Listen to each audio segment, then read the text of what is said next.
Okay then, strap yourselves in. Let's take it from the start. Warning! There are spoilers for all of Doctor Who and its spin-offs. You have been warned. So, Doctor Who has been around for over 60 years and it's looking pretty fine. So how did we get from this Of course the decimal system hasn't started yet. to this? Pick it up! Well, It's the 60s. There's a Beatlemania going round. Humans are going to space and America gets our young hip president. we choose to go to the moon. In the UK, in 1963, the BBC wants a new sci-fi series. They want this show to teach children about history and science, but in a cool way. Producer Verity Lambert, director Waris Hussein, and the head of BBC drama department Sydney Newman come up with the idea of Doctor Who. They cast William Hartnell to play the first Doctor.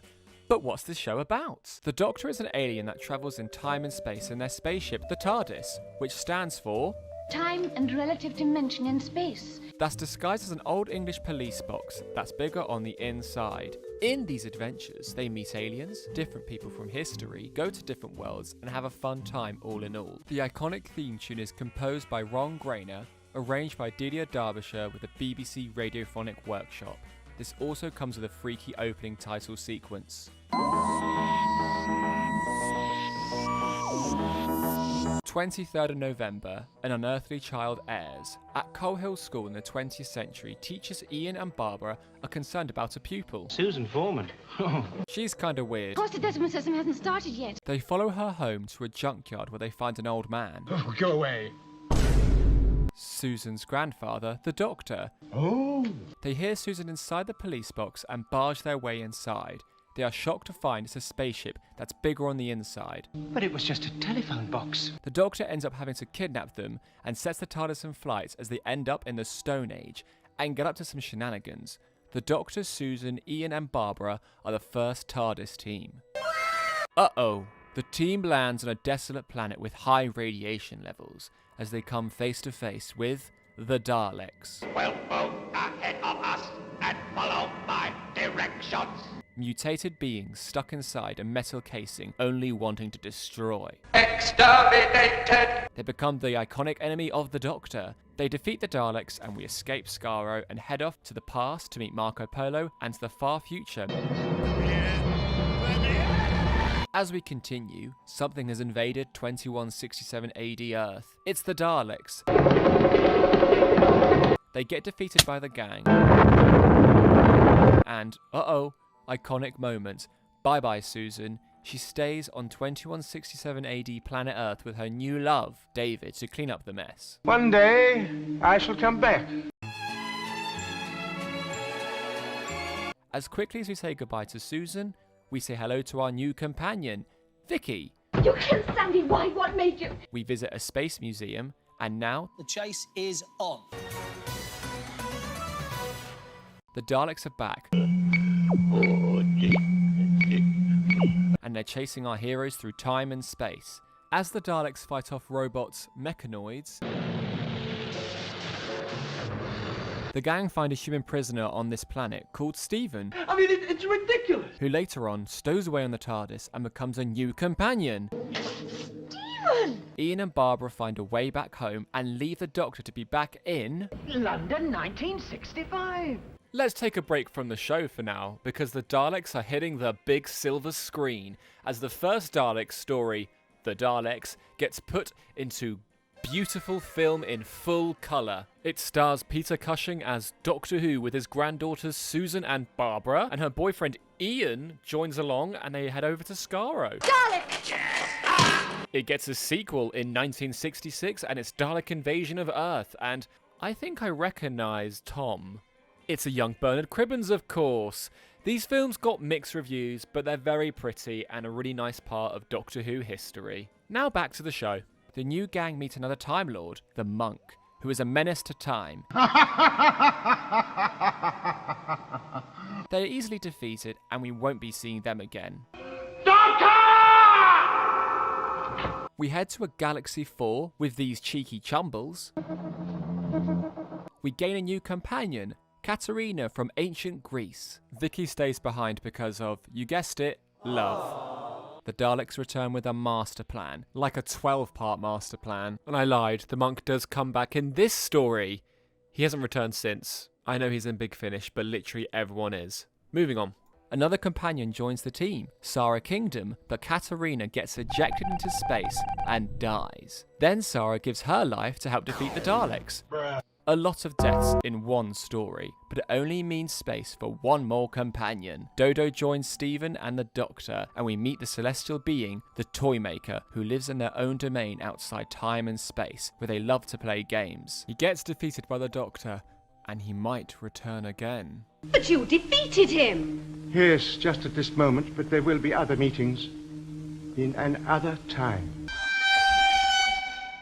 And now, a cowboy episode. At the last chance, bet your life. We say bye-bye Stephen, and later on, bye-bye Dodo, and now, hello to Ben and Polly. Oh no, William Hartnell is getting too old and ill to play the role of Doctor Who. What do we do, says the BBC. Well, just recast the role of the Doctor and then somehow put it in the lore of the show. The first Doctor's final adventure, we meet the Cybermen in the North Pole. They will not return. And the first Doctor is dying from old age, and from there they start to regenerate. Probably worth mentioning before, the Doctor can regenerate, which means when they are hurt or killed or dying, every cell in their body changes, including what they look like, so that's pretty cool. Little footnote, at this point in the show, regeneration is known as renewal. That term is not coined until later on in the series. Iconic moment, the first Doctor regenerates, and we say goodbye to William Hartnell. And then we say hello to Patrick Troughton, who'll be playing the second incarnation of Doctor Who.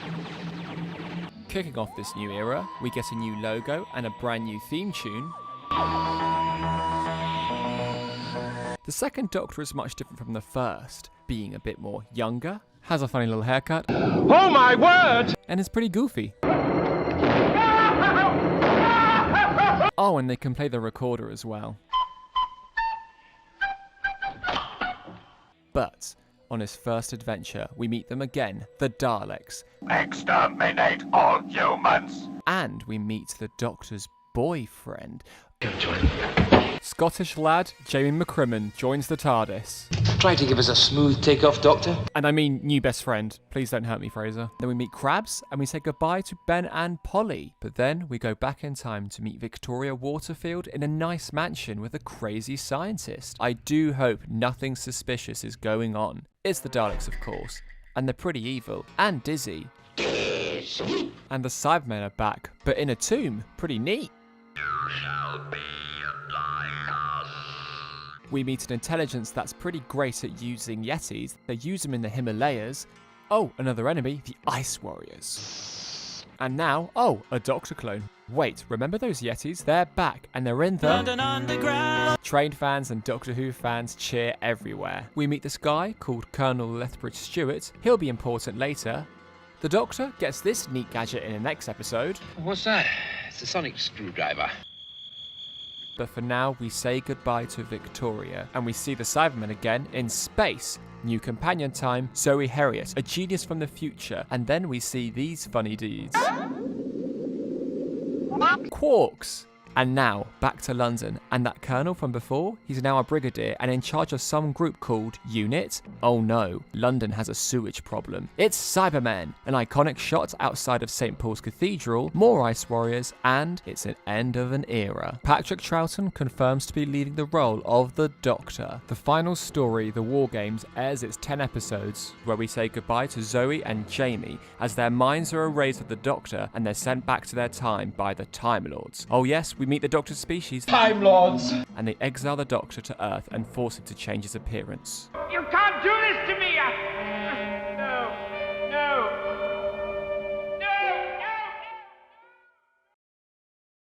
It's the 70s. We get roller discos and ABBA.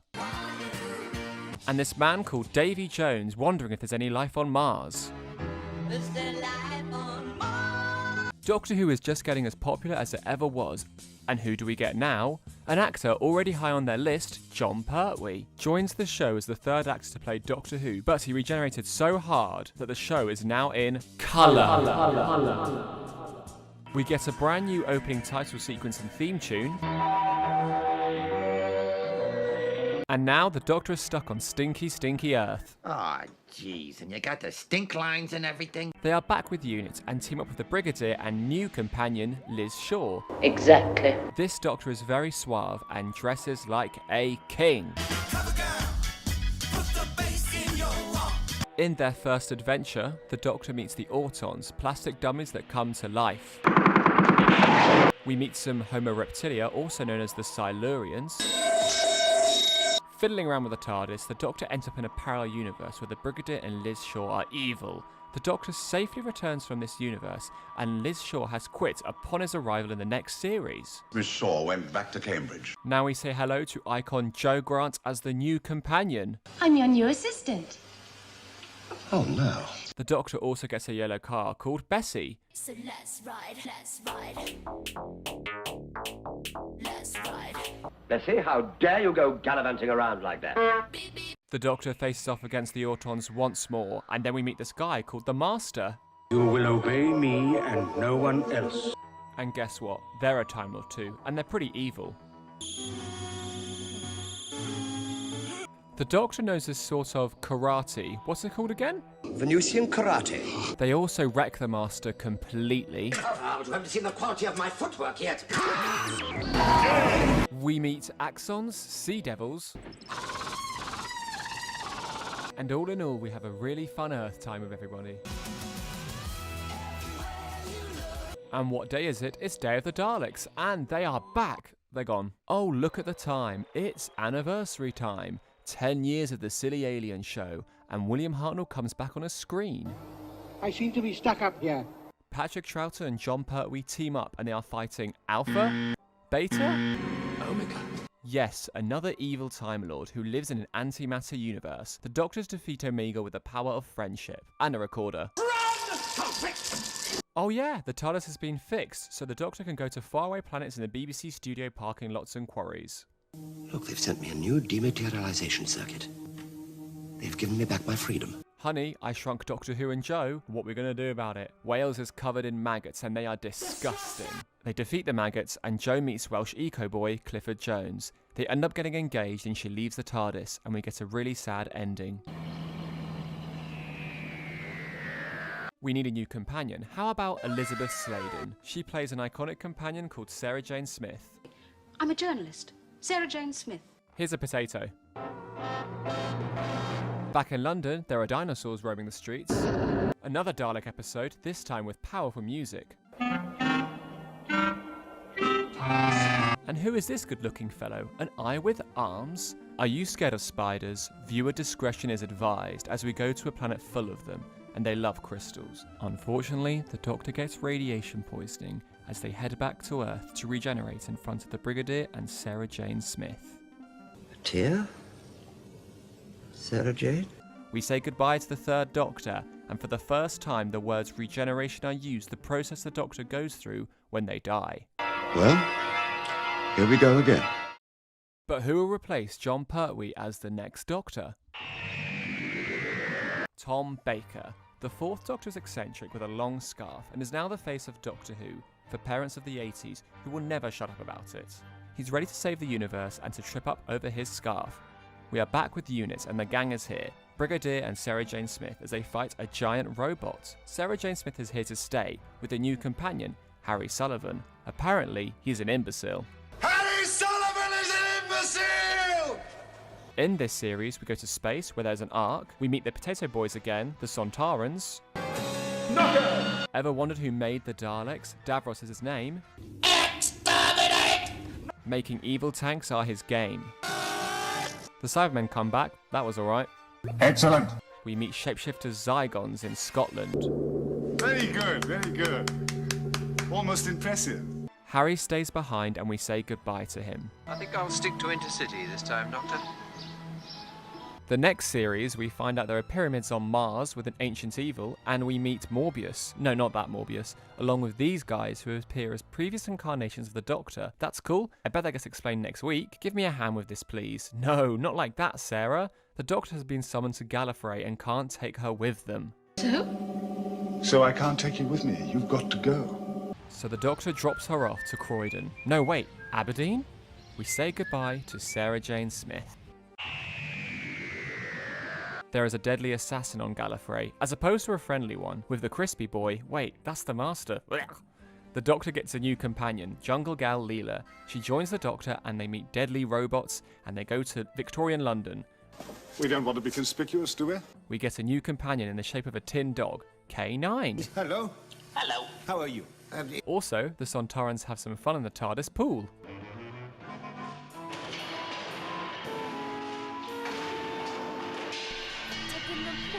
Meanwhile, The BBC do some spring cleaning and throw away some tapes to make room for the new. The BBC junk a lot of the first, second and third Doctor episodes, so now a lot of Doctor Who is missing. Back with the Fourth Doctor, Leela is going now. I will miss you. And we are joined by Romana, who is also Gallifreyan. My name is Romana Dvorakna-Lunda. I'm so sorry about that. Is there anything we can do? She is tasked to help the Doctor find the key of time in a series-long arc. She regenerates a couple of times because... Slay!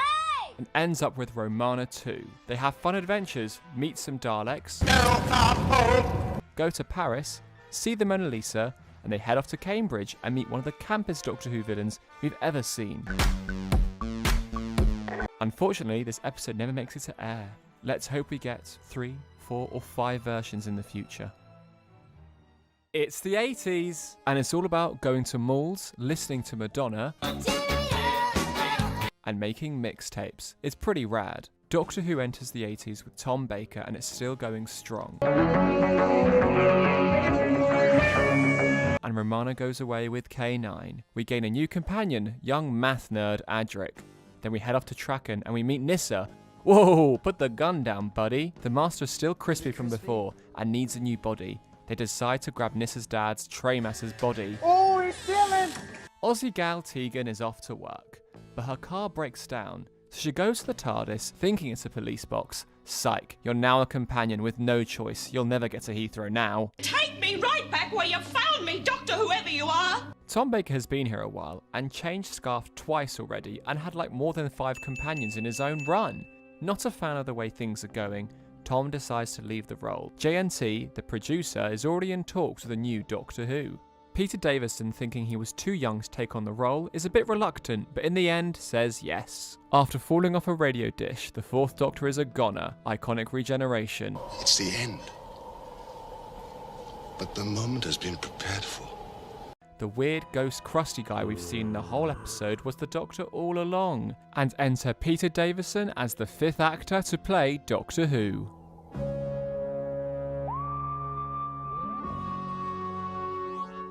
Spin-off alert! Sarah Jane is back and she's got her own K9 from the Doctor, and she gets the most littest theme tune.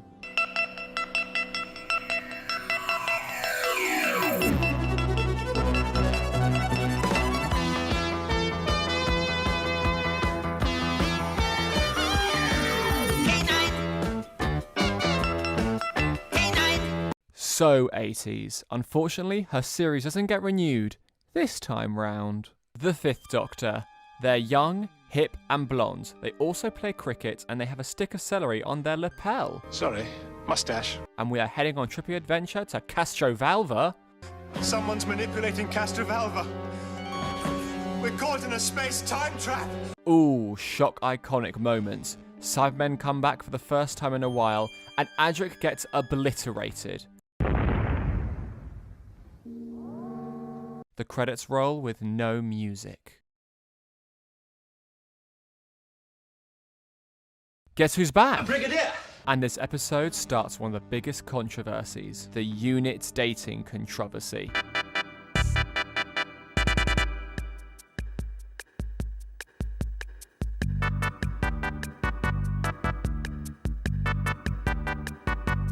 Do what you want with this info. A new companion called Turlo joins the Doctor, who is secretly an imposter and has made a deal with the Black Guardian, some evil guy. Obey me in all things. Nyssa leaves the Doctor to help survivors on a spaceship. Oh, and this cursed robot joins the crew. welcome, my dear. Wait, Peter, you want to leave by the end of the 21st season? Already? Fair enough. Hey there, was that guy in the episode, you know, that Commander Maxwell? Colin Baker is confirmed to be the 6th actor to play Doctor Who, but before we meet a new Doctor, we have a whole season left. Anniversary alert. Not another one? 20 years of Doctor Who is here, and Patrick Troughton, John Pertwee return to the role of the Doctor for this special. Since leaving the show, Tom Baker isn't so keen on returning. We also have Richard Hundrell taking the role of the First Doctor after William Hartnell's passing, and he certainly brings an interesting vibe to the role. The first showing happens on the 23rd of November, 1983, in America. And it's transmitted in the UK 2 days later. You what? The wonderful anniversary welcomes back a plethora of companions, such as Sarah Jane Smith, K9, Susan, Brigadier, and cameos from plenty others. The Doctor joins forces to play the game of Rassilon in the Death Zone after being kidnapped by a triangle.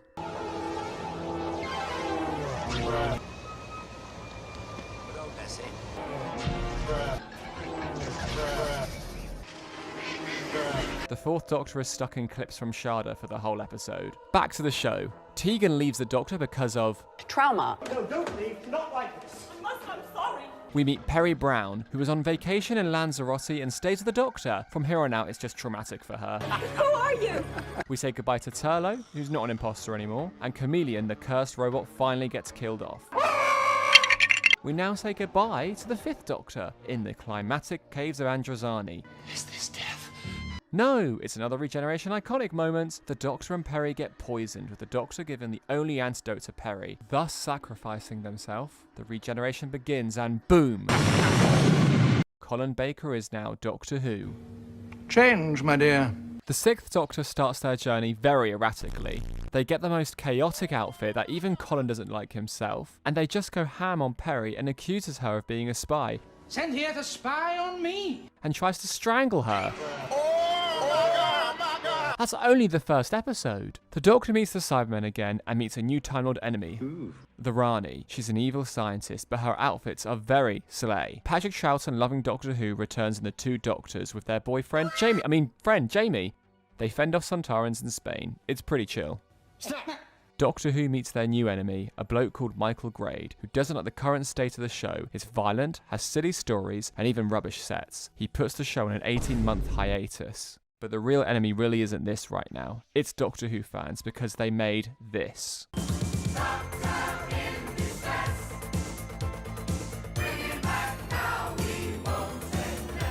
Doctor in Distress. It was not allowed to be played on BBC Radio because of its low quality, and it's one of the most least successful charity singles of all time. After its 18-month hiatus, the show returns, no thanks to the song, with a season-long arc named Trial of a Time Lord. Villain! Murderer! We meet Mel, Carrot juice! It'll do you good. who is the only companion we don't see her first adventure on screen.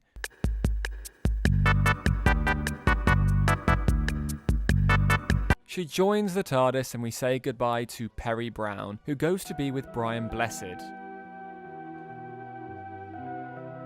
And suddenly, Colin Baker is announced to be leaving the role of the Doctor. Michael Grade is still here, ready to axe the show, but it still has life in it just yet. Poor Colin has to leave the role against his own wishes. Tabloid The Sun announces Scottish actor Sylvester McCoy will be taking the role of the Seventh Doctor, but a regeneration scene hasn't been done yet. Let's get Colin back for it. No, he says, and good for him as well. The Doctor hits their head within the first minutes of the episode of the TARDIS console, and Sylvester McCoy in a wig regenerates into Sylvester McCoy without a wig. And we meet the Rani again, and she leaves the girl. That's the man I want. Now, sissy that wow. The Seventh Doctor has an eccentric costume, filled with question marks, along with their umbrella. They can also play the spoons quite well. We say goodbye to Mel, and we meet one hell of a companion. Ace! Joins the team with her baseball bat and her homemade dynamite. What's that? We meet the Daleks again in 1963? Round the corner of that junkyard? And for the first time, we see the Daleks take on... Stairs!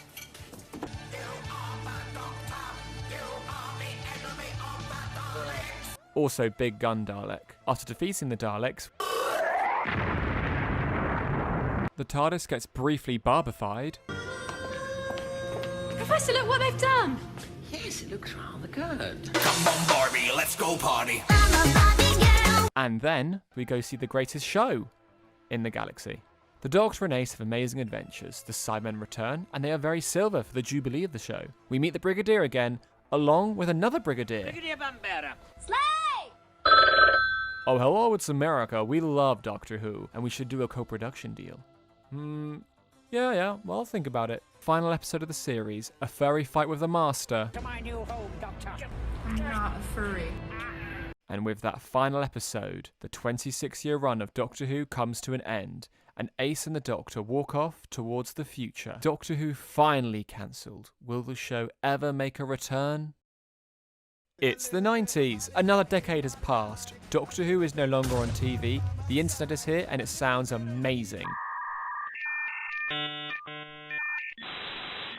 Spice Girls are in,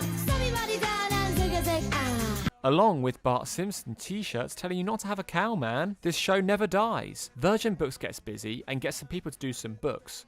Also, these guys do some as well. They might do some stuff one day. 1993, Doctor Who turns 30. It gets a nice logo, but what will they do? A full-length feature episode? A new series? How about a crossover with EastEnders instead? Dimensions in Time, a 3D adventure, airs on Children in Need on the BBC, and we meet the Rani for the final time, or as Victoria calls her, That terrible woman! the phone is ringing again, and it's America, and they're wondering what's happening with Doctor Who. British actor Paul McGann records a screen test for a new idea of the show. A year goes by, and Paul McGann is confirmed as the next Doctor. 2 days later, he is jetted off to Vancouver to start filming the new Doctor Who production. Sylvester McCoy joins along to do the regeneration scene. In the TV movie, the 7th Doctor is on their way back to Gallifrey to take back the Master's remains, but unfortunately it doesn't go to plan. They end up in San Francisco and gets gunned down upon stepping outside the TARDIS. They regenerate in a hospital ward into Paul McGann, the 8th Doctor, the first of charming doctors, and being a romantic with their long hair and velvet suit. The Doctor has to stop the Master from taking their regenerations and ending the world. I always dress for the occasion. The Doctor gets help from a new companion, Dr. Grace Holloway, and they showed all smoochy smooch at the end. After saving everyone, the 8th Doctor is off by himself on more adventures. Unfortunately, Paul McGann doesn't get the series he deserves, but would return to narrate some BBC books down the line. Comic Relief on a Doctor Who thing. Stephen Moffat writes a little story, and we get the next Doctors. Curse of Fatal Death airs on Red Nose Day. Say hello to the sofa of reasonable comfort. Wonder if this guy would write for the series again. 19th of July 1999. Big Finish has entered the chat. An audiobook company has Doctor Who rights and they release Sirens of Time. This moment begins a range of audio adventures for the classic Doctors, and even in the future, new Doctors and companions. They even give Colin Baker a proper regeneration story later down the line. Paul McGann gets plenty more Big Finish stories. Fans get loads of comics and new adventure books with deep Doctor Who lore that people will still speculate about to this day. But hey ho, the show is not on air, and fans want more of this silly alien show. One fan's pretty keen on bringing it back though. It's the 2000s. The world didn't end with Y2K, and there really is no party like an S-Club party.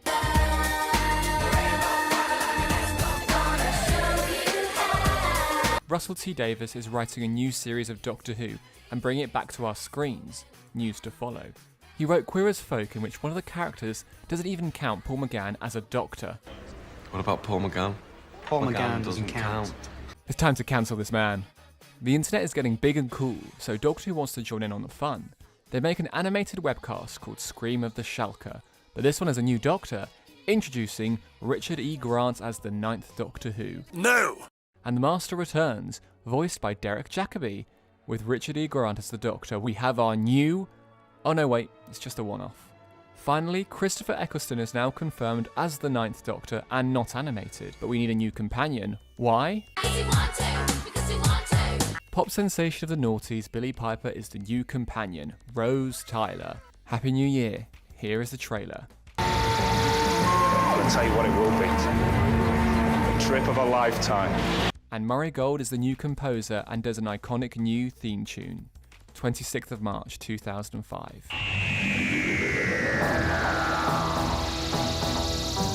Doctor Who is back and brought it to the 21st century successfully. Christopher Eccleston is already set on leaving the show after one series due to disagreements behind the scenes, but Billie Piper stays on. And now confirmed, Scottish actor David Tennant is to be playing the 10th Doctor. Bollocks! But now, we jump into series 1 with the new 9th Doctor. They are headstrong, angsty, and wear a black tattered leather jacket, but is still extremely lovable and wonderful. Fantastic. The Autons are back as we meet Rose Tyler, Run! who works in a shop that gets blown up by the Doctor. Run for your life. Then we meet Rose's mum, Jackie, There's a strange man in my bedroom who is iconic, where anything could happen. No. and we meet her boyfriend Mickey, where they go to find answers from a Redditor, let's say, and things don't go to plan for Mickey. The Doctor and Rose meet the nesting consciousness, a big bowl of CGI jelly, and Rose uses her gymnastic skills I've got the bronze. and saves the day by blowing them up with the help of the Doctor and his anti-plastic. Anti-plastic. They save Mickey as Rose initially refuses to go with the Doctor until the Doctor says, By the way, did I mention it also travels in time? and off she runs in slow motion. Any first date ideas? How about the end of the world? Welcome to the end of the world. Party of these aliens such as the face of Bo, the Moxa Balhoun, and trees. And the Doctor gives them a little gift. Air from my lungs. Also, the last human is here. No, not Rose. A bitchy stretched out piece of skin, the iconic Cassandra, who has a very good taste in traditional Earth ballads. With a traditional ballad.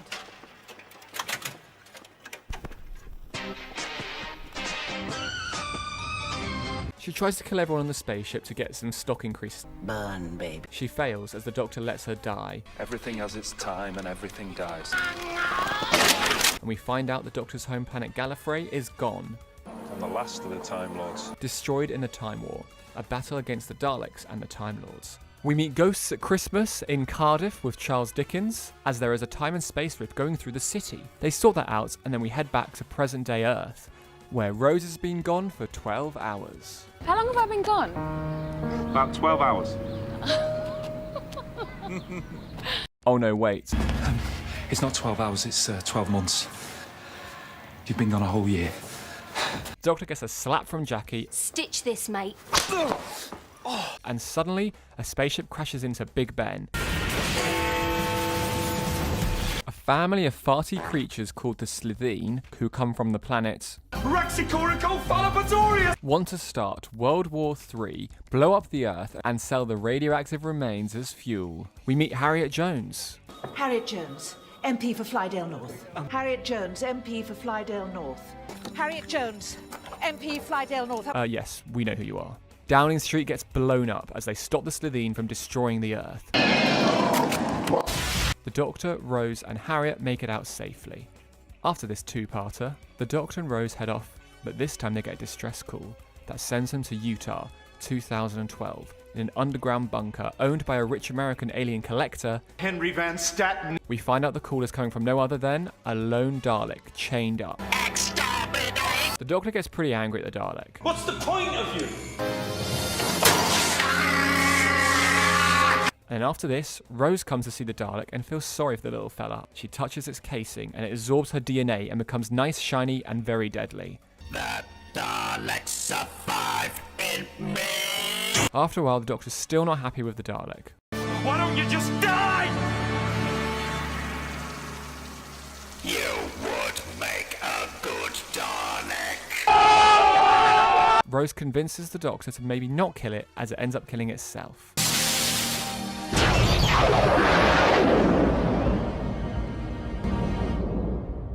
The gang leave the bunker and Henry is arrested. What the hell are you doing? And then unfortunately, Adam joins along. Off to the far, far, far, far future on Satellite 5, where fake news is slowing humanity down. I get it. You broadcast the news. We are the new. They defeat Simon Pegg with his jelly on the ceiling, and Adam gets a USB port in his head, and humanity is back on track, so the Doctor thinks. The Doctor and Rose dub Adam back in 2012. See ya. How do you mean? Next up, Rose asks the Doctor to see her dad, Pete Tyler, die in the 80s. Your wish is my command. But be careful what you wish for. She ends up creating a paradox by saving him, and everything goes crazy. Get in the church! Pete realises who Rose is and knows the only way to stop this madness is by putting everything right by dying. It's now time for nightmares in 1940s war-torn UK as a gas-masked child is looking for their mummy. Are you my mummy? Time agent Captain Jack Harkness is here for the ride to help the Doctor and Rose. Jack Harkness, I've been hearing all about you on the way over, and it's a real pleasure to meet you, Mr. Spock. Huh? In the end, they find out clever nanogenes crashed on Earth and don't understand humans very well, and they think they look like gas mask zombies. The Doctor saves the day by making sure everyone is cured correctly by these nanogenes, and everybody lives, Rose. Just this once! Everybody lives! Captain Jack ends up jumping on board with the TARDIS. And also, what's with all this bad wolf everywhere? Bad wolf? Nah, just a coincidence. Like getting a word on. One of those Slovene survived being blown up in Downing Street. She's climbing out the window, isn't she? Yes, she is. And wants to ride the cosmic wave of the Rift in Cardiff by blowing up the city after becoming mayor. The gang defeats her by turning her back into a Slovene egg. She's an egg. From staring into the heart of the TARDIS. Now the series gets heated. Our team wakes up in different reality shows, such as The Weakest Link. Welcome to The Weakest Link. Big Brother. Please do not swear. There's shit everywhere. And Extreme Makeover. Yes, it's so 2005. Lantern Jaws are so last year. But these games don't have a very nice outcome. Face off. Huh? And it's on that Satellite 5 station, which is now under the name of the Bad Wolf Corporation. And then, surprise, surprise, the Daleks are behind this. Exterminated! No. They've been stealing humans from these games to create an army along with their Dalek Emperor. I am the god of all Daleks! Worship him! The Doctor and co try to stop the Daleks as they start to invade. The only way out is by blowing them up with themselves. And then the Doctor sends Rose back home in the TARDIS, but she's having none of that. And then Jack gets exterminated. Exterminate! I kind of figured that. And she breaks open the heart of the TARDIS with the help from her mum and Mickey. She absorbs its power and brings her back to the Doctor. She ends up destroying the Dalek fleet.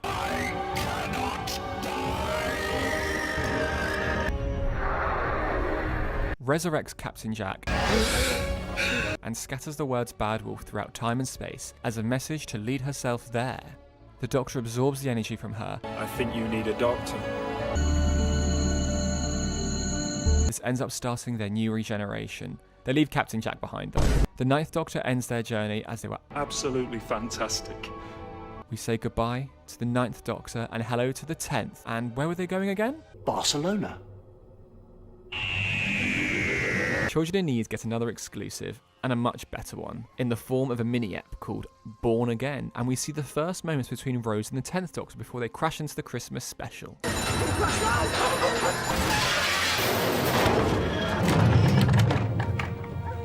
Here we are then.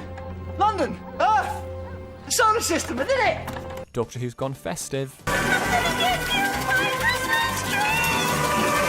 And Earth is invaded by bone aliens, the Cigarettes. Unit is back, along with now Prime Minister Harriet Jones. Harriet Jones, Prime Minister. Harriet Jones, Prime Minister. Harriet Jones, Prime Minister. Yes, I know who you are. The Doctor's pretty eepy after regenerating and is out for nearly the whole episode and needs... I need you to shut up! Evil Santa's try to kill Rose and Mickey. The Cigarettes enact their plan and everyone takes refuge inside the TARDIS, apart from Jackie. The Cigarettes end up teleporting the TARDIS and Harriet Jones to their spaceship. And finally, the Doctor gets a whiff of some good tea and is ready to save the day. Did you miss me? The Cigarettes' plan was blood control. Blood control! Oh! I haven't seen blood control for years! They have a sword fight with the Cigarettes to make sure they leave the planet. Suddenly, the Doctor's hand is cut off. but luckily he's just regenerated as it grows right back for them to finish the fight and win. I win. Leave this planet and never return. No second chances. As they return home safely, Harriet calls upon a certain Torchwood to blow up the ship. It's a message from Torchwood. Tell them to fire. The Doctor's not too pleased and says 6 words that could bring her government down. Don't you think she looks tired? Cue Christmas montage.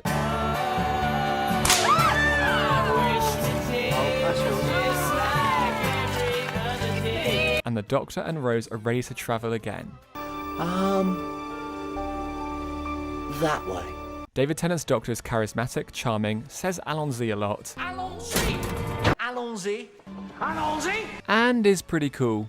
You on my way, doll? Series 2 starts off on a new.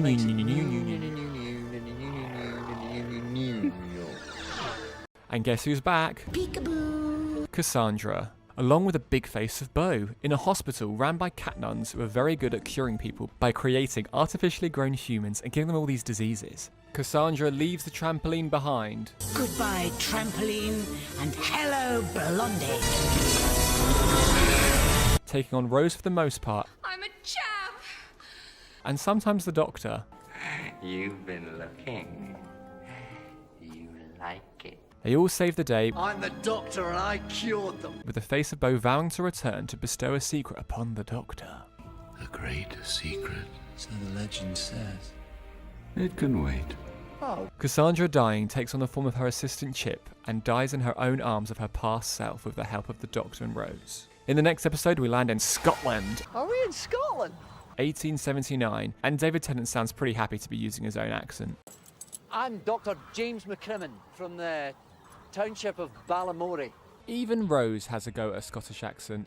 I've been boot in a boot. No, don't do that. Hoots mon. No, really don't. Queen Victoria is having some trouble with monks who take over this old house, who then wants to infect her with a werewolf. They team up to defeat the werewolf with moonlight deflecting off the Queen's Koh-i-Noor. Did I pronounce that right? Is that the Koh-i-Noor? And did she get scratched? Let me see. It is nothing. The Doctor and Rose get knighted by the Queen, but then banished as she is not amused with their goofiness. That I am not amused. Yes. And henceforth, I banish you. I'm sorry? She then vows to create an institute to stop aliens and names it after the house. The Torchwood Institute.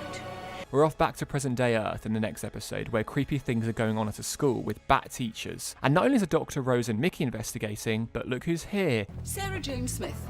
I used to travel with the Doctor. He's never mentioned ya. Not even once. He didn't mention me once. Sarah Jane Smith is there with her K9! Rose and Sarah Jane have a bit of a feud. Mummies. I've met ghosts. Robots. Lots of robots. Slivine in Downing Street. Daleks. Met the Emperor. Antimatter monsters. Gas mask zombies. Real living dinosaurs. Real living werewolf. The Loch Ness Monster. Seriously. But they end up being besties. What? Stop it. The gang defeat the Krillitanes, but K9 sacrifices himself. Goodbye, Master. You good dog. Affirmative. And they blow up the school. Affirmative. Mickey then stays with the Doctor and Rose. Can I come? Okay, then I could do with a laugh. Then Sarah stays behind My Sarah Jane. as the Doctor gifts a new K9. You've blown up. Master rebuilt me. Maybe they're going to have some new adventures soon enough. Bonjour. Are you happy to be in Paris? We are in France, where a spaceship is after parts, like human parts. They're sending clockwork droids into time windows to some French queen who the Doctor's simping for. But hey, the Doctor gets a horse briefly. Peter, the horse is here. We get drunk 10th Doctor. Do you know, they'd never even seen a banana before. Always take a banana to a party, Rose. Bananas are good. They end up stopping the droids from getting their parts. It's over. And in the end, Renette passes away. The end. Mickey, stop holding that TARDIS button. No, I know exactly what I'm doing. The gang land in a parallel universe. I mean, they crash into a parallel universe, with the TARDIS temporarily dead. The TARDIS is dead. The Doctor finds out it can recharge in 24 hours. I fixed it. 24 hours, and we're flying back to reality. But that doesn't stop them from exploring this parallel universe, as there are blimps and Pete Tyler is still alive. Trust me on this. Mickey goes off and bumps into his alternative self, Ricky. He is the leader of the Preachers, a gang trying to take down Cybus Industries. Whilst that's happening, the Doctor and Rose visit Parallel Pete at Jackie's birthday party, and he's pretty rich. The Cybermen end up crashing the party as the Doctor, Rose and Pete narrowly escape. They meet up with the Preachers outside the party, and it ends on a very, very cool cliffhanger. Damn it, damn it, damn it, damn it. A lot of people die. My name was Jacqueline Tyler. No. Bruh. What? Bruh. They defeat the Cybermen, including the Cyber Controller, and they're ready to leave in the TARDIS, but Mickey decides to stay on Parallel Earth to help out Jake after Ricky's death. In 1950s London, the coronation's about to happen, and the Doctor and Rose arrive in the wrong attire. You on my way, doll? Is there any other way to go, Daddy-O? Hungry alien called The Wire is munching people's faces off from the TV, and the Doctor stops this from happening. Oh, and he also owns a sexist. What gender is the Queen? She's a female. Then are you suggesting the Queen does the housework? In the end, Rose and the Doctor can enjoy the coronation in time. Phew! Here is something. On a space base on an impossible planet orbiting a black hole, the Doctor and Rose are stuck as the TARDIS is lost to a part of the base that collapses. The TARDIS is gone. But at least peace-loving servants, the Ood, are here to help them with this crew. The beast and his armies shall rise from the pit to make war against God. Huh? Oh no, the Ood are possessed by some sort of being called the Beast, along with crewmate Toby, who's possessed as well. The Doctor and crewmate Ida head off to the centre of the planet where they get stuck and find an ancient hole in the ground, whilst Rose and the rest of the crew are trying to survive being killed off by the Ood. The Doctor ends up going into the hole. If you talk to Rose, just tell her. Oh, she knows. And comes face to face with the literal devil. Rose and her crew try to escape, but as the Doctor defeats the devil, I believe in her. It nearly sends them back into the black hole. We're headed straight for the black hole. But don't worry, the TARDIS is found and the Doctor saves the day. Gravity schmavity, my people practically invented black holes. Unfortunately, the Ood were not saved as the planet crumbles into the black hole. The Doctor gets Ida back to the remaining crew and reunites with Rose. And now in the next episode, Peter Kate is an absorber what? Orbitrix. Absorb. Clon. Absorbaloff. Absorbaloff, yeah. We meet Elton. No, not that one. A man who loves ELO and is searching for the Doctor to find answers with a bunch of mates in a group that they created called Linda. London Investigation and Detective Agency. Until one day, a creature disguised as a man called Victor Kennedy joins, and he ruins the community, making it toxic. Wait, is this fucking play about us? In the end, the Absorbaloff absorbs the Linda gang, apart from Elton, but Linda fight back and destroy the Absorbaloff from within. The Doctor arrives, and Elton loses his girlfriend Ursula, but the Doctor asks Elton, Fetch a spade! And Elton lives happily ever after with her? They've even got a bit of a love life. Oh, let's not go. We are in the future. London 2012 Olympics future. We found out the Doctor isn't a fan of cats. Someone like you? No, I'm not really a cat person. And as a girl who likes drawing a bit too much, Rose gets reported. I'm reporting you to the council! And it's now finale time, and we meet Torchwood in the present day. Welcome to Torchwood. I don't know, is this supposed to be impressive or something? They're bringing ghosts in through this breach in a universe caused by this sphere. The Doctor, Rose, and her mum If we end up on Mars, I'm gonna kill you. end up investigating, and they get much more than they bargained for. The ghosts end up being Cybermen from the parallel universe, and they are all over the world, ready to upgrade the human race. And we see the return of Mickey and the whole parallel gang as the sphere opens up and all is revealed. Oh my god. Location Earth. It's the Daleks, and they're now a cult. They're cult of Skaro. And they all have names. Dalek Thay, Dalek Sek, Dalek Just, Dalek Khan. The Cybermen and the Daleks have a massive bitch fight. This is not war, this is pest control. Oh my God. You are superior in only one respect. What is that? You are better at dying. And then they have a real fight, and now the Doctor has a plan. He wants to open the breach to suck the Daleks and the Cybermen back into the void. Pete and the Parallel Gang with Jackie and Rose go back to his world, but Rose is having none of that. Oh, no, you don't. As they open the breach, the Daleks and Cybermen get sucked in. The breach is open! Into the void! The cult of Skaro get away just in time. Emergency temporal shift! Rose is unable to hold on and nearly falls into the void.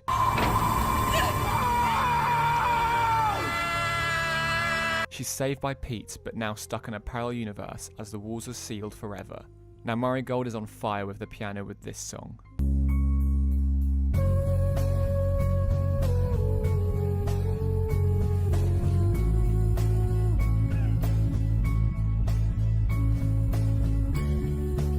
And we head off to a beach in Norway. As an emotional goodbye via video call, the Doctor burns up a sun to say goodbye. I'm burning up a sun just to say goodbye. Iconic moment. I love you. Rose Tyler.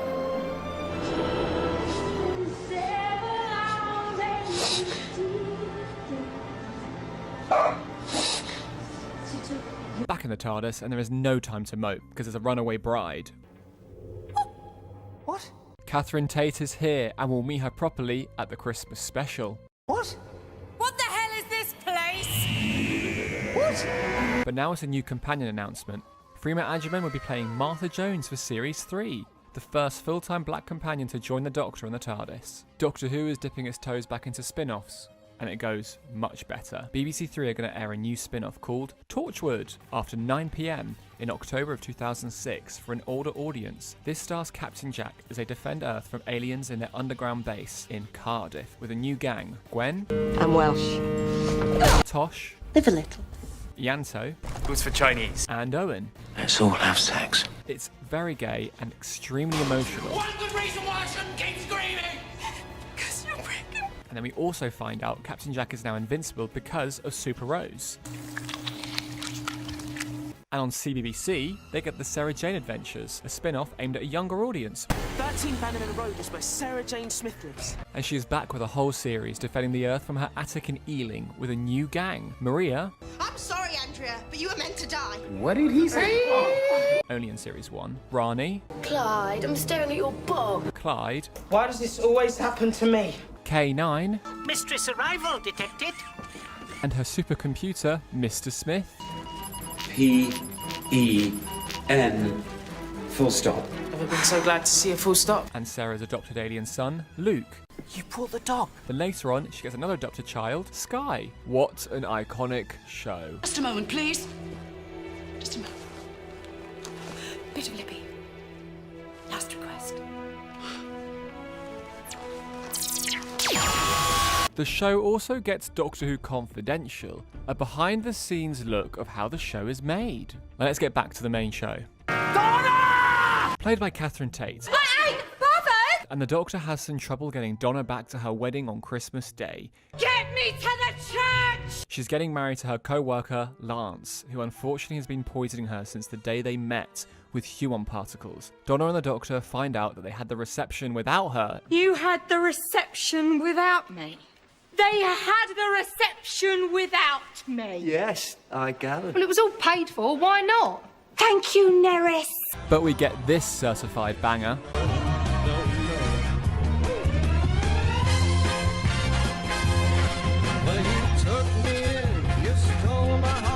Robot Santa's come back briefly. Oi! Santa! In the end, the particles were for a giant spider called Empress of the Rachnos. to wake her children in the centre of the Earth. Lance gets killed by the Rachnos. Then, the Doctor goes a bit dark after the Rachnos declines his offer. I warned you. You did this. He blows up parts of the base underneath the Thames and ends up drowning the Rachnos' children. My children! Donna stops the Doctor going any further. Doctor! You can stop now!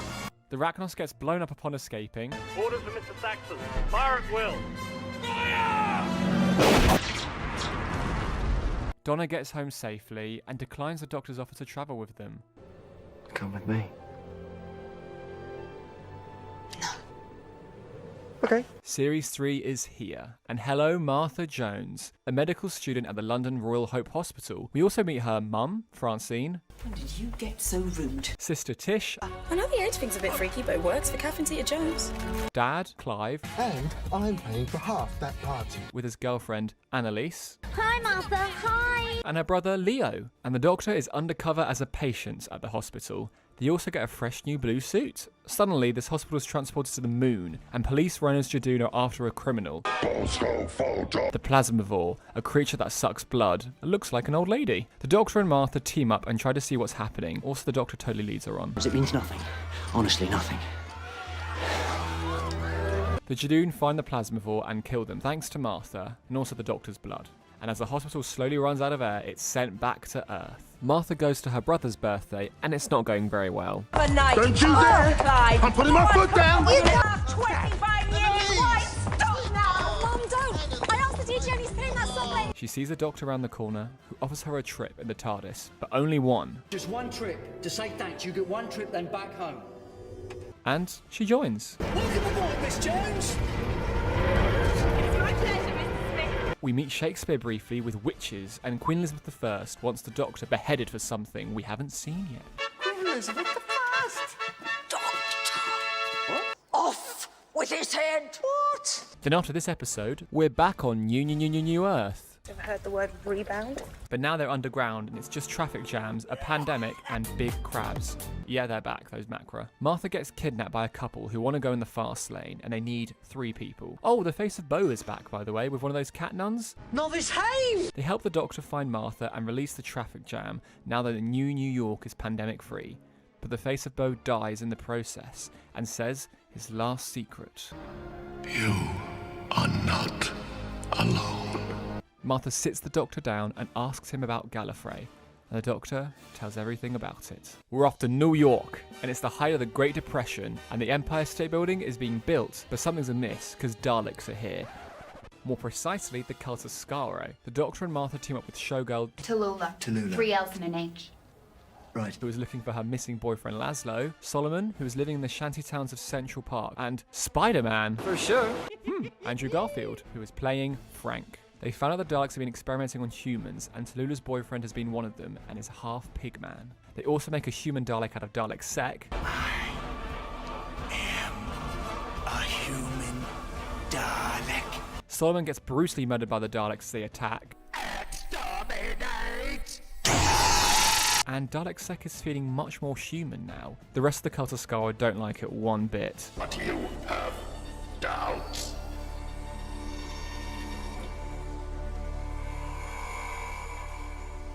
Affirmative. As a human Dalek army rises, the rest of the cult get into a little fight and end up killing Dalek Sec. Half of them get blown up, leaving one more Dalek, Dalek Khan,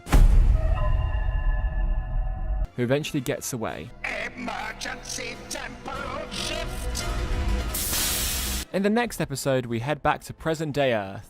Some scientist called Lazarus has a machine that makes him younger. It messes up, Lazarus gets killed, and the Doctor gets a slap from Martha's mum.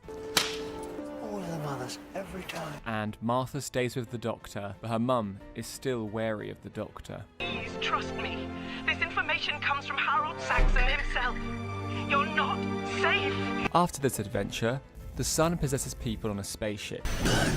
Wow, that's hot. And now, here is John Smith, an ordinary human living in 1913 England, working as a teacher. That's me. Completely human. Oh wait, no, that's the Doctor. And they turn themselves human using a cool Time Lordy watch, and they are escaping a family who is after the Doctor's lives. This story is based on one of those 90s Virgin books. Martha has to deal with the Doctor's bullshit. Right, yeah.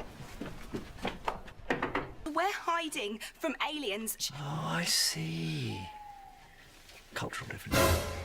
Mother, this is what we call a story. Oh, you complete... Oh! Martha! Wake up! What exactly do you do for him? Why does he need you? Whilst the Doctor / John Smith falls in love with one of the matrons and doesn't want to go back to being the Doctor, in the end, the Doctor gives the family what they wanted. We wanted to live forever. So the Doctor made sure that we did. They all live eternal punishments in the end.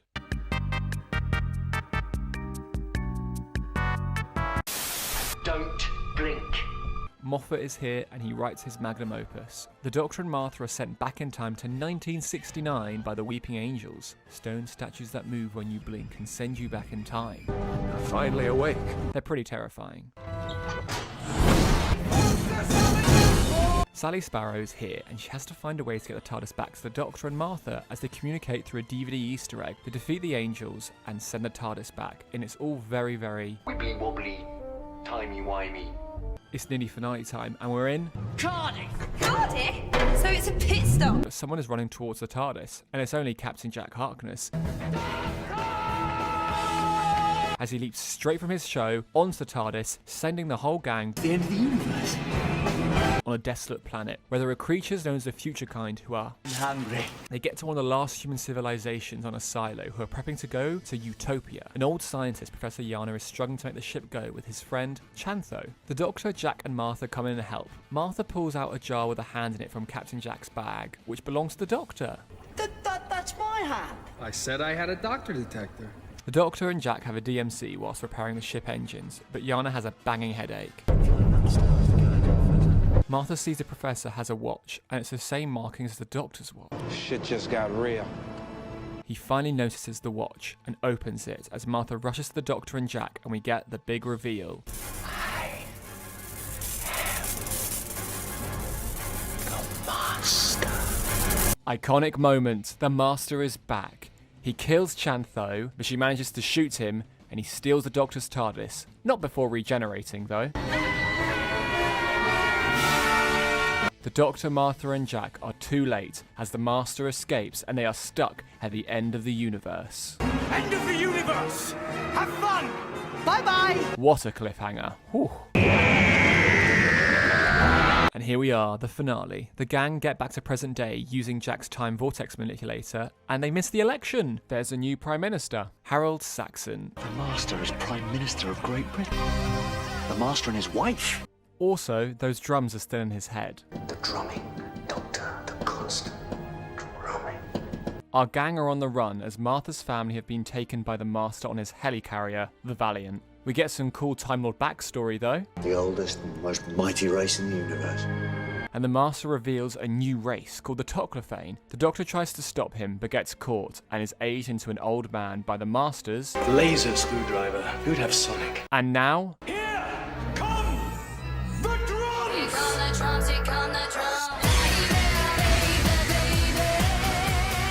The Master wipes out 1/10 the population with the Toclophane. Martha takes Jack's vortex manipulator and is ready to set things right. I'm coming back. Much later. 1 year goes by, and the Master has a little iconic dance session to Scissor Sisters. Martha's been going around the Earth spreading the word about the Doctor with Tom Milligan. Yes. Remember those humans from Utopia? Well, they are the Toclophane, and the Master is using a paradox machine to keep them alive. Martha gets back to the Valiant at the right time, and now the Doctor's a little gremlin. I don't know who this man is. Sorry to this man. With the power of belief, our Doctor is back, thanks to Martha. One thing you can't do. Stop them thinking. And he forgives the Master. I forgive you. Jack pews the TARDIS, and suddenly everything goes back 1 year. None of it happened. Only everyone on the ship can remember. Suddenly, Lucy Saxon shoots the Master.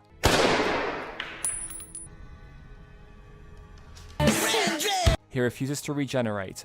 Regenerate! And the Doctor burns his body, and ooh, he dropped a ring. We drop Captain Jack off, and he casually drops this truth bomb. Face of Bo, they called me. And now Martha has had enough and is ready to leave the Doctor, because that was traumatic as hell, and also, she knows her worth. I am good. As she leaves on her own terms, we say goodbye to the iconic Martha Jones. I'll see you again, mister. Children in need are back, and they love Doctor Who. We get Time Crash, written by Stephen Moffat. The 5th Doctor and the 10th Doctor meet, and they have a little goofy time for 10 minutes and reminisce before he goes away. And then suddenly the TARDIS is hit by the damn Titanic. It's time! It's Christmas 2007 now, and icon Kylie Minogue is the temporary companion. In the end, it was a space Titanic that crashed into the TARDIS. It's going to crash into Earth for space profits as meteoroids hit the Titanic. The Doctor and Astrid try to save survivors on this ship, as the evil heavenly hosts are here on a killing spree. Information. You are all going to die. Astrid sacrifices herself by killing the big boss of this Titanic, and the Doctor stops the ship from crashing into Earth. Don't you dare! You aliens! Don't you dare! And gets to say, Allons-y, allons-y! Catherine Tate is confirmed to return as Donna Noble in Series 4, and it gets a pretty cinematic trailer. Then just like that, We'll be gone. brand new Doctor Who. And Donna is back, and she's trying to find the Doctor as suspicious things are going on with the diet pill company. The fat just walks away. And here is Donna's amazing granddad, Wilf. Permission to board ships, huh? Permission granted. And Donna's mum, Sylvia. No one's unemployed these days except you. The Doctor and Donna are reunited.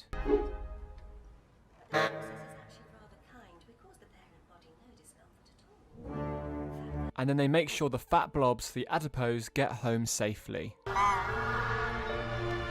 waving at fat. And finally, the Doctor wants a mate. You just want to mate. I just want a mate. And invites Donna on board the TARDIS. I can come. I love it. Luckily, her car was parked next to the TARDIS. She leaves her keys for her mum to get in a bin, and asks some random blonde lady to tell her mum where they are. What, Rose? Huh? And it's volcano day. In the next episode, the Doctor and Donna land in Pompeii, and soothsaying things are going on, as the TARDIS is suddenly sold to a sculptor called Caecilius.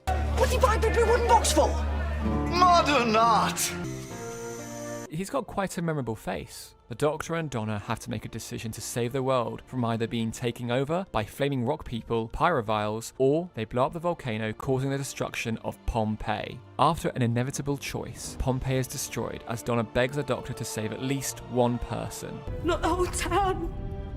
Just save someone. They save Caecilius and his family. Come with me. And the Doctor officially welcomes Donna on board the TARDIS. Welcome aboard. Yeah. In the next episode, the Ood are back, and the Doctor and Donna free them from a corporate company in the future. The Ood sing them a nice song.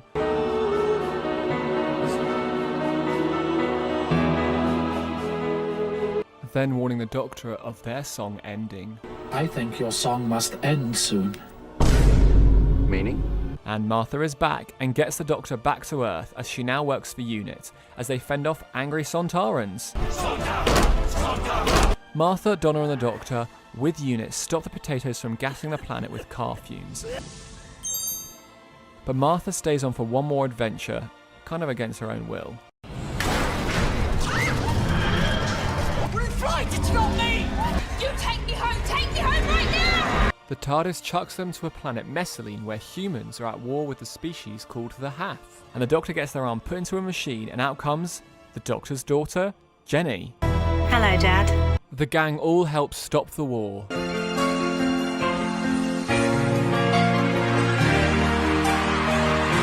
But unfortunately, Jenny gets shot. No! 10 goes a little bit Time Lord victorious. I never would. The gang leave the planet, drop Martha back home, but we see Jenny wakes up and is ready to have more adventures on her own. What do you think? Flapper or slapper? Fluffer, you look lovely. Now the Doctor and Donna meet Agatha Christie and find out about her disappearance. And it's all about a giant wasp. Shake, milk, milk. No, not milk. Shake. Cocktail shaker. What do you want, a Harvey Wallbanger? Harvey Wallbanger! To a library planet now, and... Hello, sweetie. Get out. River Song is here, someone from the Doctor's future who has her own Sonic and knows everything about them and keeps a diary with their time together. But the Doctor knows nothing about them because... Spoilers. Hungry shadows called the Vashta Nerada are eating away the crew, including the girl from St. Trinian's. And Donna ends up being saved, but not in the way you think.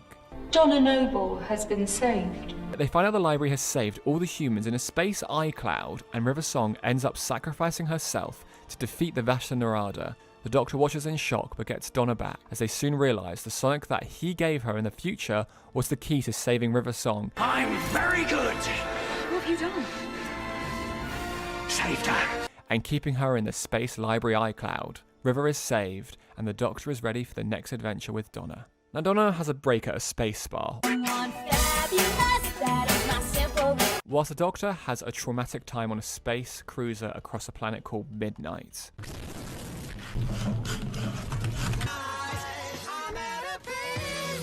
After this, in a space market, the duo are having some fun till Donna gets approached by a fortune teller who ends up putting a beetle on Donna's back and changing history, creating a universe where she turned right instead of left, making sure she never met the Doctor. Thus chaos ensues with the Doctor dying when defeating the Arachnos. But someone is here to help. It's only Rose Tyler. She shows Donna that the stars are going out in every universe, and Donna is the only one that can stop it. With the help of UNIT and the Doctor's TARDIS, Donna gets sent back in time to stop herself from turning right, but ends up sacrificing herself, but it works. As she dies, Rose whispers 2 words to give to the Doctor once she returns to her own universe. She comes back and defeats the beetle.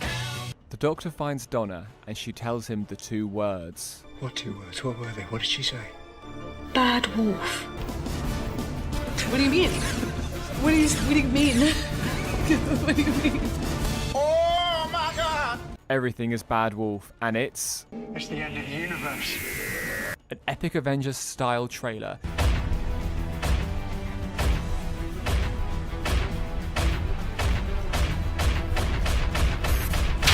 And it's the end of the series. The Doctor and Donna return to Earth briefly, and everything seems fine. Good, I like Saturdays. They get back into the TARDIS till suddenly they're in space. The Earth has been moved across space, and Rose is back in our universe. Not only that, it's a Dalek invasion, and everyone is here. Martha Jones! The Torchwood Team! Sarah Jane and Luke Smith! Donna's family! Jackie and Nikki! And Harriet Jones! Oh yeah, Davros is back, fresh from the Time War, with the help of Dalek Khan. But Khan's got a bit crazy now. The Doctor and Donna are having trouble finding the Earth. They get a phone call suddenly from the team, and they follow the signal to land.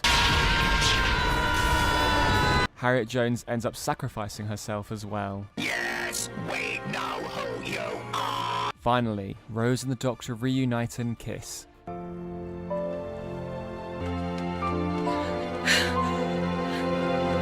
Just kidding. Jack teleports in, kills that Dalek, and then we get a pretty tense cliffhanger. I'm regenerating.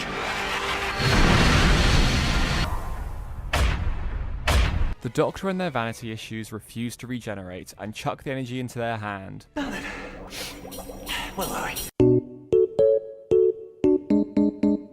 Jackie and Mickey save Sarah Jane and get taken by the Daleks, along with the Doctor and co in the TARDIS. They're taken to the Dalek Crucible, who are stealing planets to make a reality bomb. France! Yoink! Yoink! The Doctor, Rose and Jack exit the TARDIS, but Donna stays in, as it gets chucked into the centre of the Crucible for it to burn. Then Donna touches the glowing hand, and then it creates...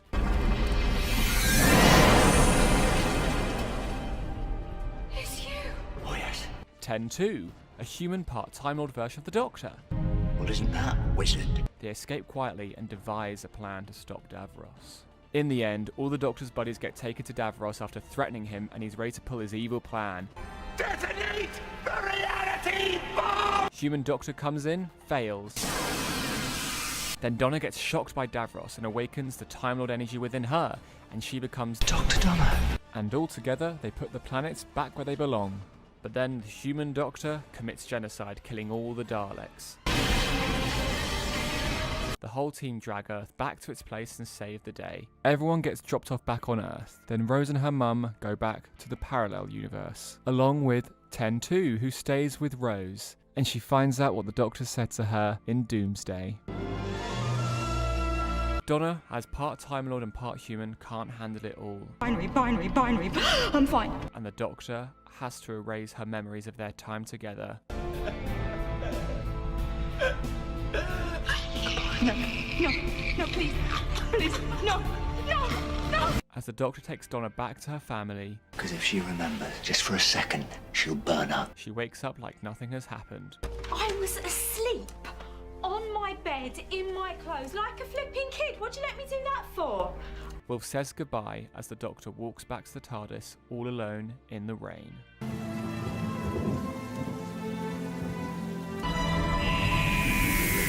It's October and we're at the National Television Awards, and that's nice, Doctor Who's won some awards, and David is here on the screen to say thank you and that he's now leaving the show. It'll be my last playing the Doctor. You what? And he only has 3 specials left as the Doctor. The next special's on Christmas, and the Cybermen are back in the next Doctor. The Doctor?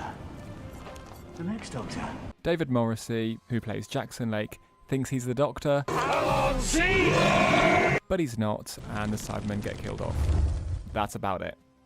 3rd of January 2009. Matt Smith is confirmed to be the 11th Doctor on a special episode of Doctor Who Confidential. We will see them in 2010. Hello, I'm the Doctor. Happy Easter. And now a bus ride to a desert with metal stingrays who like to eat planets. And the Doctor gets a new companion, Christina, for the episode, but they get back home and then the Doctor gets a sinister warning.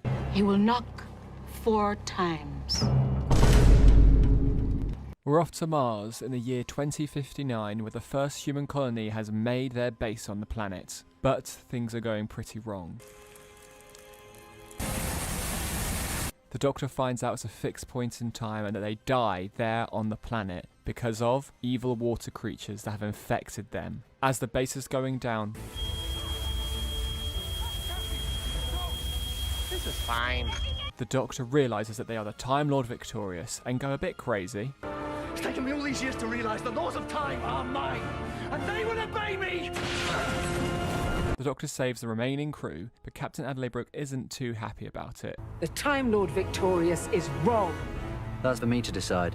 As they land on Earth, she goes back to her house and kills herself. The Doctor, thinking he's gone a bit too far, is confronted by one of the Ood and realises this could be the end for them. My death. It's now. The end of time itself. The Doctor visits the Ood, but they warn him of the Master's return. Back on Earth, everyone's having bad dreams about a certain someone. The Master has been resurrected using his ring and Lucy Saxon. Never die! But now, the Master's even more crazier. Look at me! Bonier. I am hilarious! And he's got even more drums in his head as well. 1, 2, 3, 4, 1, 2, 3, 4, 1, 2, 3, 4. Stronger than ever before. The Doctor and Wilf team up for the episode. We also see Donna quickly, as she's now engaged to a new man, Sean Temple. The Doctor and Wilf find the Master, but not in time. He uses some billionaire's alien tech that they stole to turn the human race into the Master Race. Wilf is saved by the Doctor just in time, and even more of a cliffhanger. The Time Lords return. The Time Lords are back. Oh, and don't worry, Donna is safe as well. The Doctor took those precautions. We love you, Donna. Do you think I'd leave my best friend without a defence mechanism? Now, in the next part, Wilf and the Doctor devise a plan with these cactus people and go off to space, and we get this really lovely interaction. I'd be proud. Of what? If you were my dad. Suddenly, the Master finds a diamond, and it's from Gallifrey, and that drumming in his head? It's a signal to get the Time Lords and Gallifrey back. The Doctor dives back to Earth and tries to stop it from happening. And is face to face with Rassilon. The Doctor breaks the signal, thinking he's about to die, but then the Master gets in the way and sacrifices himself, and sends the Time Lords and Gallifrey back into the Time War. Oh, and Wilf, no, don't go in there, Wilf, stop! Everything is sorted until... the Doctor, feeling they were close to avoiding death, But it's not fair! saves Wilfred. It's my honor. The Doctor absorbs the radiation and it triggers their next regeneration. It started. Iconic moment. The Doctor does a little farewell tour for all the companions and says goodbye to Wilf at Donna's wedding to Sean. He gives him a little wedding present. A lottery ticket?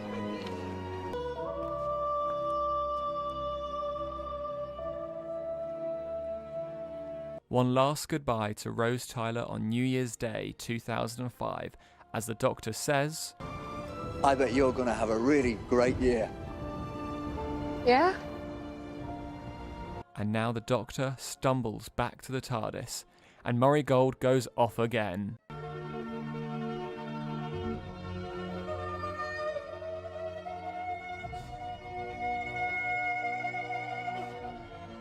And goodbye to the 10th Doctor. I don't want to go. After an explosive regeneration, we say hello to the 11th Doctor, played by Matt Smith.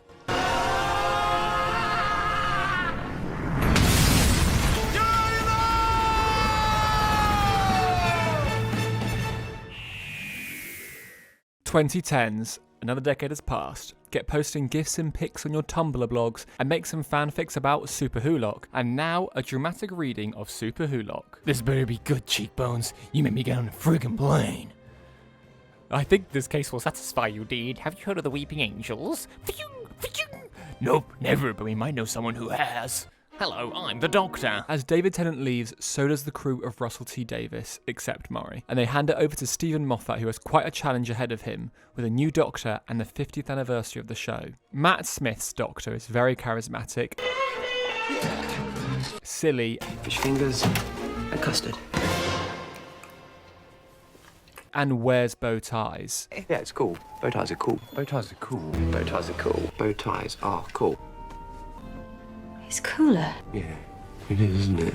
Bow ties are cool. We say hello to Karen Gillan as a new companion, Amy Pond, in the first episode on the 3rd of April 2010, the 11th hour. And we get this super cool, weird trailer.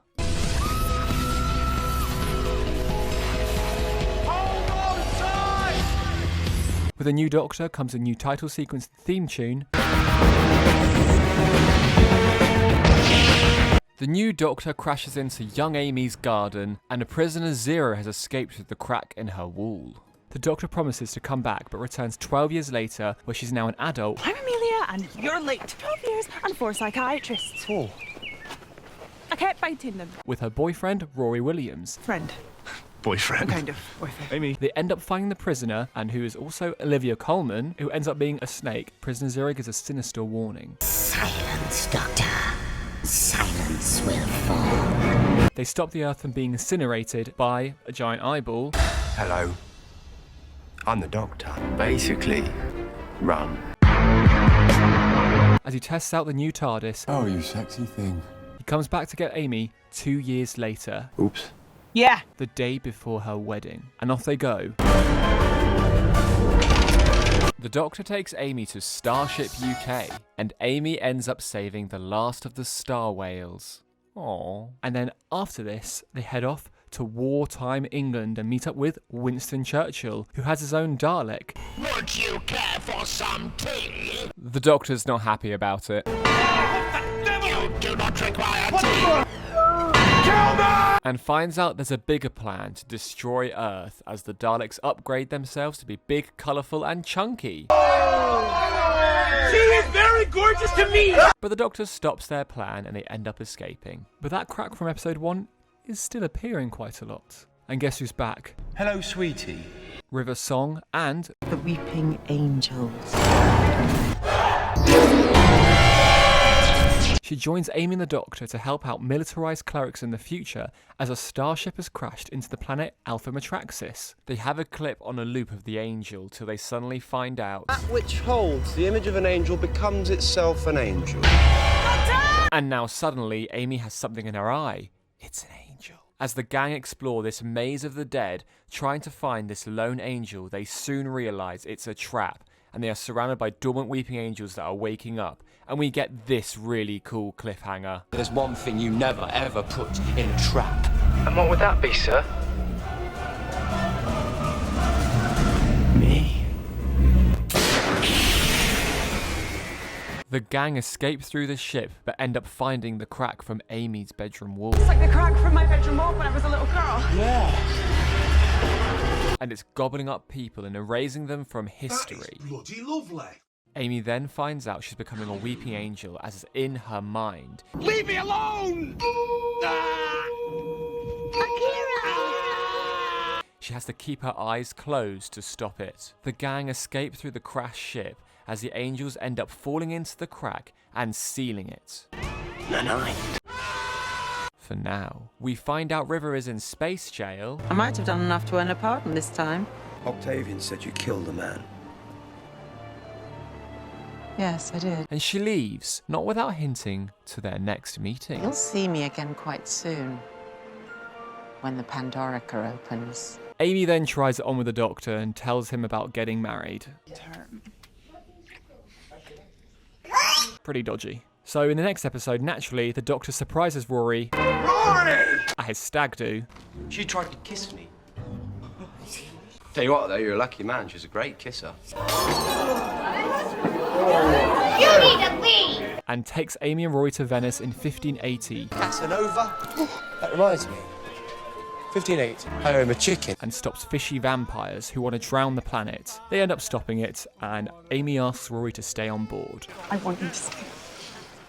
Next up, the team come face to face with the Dream Lord as they try to determine which is reality or just a dream. They find out both were dreams caused by some psychic pollen that fell into the TARDIS. Oh, and Amy and Rory are pretty much made up and happy. The Homo Reptilia Silurians are back, but in 2020, and they want the Earth back. As they try to start an uprising, it doesn't go well, especially on the human side. The gang managed to freeze them back into another hibernation. But look, the crack is here, and the Doctor grabs something from it, and suddenly Rory is shot. The Doctor drags Amy back into the TARDIS, leaving his body to be eaten up by the crack. And now, Amy forgets who Rory ever was. What were you saying? And what did the Doctor get from the crack?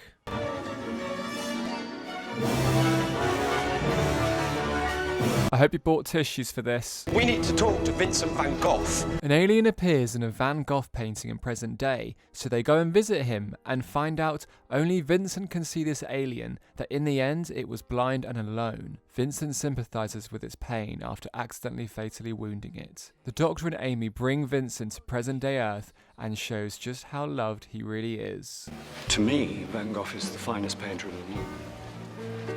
Certainly the most popular great painter of all time, but also one of the greatest men who ever lived.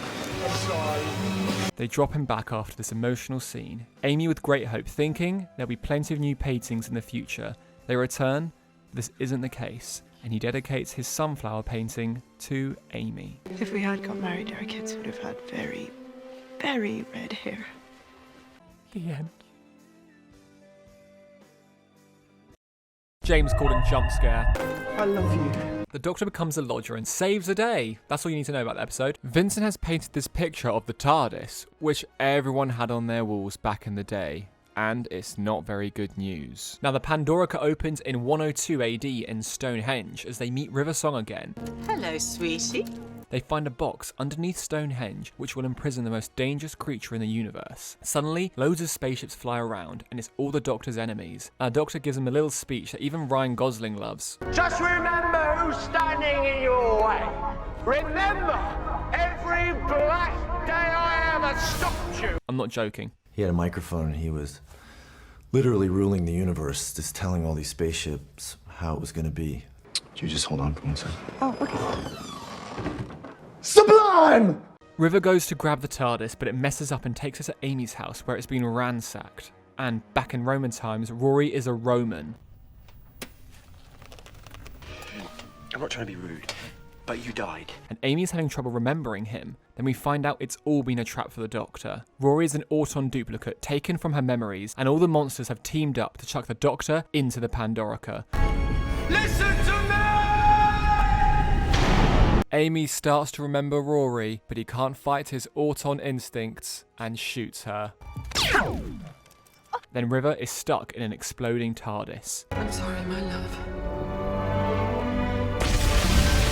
To be continued. For the final episode, the universe has ended, but the Earth is fine, just about, and we see young Amy who gets a leaflet to go to the History Museum. And things are a bit weird. She touches the Pandorica and suddenly... Okay, kid. This is where it gets complicated. Back in 102 AD, Rory is holding dead Amy till suddenly the Doctor appears out of nowhere. Listen, she's not dead. And gives him a sonic screwdriver and politely reminds him to put it in Amy's pocket when done. Good luck. What do you mean? He opens the Pandorica with a sonic and the Doctor is confused. How did you do that?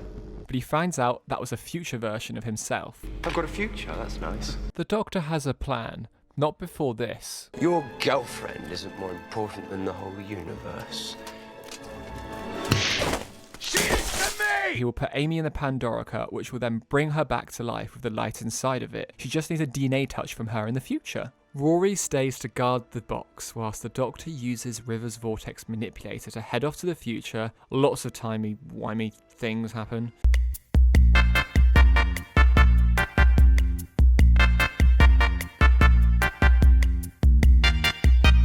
And we are reunited with everyone again, but as the universe is dying, young Amy disappears, and then they go find out the sun is the TARDIS blowing up, and River Song is stuck in the middle of it. Hi, honey.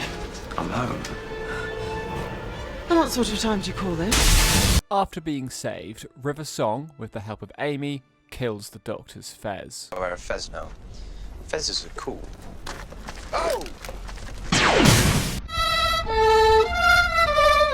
One of the Daleks from the Pandorica Museum exhibit has awoken and is after them, and it even manages to kill the Doctor. But River gets her revenge. Mercy. Say it again. Mercy! One more time. Mercy! Not being quite dead, the Doctor puts himself into the Pandorica, ready to reboot the universe with its light. He tells Amy all will be normal when she awakes. The Pandorica is then chucked into the TARDIS, and suddenly he awakes, but he's going through his past and ends up telling a young Amy a story about a madman in a box. He sees the crack in her wall and realises he must step into it to seal it off. Amy awakens with her life back to normal and she's ready to marry Rory, but she feels she's forgotten something at her wedding. Maybe a story of... Something old, something new, something borrowed, something blue. In the end, the Doctor is fine and dandy and they have a lovely wedding all together. And then River's also there, and she does a bit more teasing for the Doctor for his future. Who are you? You're going to find out very soon now, but that's when everything changes. And the gang are ready for more adventures. After rebooting the universe, it's, you guessed it, Christmas time! And the Doctor is trying to convince a rich old man to save the lives of people on a crashing ship. So the obvious choice is to Charles Dickens' A Christmas Carol his way through the adventure, as he convinces him to be kind. Also, Catherine Jenkins is here acting and singing her heart out.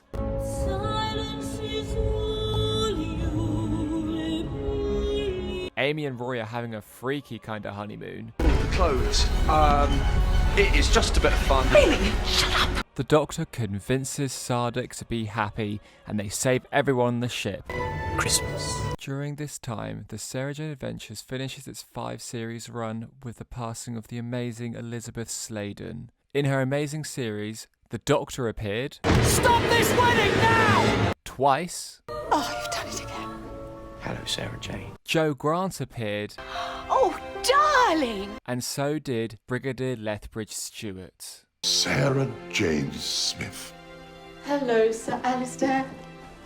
It's been a long time. Oh, it's...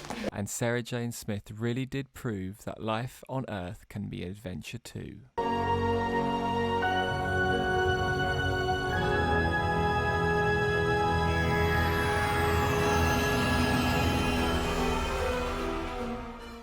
We arrive to Series 6, and the gang get mysterious blue invites to America. And we are in the US of A. Lake Silencio in Utah. Howdy.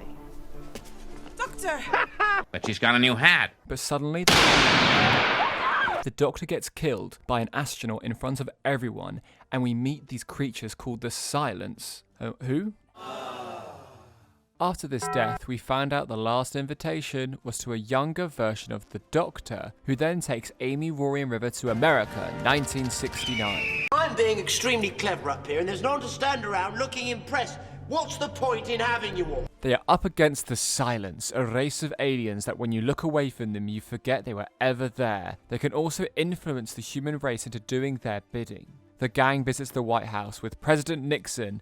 I'm going to need a SWAT team ready to mobilise, street-level maps covering all of Florida, a pot of coffee, 12 jammy Dodgers and a fez. And they make a new friend, Canton Delaware III, to help them out. A little girl is scared and needs help. I'm scared of the spaceman. So out goes the gang to find her, but they find the astronaut there, but it's the little girl. Help me! She escapes eventually though. After this, Amy is having some issues thinking she's pregnant. I'm pregnant.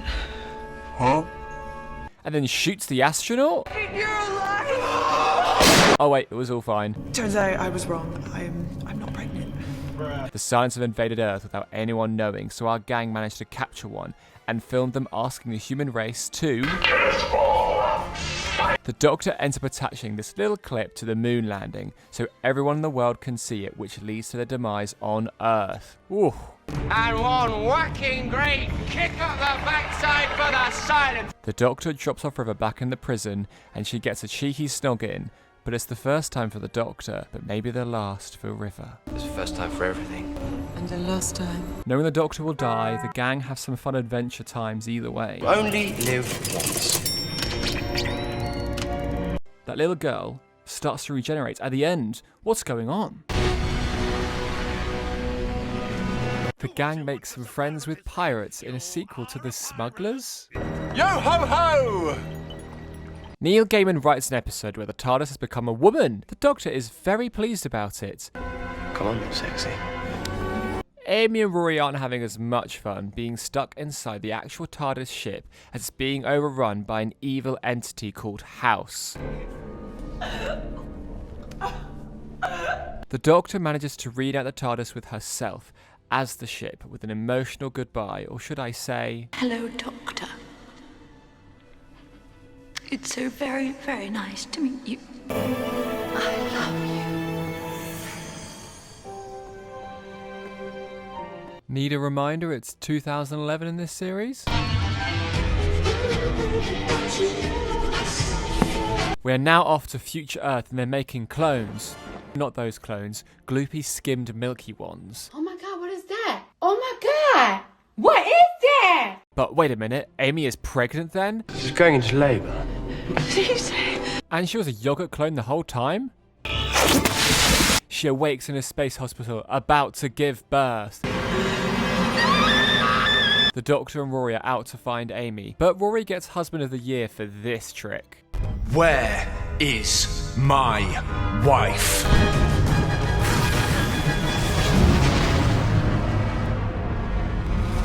Would you like me to repeat the question? They find Amy on a military asteroid called Demon's Run. The Doctor brings together a crew of people. Who, you ask? Strax, a Sontaran nurse. Did somebody call for a nurse? Jenny and Vastra, a Victorian maid and her Silurian wife. We're going to need the swords. And River Song. Oh, no wait, she can't, she says. And then Doria Moldova, who is a blue man that owns a space bar. You cannot need me! They end up taking on Amy's kidnappers, Madame Convarian, an evil eye patch lady who's been popping up through the series. The Doctor and his new team take down Demon's Run, their army of headless monks. A bit too easily though. They find out Amy's baby is being taken to become a weapon against the Doctor. Also, that this child could have the ability to regenerate as it was conceived mid-flight on the TARDIS. They find out it's a trap. Dorium is beheaded by the monks, and the battle is on again. And Amy's baby Melody is... Madame Kavarian has Amy's child, and they have lost the battle. River finally appears and tells the Doctor who she really is. Tell me who you are. I am telling you. The Doctor promises to get Melody back and then disappears, as Amy and Rory slowly find out through a present they got from one of the soldiers who River Song really is. I'm Melody. I'm your daughter.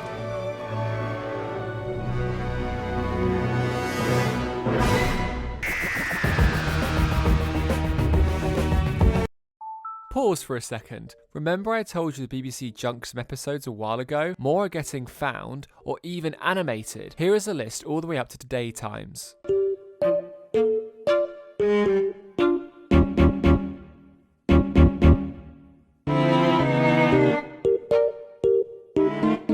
Also, Torchwood airs its final series, Miracle Day, so now the show has no more spin-offs on air. It's autumn, and the show got split into 2 parts, and we go kill Hitler as Amy and Rory's friend Mel hijacks the TARDIS. Let's kill Hitler. She's wounded by Hitler and starts to regenerate, and she turns into, you guessed it, River Song. Who's River Song? Spoilers. But she's ready to do what she was made to do. I was born to kill the Doctor. She smooches the Doctor and kills him in the process. I'm dying. A funny shape-shifting robot with tiny people inside is here to kill River/Melody, and after much convincing from the team, River saves the Doctor by using all of her regeneration abilities, and then the robot lets her live. In the end, the Doctor gifts River the iconic book. After getting a message on the psychic paper, the gang go help a boy called George who is scared of everything. We see some really creepy dolls in this episode. In the end, the Doctor helps George, who is actually an alien, and his family, and they go on their merry way. Amy gets a bit of trauma as they visit a planet where one time stream is faster than the other. They save Amy by grabbing her younger self but leave her older self to die to stop a paradox from happening. Pretty heavy. Time to relax in a nice hotel, but it's all creepy, and each room it has everyone's biggest fear. People of different faiths from all over the universe are kidnapped, and they are being fed to a Minotaur. And we say hello and goodbye to the best would-have-been companion, Rita. Amy, with regret, you're fired. What? I'm kidding. Oh, and Amy and Rory decide maybe it's best to give it some time to stop travelling with the Doctor, as they're gifted a really nice house and a car. And what's the alternative? Me standing over your grave? The Doctor leaves, maybe ready to face his fate as they realise that their time is soon up. Another James Corden jump scare. Oh my God! But with Cybermen this time. And he's got a kid. He prefers to be called Stormageddon. How do you know that? I speak baby. And we see Madame Corvarian and the Silence kidnap adult River Song as they put her into the spacesuit, ready to kill the Doctor. And now it's finale time. The Doctor meets with the shape-shifting robot, the Tesselector, to send the invitations, and they are asked if there's anything that can be done for the Doctor. Is there nothing else we can do? I walk a lonely road, The Doctor grabs one of those mates from that battle, who is just ahead because of the Headless Monks. And the Doctor is boasting about having all the time in the world, and gives an old friend a ring. The Brigadier! Unfortunately, the Doctor finds out they were too late, as he has passed away. I'm afraid Brigadier Lethbridge Stewart passed away a few months ago. It's time. The Doctor, ready for their death, is about to be shot by River Song on the lake. But suddenly... What have you done? Well, I think I just drained my weapon systems. But this is fixed. But suddenly, the timeline changes, and we are thrown into a messed up reality where all of time is happening at once. Now, this is annoyingly complicated.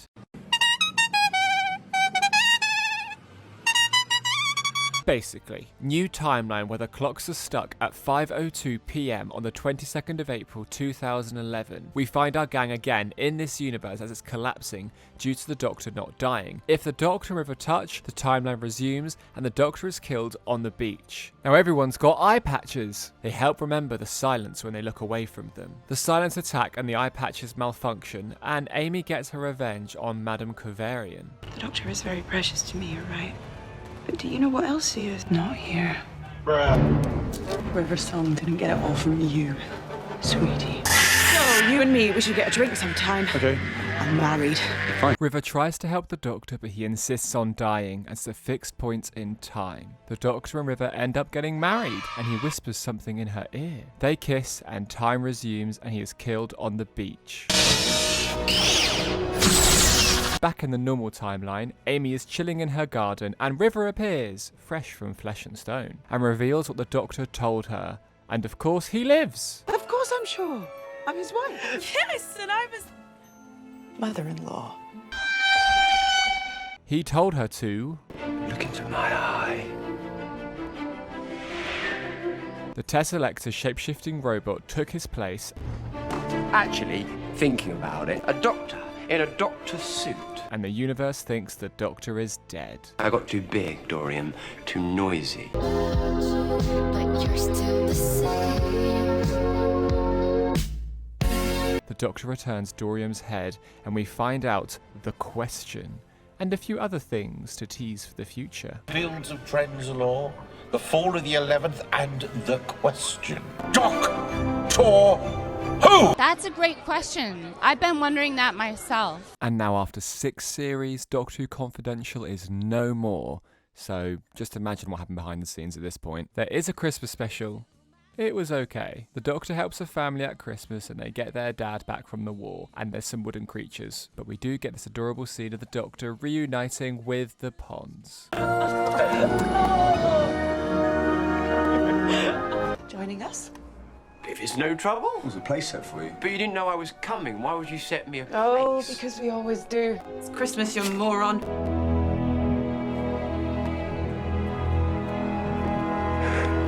It's March 2012, Jenna Coleman is confirmed as the new companion, and Amy and Rory are set to depart in the first half of Series 7 in the autumn. We kick off the series with Asylum of the Daleks. The Daleks need the Doctor's help, and they bring the gang back together to blow up the Asylum of Crazy Daleks. Also, Rory and Amy got a divorce, and now we meet Oswin. Hello. Are you real?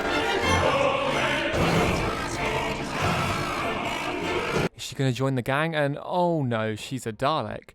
And she dies as she blows up the planet. Run, you clever boy. And remember. But before she dies, she manages to erase the Doctor from every Dalek's memory. And Amy and Rory stay together in the end. Phew. And now... dinosaurs! On a spaceship! And Rory's dad, Brian, is here.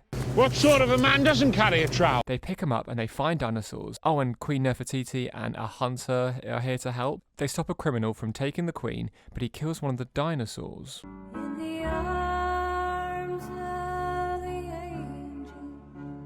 Oh well, that's all ancient history now. The Doctor kills him naturally, and they all save the ship. And next up, a cowboy adventure. Tea, but the strong stuff. Leave the bag in. The Doctor's mercy is put to the test against an alien evil scientist living in this town. Today, I honour the victims first. His, the Masters, the Daleks, all the people who died because of my mercy. In the end, this scientist blows himself up, atoning for his wrongs, and the alien gunslinger that's here ends up being the sheriff. The end. Back to Earth now, and we meet the daughter of Brigadier Lethbridge Stewart. Kate Stewart, Head of Scientific Research at UNIT. And they wonder why boxes are appearing everywhere on Earth. This gets solved quite easily, and Brian convinces Amy and Rory to stay with the Doctor and have more adventures. Go save every world you can find. Who else has that chance? What a dad. A nice picnic in New York City, and our team are chilling out reading a crime novel. I hate endings. But soon enough, the novel is telling the story of what is happening in real time. He said, I just went to get coffees for the Doctor and Amy. And the Weeping Angels are back. Along with River Song. You really are the most devious bastard in New York City. Rory is sent back in time to 1938 New York by a weeping angel. The Doctor and Amy go back to get him and find River there. The angels have created a battery farm out of a hotel to lure victims in there and feed off their time energy. Finally, some good fucking food. The angels capture Rory and he dies as an old man in front of the gang. I'm sorry, Rory. But you just died. They find out a plan and they escape his fate just in time. And wow, the Statue of Liberty is an angel. How cool. I always wanted to visit the Statue of Liberty. I guess she got impatient. So Amy and Rory jump off the building, creating a paradox, so the whole adventure never happened. Together. Or not at all. What the hell are you doing? Amy! The paradox is working! And they wake up in a graveyard in present day, and they head back to the TARDIS and they continue the series happily. Wait, Rory, no! Doctor! He's sent back in time by a surviving angel, and the Doctor can't get him. It could destroy the universe. The Doctor begs Amy to come back to the TARDIS. Just come back into the TARDIS. Come along, Pond, please. But she's ready to say her goodbyes as she's convinced to go join Rory and says, Agony man! Goodbye!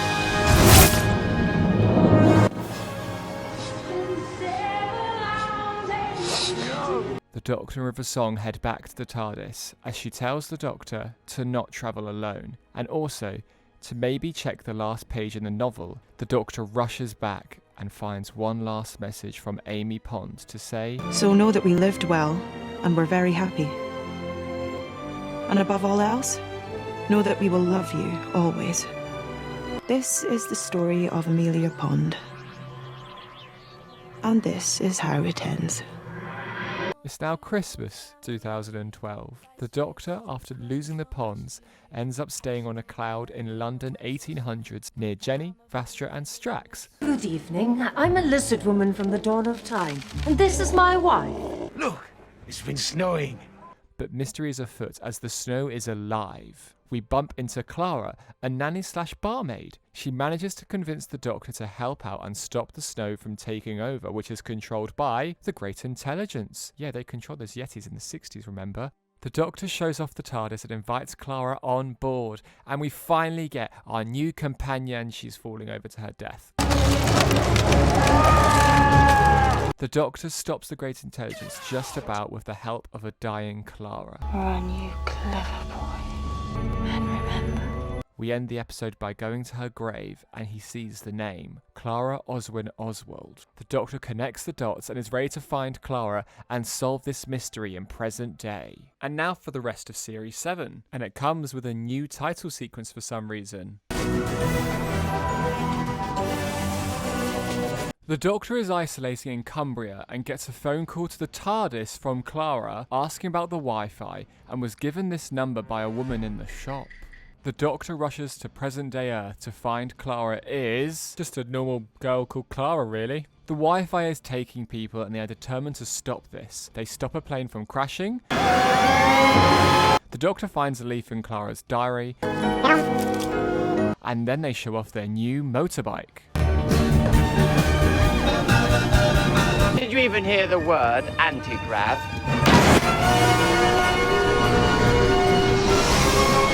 They end up stopping the Wi-Fi, which is the Great Intelligence, and then they invite Clara on board. What do you say? Anywhere? Come back tomorrow. Because tomorrow I might say yes. In the next episode, we start off the episode with the Doctor determined to find out who Clara is and goes through her timeline. I don't know. I think that's a bit dodgy, mate. He finds out the leaf in her book is the reason her mum and dad met. So now he picks up Clara and she asks to find something awesome. And off they go to a space market, and an angry sun god isn't happy, so they try to stop it from feasting. Murray Gold goes off with another banger. I hope you've got a big appetite. Because I have lived a long old life, and I have seen... The Doctor's speech isn't enough, so Clara uses her leaf as memories to defeat the god. The end. Now the Ice Warriors return and they nearly start a Cold War. No pun intended. Also, they come out their shell a bit. Ew!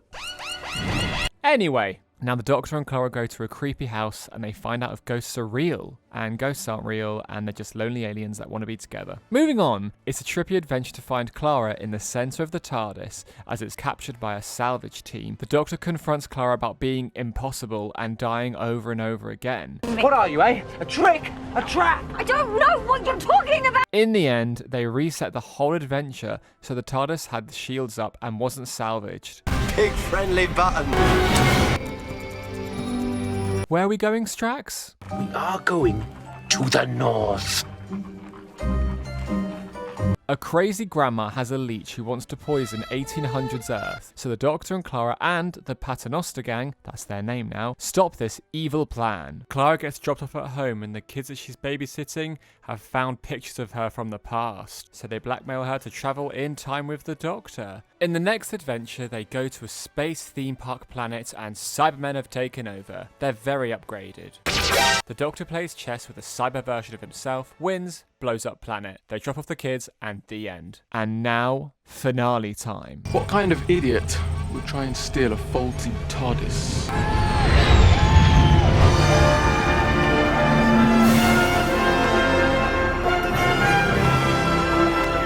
The name of the Doctor. And what an opening! Doctor? Yes? What is it? What do you want? Sorry, but you're about to make a very big mistake. I'm Clara Oswald. I'm the impossible girl. I was born to save the Doctor. So, the Paternoster crew hold a conference call in their dreams and invite Clara and River Song. They have a message from a crazy dude about the Doctor's grave being found. Suddenly, Jenny is killed. Everyone wakes up and the Paternoster gang are taken by the Whispermen to somewhere called Trenzalore. According to the Great Intelligence, yep, they're the big baddie of this season. Clara wakes up and tells the Doctor, so they go to find them. We arrive at Trenzalore, the planet where the Doctor is buried inside a TARDIS. I mean, it actually is the TARDIS, my TARDIS from the future. What else would they bury me in?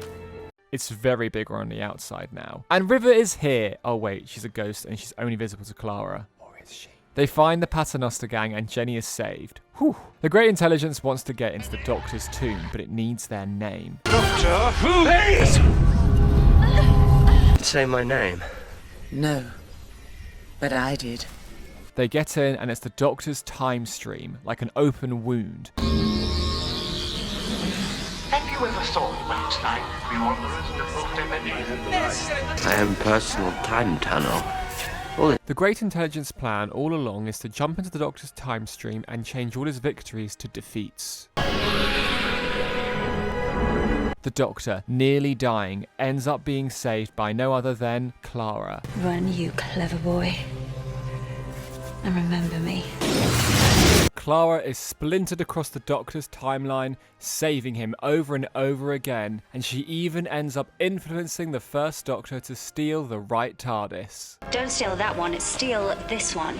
The navigation system's knackered, but you'll have much more fun. With everything back to normal, but no Clara, the Doctor is ready to jump in and save her. River, thinking the Doctor can't see or hear her, suddenly... Be sensible! How are you even doing that? You are always here to me. And I always listen. And I can always see you. And they share one final kiss. Nobody else in this room can see you. God knows how that looked. Huh? The Doctor jumps into his own time stream and saves Clara. The Doctor and Clara reunite, and then we see a Doctor we haven't seen. What I did without choice. But not in the name of the Doctor. John Hurt is the War Doctor?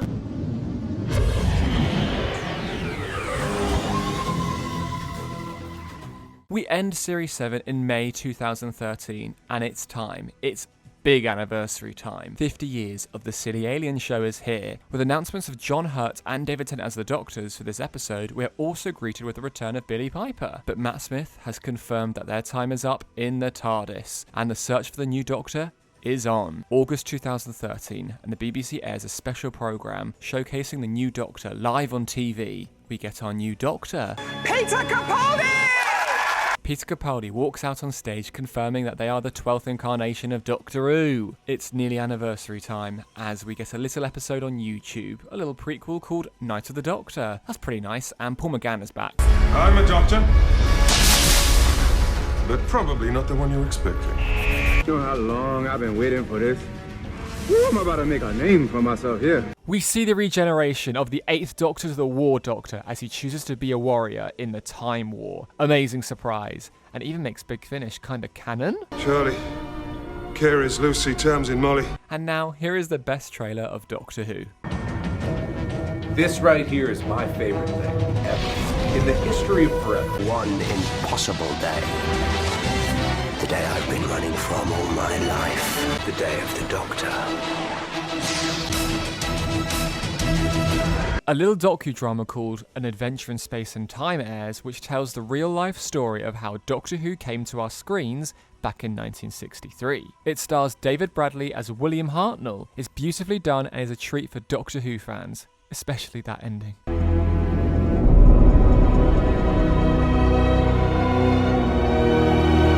The 50th anniversary, The Day of the Doctor, is going to be aired simultaneously in 94 countries and shown in cinemas in 3D. 23rd of November 2013. The Doctor and Clara are back, and they are picked up, quite literally, by units. I don't like being picked up. Kate is back with her scientific advisor, Osgood. She's a big Doctor fan. Inhaler! They have a 3D painting at the National Gallery named No More, or Gallifrey Fools.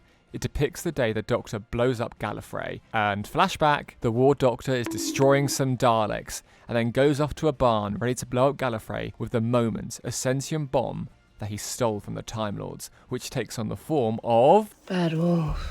The Moment opens a time tunnel, and suddenly... Okay, I wasn't expecting that. Back to present day, the 11th Doctor and Clara check out an undergallery, and we see a painting of the 10th Doctor with Elizabeth I. You knew her then? another flashback, or forward from a certain point of view. The 10th Doctor is trying to find a Zygon and proposes to the Queen. Will you marry me? Of course I will. Ah, gotcha! You're a Zygon. Oh, and the horse was a Zygon all along. And a nice horse. They escape, but that Zygon has taken on the form of the Queen, and there are two of them. Suddenly, time tunnel and...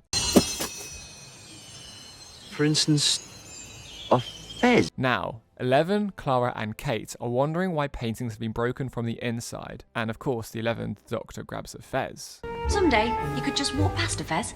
Never gonna happen. And suddenly, you guessed it, Oh no, not now. a time tunnel. The 11th Doctor chucks his fez into it and jumps in to be confronted with the Doctor. They have some cheeky banter, compare Sonics... Compensating? For what? They chuck the fez back through and it lands with the War Doctor, who comes to join the party with 10 and 11 in England, 1562. I'm looking for the Doctor. Well, you've certainly come to the right place. Clara and Kate end up heading off to the Black Archive in the Tower of London, where the Doctors get locked up in by supposed Zygon Queen Elizabeth in the past. The Doctors have some alone time, technically. They chat about where they are in their lives. In the present, the Zygons have already invaded and taken the forms of Kate and Osgood. In the Black Archive, Clara escapes the Zygons by using the Vortex Manipulator and going to where the Doctors are. How did you do that? Wasn't locked. Right. All together now, they find out the Zygons have been using Time Lord technology to put themselves into paintings and then popping out later in the future. Also, Queen Lizzie isn't a Zygon because Human One killed it. And she's of course not forgotten about the wedding.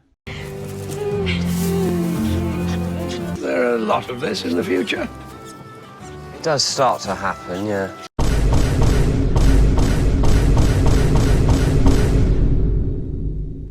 I will be right back.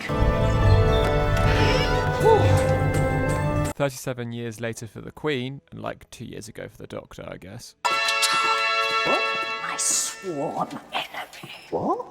Off with his head! Now our Doctors and Clara find out the Zygons have taken the Black Archive, and Kate and Osgood are there, ready to stop them by blowing up London. The Doctors can't seem to land, so they pop themselves into the Gallifrey painting as they manage to get it delivered to the Black Archive. Time travel in it. They pop out in style. Hello. I'm the Doctor.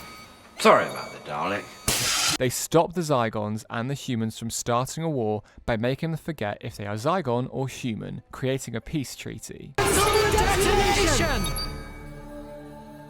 Peace in our time. The War Doctor, proud of themselves for doing what is right in the future, is ready to use the moment. I'm ready. The War Doctor is ready to blow up Gallifrey, but is then greeted by our doctors, thanks to the moments, and they're ready to do it together. Clara convinces our Doctor that they need to be what they've always been. Be a doctor. Now here is where it gets real. A really iconic moment. Doctors are ready to save Gallifrey, and they use that Time Lord painting technology to hide Gallifrey in the painting. They call upon the War Council, ready to enact their plan, but the Council says, The calculations alone would take hundreds of years. Lucky for them. Don't worry, I started a very long time ago. War Council of Gallifrey, this is the Doctor. You might say I've been doing this all my lives. All our doctors are on screen saving Gallifrey, but no, wait. All 12 of them. No, sir. All 13!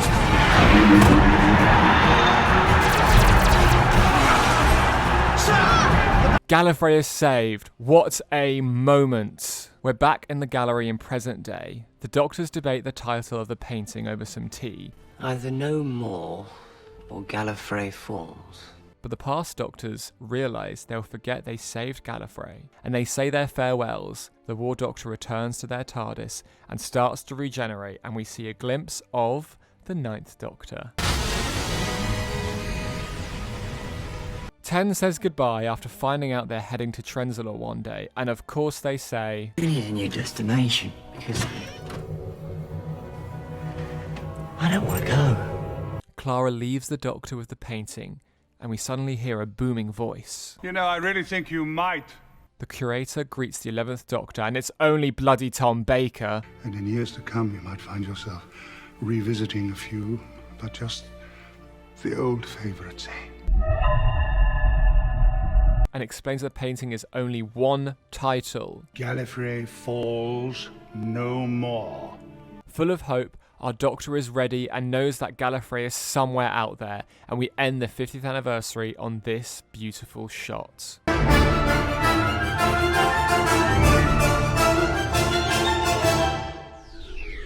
Oh, that was crazy. I've never actually experienced that sort of atmosphere again before. It's absolutely electric. So, we've heard the name, the night, the day. Now it's the time of the Doctor, back to Trenzalore, and the Doctor finds something that truly spooks him. The crack in the wall is back, but why? Gallifrey is on the other side, and the Doctor needs to bring it back by saying their name into the crack.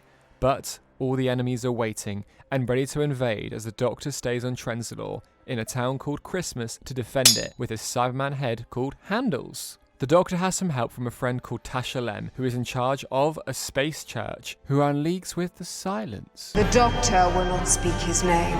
Silence will fall! It's like poetry, sort of, they rhyme. Clara is sent home as the Doctor defends the town. She returns and finds out the Doctor is on their final regeneration, as Time Lords only have 12 lives.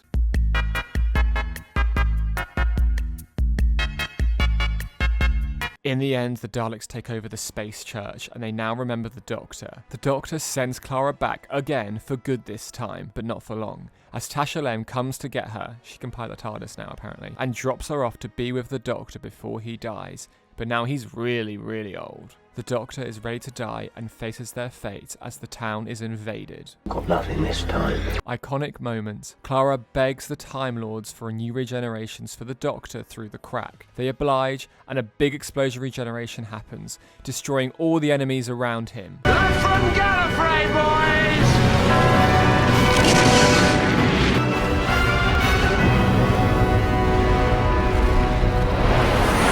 Clara returns to the TARDIS and sees the phone is hanging out. She puts it back, and we see the 11th Doctor back to their younger self, having a final fish fingers and custard, and the regeneration starts. I will always remember when the Doctor was me. And the Doctor sees a vision of a certain someone. Raggedy Man, good night.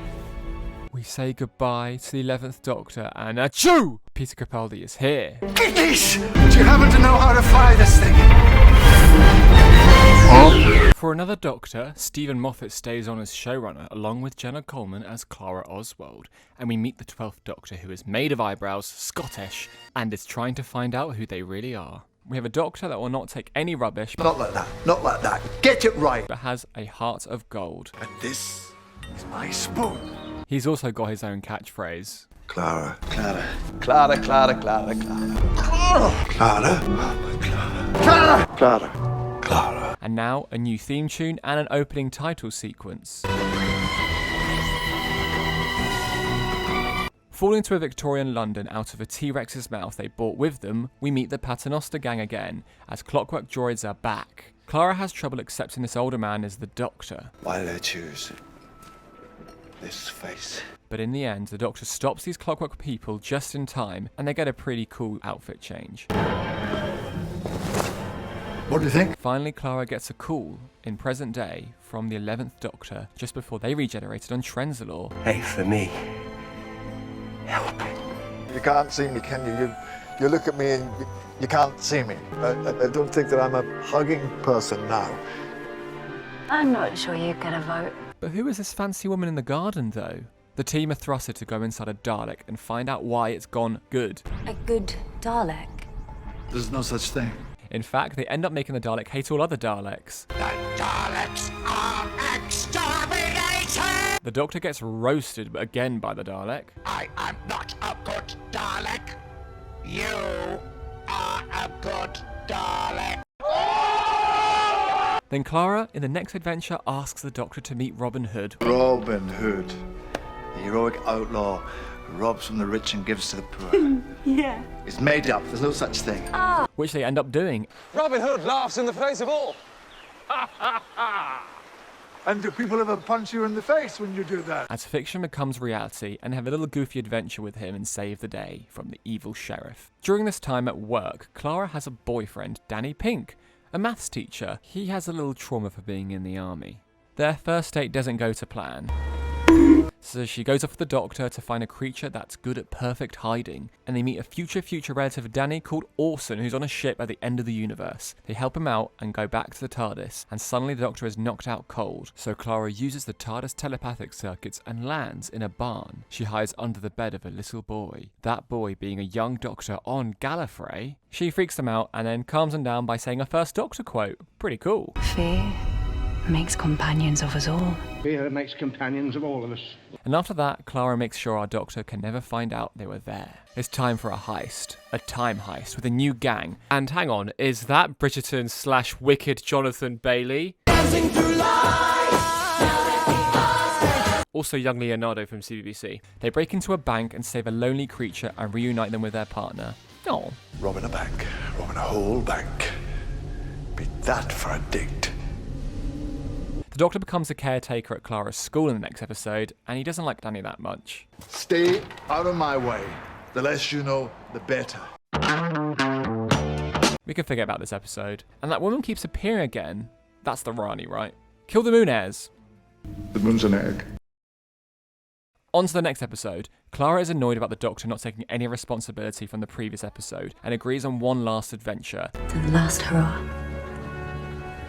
The last hurrah. A Space Orient Express that goes horrifically wrong. And hey look, Foxes, the singer, is singing Queen.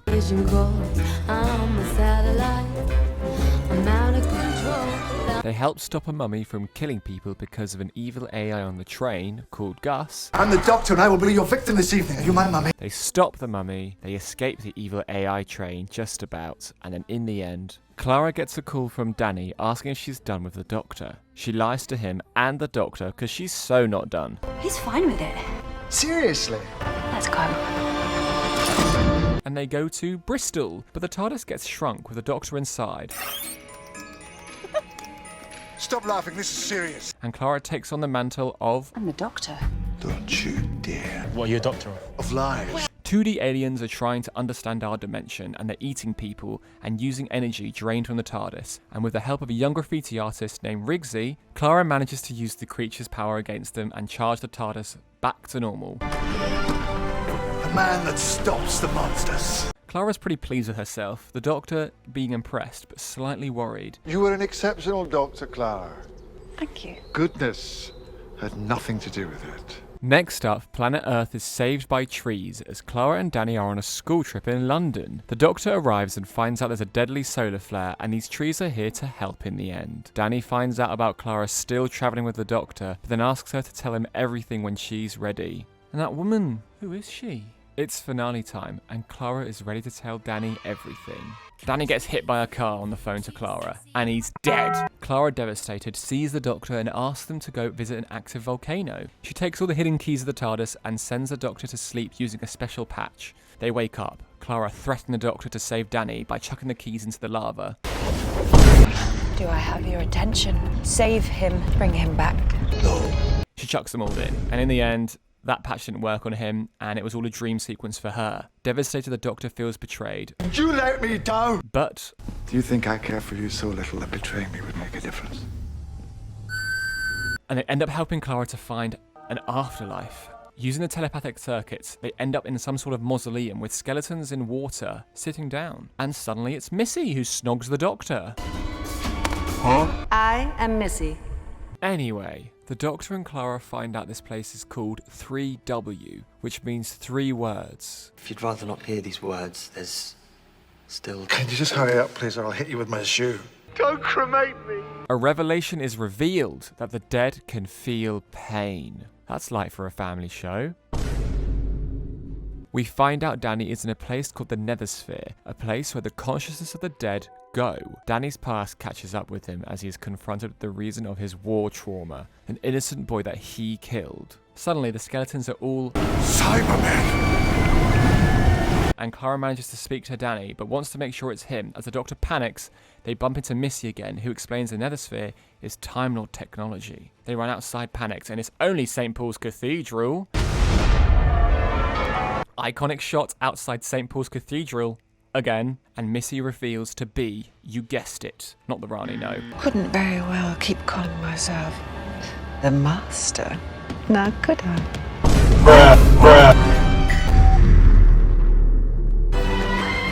And we're at the end of the series. We start the episode with an iconic intro with Clara as she tells the Cyberman that she's the Doctor.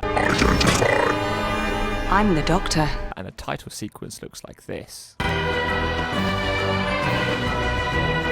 After her big reveal, Missy reveals that her plan is to turn the dead into Cybermen by then making it rain cyber pollen over the graves of Earth. Unit is back with Kate Stewart and Osgood as they arrest Missy and they induct the Doctor as President of Earth. They go onto a plane and Missy escapes. She kills Osgood, reveals she gave the Doctor's number to Clara, Best outline in the universe, and blows up the plane with Kate falling to her death. The Doctor does some cool skydiving straight into the TARDIS. Dun, dun, dun.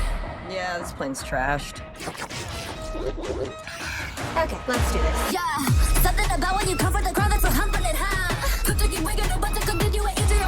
And yay, Danny is back! But as a Cyberman, unfortunately. So with Clara, they meet with the Doctor in a graveyard, and Missy appears in a very, very Mary Poppins-esque way, and she ends up gifting this army of Cybermen to the Doctor. Why are you doing this? I need you to know we're not so different. The Doctor declines and realizes they are actually not a good man, but... I am an idiot with a box and a screwdriver. He gives Cyber Danny the control, so Danny detonates the Cyberman and sacrifices himself. Missy accepts to be executed by the Doctor, but not before giving the answer to where Gallifrey is. It's returned to its original location. Didn't you ever think to look? She's then shot by a Cyberman who ends up being our dear friend, the Brigadier, apparently. Also, he saved Kate, so that was quite cute. In the end, the Doctor goes to find Gallifrey, opens the doors, and nothing is there. He gets a little angry. Clara nearly gets Danny back with a bracelet the Doctor fixed, but then Danny sends through the boy he killed instead, and we say goodbye to Danny Pink. The Doctor and Clara end up lying to each other to make sure they're both happy, and they have one more hug, but... Never trust a hug. It's just a way to hide your face. They part ways. The Doctor has a snooze and is suddenly woken up by no other than Father Christmas. What do you want for Christmas? Huh? Last Christmas, I gave you my heart. No, I gave you a dream inside a dream inside a dream? We head off to the North Pole to an Arctic team who are researching these crabs that look like something off Alien. There's a horror movie called Alien. That's really offensive. No wonder everyone keeps invading you. The Doctor and Clara find out they lied to each other about Danny and Gallifrey. I lied so you'd go home to Gallifrey instead of fussing about me. I never found Gallifrey. I lied. These crabs are killing off these people by making them dream to death, as Clara gets attacked by one and dreams of a Christmas with Danny, who ends up telling her that every Christmas is last Christmas. And he and the Doctor end up saving her. The Doctor and Clara find out with the help of Santa that the whole scenario that they are in with the crew is a dream. They escape with the help of Santa in his sleigh. Look at me!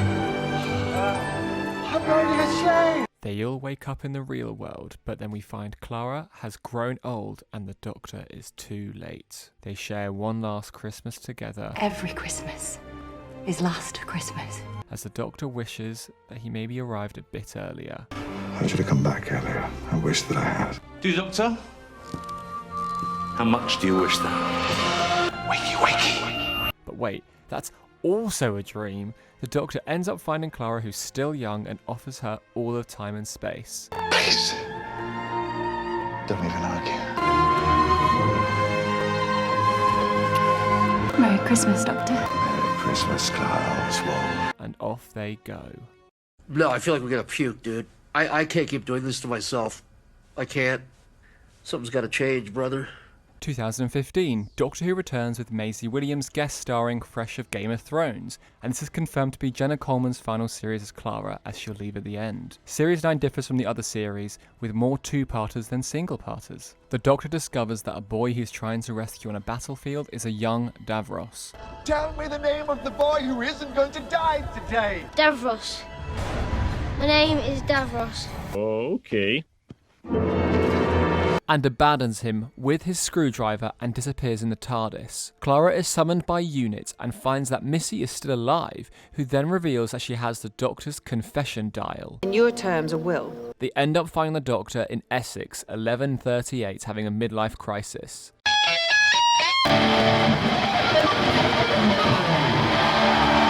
He doesn't know we're here, does he?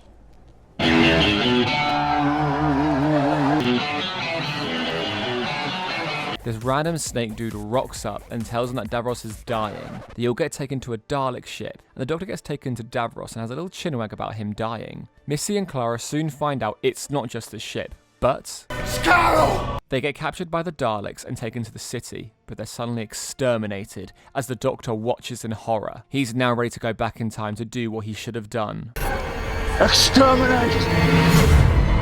Missy uses Dalek energy to power her and Clara's escape after getting shot, just like she did before. That's how you did it. The Doctor nicks Davros' chair for a bit. So, anyone for Dodgems? And demands that they return Clara. Clara Oswald. I want Clara Oswald. Missy and Clara go through the sewers filled with decaying Daleks that are still alive. Ugh. They kill one of the normal Daleks before emptying its case to disguise Clara as that Dalek.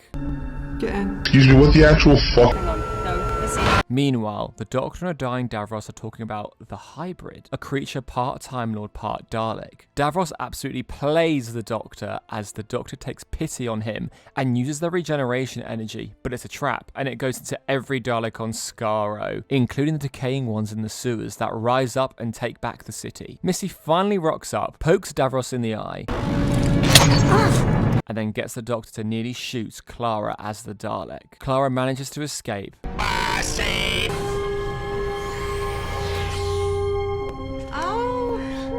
And Missy takes her leave. The Doctor and Clara get back to the TARDIS, and he's over screwdrivers now. I'm all about wearable technology.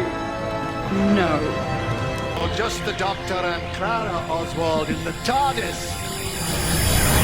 The Doctor ends up saving the young Davros, not killing him, and he's making sure that there is mercy. Always mercy. In the next episodes, it's a proper time travel adventure with ghosts on an underwater base in the future. The Doctor and Clara find out that these ghosts have something to do with this massive alien called the Fisher King, and the Doctor even breaks the fourth wall to talk to the audience about a bootstrap paradox. The bootstrap paradox. Google it. And I can't forget the iconic version of the theme tune played by Peter Capaldi.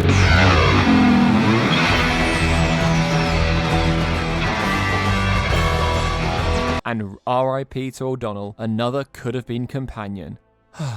They manage to get rid of the ghosts and they leave. Now, the Doctor and Clara find a race called the Maya invading a Viking village. They defeat the Maya with the help of the villagers, but at the cost of a girl named Ashilda, played by Maisie Williams. The Doctor is devastated that he's lost again, but he realises where they got their face from. I'm the Doctor, and I save people. Yep, it wasn't a coincidence in the end. Using the Maya technology the Doctor found, he gives it to Ashilda, making her immortal. She also gets a second chip, so she can give it to someone to spend eternity with in the future. Now, in the next episode, the Doctor's by themselves, and he's after an artifact in 1651 England, and bumps into Ashilda, who goes by the name of... I call myself me. But now she's pissed for being immortal and wants to travel with the Doctor, but he keeps on saying no. She ends up using the chip for some bloke or something, and there's an alien lion called Leonardo. Anyway, the episode ends on me saying she'll keep an eye out for the people the Doctor leaves behind. Now it's time for Secret Invasion, but done 10 times better if you can remember that Marvel show. Zygons are trying to live in peace among humans, but the cracks are showing. Osgood isn't dead, or is she one of the Zygons? Clara at her flat gets knocked out by some Zygons, and one takes her form called Bonnie. Hello, Clara. My name's Bonnie. Kate Stewart is trying her best to find Osgood, who has gone missing, and bumps into angry Zygons in New Mexico. The Doctor finds Osgood, and they head back to the UK via unit plane, but Bonnie as Clara shoots them down. But they end up surviving in Bond style. The opposing Zygons find out there's Osgood boxes in the Black Archive that could end the war and either expose the Zygons living in peace or keep them in their human form forever, or the other boxes destroy the Zygons or blow up London. Whew. Kate Stewart joins them, and the Doctor makes a big speech that fans post at really inconvenient times on Twitter when real life things are going on. Sit down and talk! We find out the boxes are empty and it's all a ploy. The Doctor wipes Kate's memories to keep the peace treaty. Bonnie becomes the new Osgood duplicate, making peace with the terms. Clara is of course saved as well. And now there's an episode about Mr. Sandman that's filmed entirely different from any other episode. As the Doctor and Clara try to find out what these Sandmen want, they escape, but not knowing the full truth, as the episode itself ends up being a message created by these Sand people to spread the infection of themselves everywhere, using sleepy dust. And it's Clara's time to face the Raven. The challenge. Begin. Rigsy is back and has a tattoo on the back of their neck that's counting down. They trace his movements down to a trap street, a place that houses refugee aliens. In the end, it was me, Ashilda, who had placed this on Rigsy as he apparently killed an alien. Clara gets a bit too doctory and transfers the tattoo to herself, thinking she'll be spared by me. Unfortunately, that's not the case. And the Doctor is furious as they find out it's all just deployed to get the Doctor there. I'll bring unit, I'll bring the Zygons, give me a minute, I'll bring the Daleks and the Cybermen. You will save Clara, and you will do it now, or I will rain hell on you for the rest of time. The Doctor is no longer here, you are stuck with me. And I will end you with everything you love. Me has made a deal with an unknown party to have the Doctor transported far away to keep the streets safe. He's then told by Clara to not take revenge, and now the Raven comes for Clara and kills her very dramatically. In the end, Rigsy paints the TARDIS in memorial to Clara, and the Doctor is teleported away. But I strongly advise you to keep out of my way. You'll find that it's a very small universe when I'm angry with you. And now it's time for the best episode of the series. Here we are, a castle. The Doctor is teleported into a room and is ready to find out who did this to him and if he had anything to do with Clara's death. I am the Doctor. I'm coming to find you, and I will never, ever stop. Going through this castle, they are followed by a creature from his nightmares, the Veil. They escape being killed by them by confessing stuff each time. I'm actually scared of dying. With each confession opening doors and moving walls to the next rooms. The Doctor goes to each room, avoiding the Veil, and grieves over Clara. They jump out of windows. Because you won't see this coming. Dig graves. Run around the castle. And drink soup. I've got soup. And they are also finding clues to get to room 12. The Doctor gets to this room and inside there's a wall made of a mineral stronger than diamond. It's platinum. 400 times harder than diamond. The Doctor, giving up hope, enters their TARDIS mind palace and isn't ready to confess what he knows about the hybrid as the Veil approaches him. He gets some much needed advice from Clara in his mind. Get up off your ass and win. As he's ready to find out who did this to him, he punches the wall, determined to get to the other side whilst telling a story about a shepherd's boy until the Veil reaches him and mortally wounds him. How many seconds? In eternity. The Doctor crawls back to the first room and burns his body up as energy to teleport himself in, and now the process repeats for like over 1 billion years, as the Doctor tells the tale of a bird sharpening its beak on the Diamond Mountain. Oh, Murray Gold. Yeah, due to copyright, I really can't play the song, so here's me playing it on the kazoo. Nearly 1 billion years.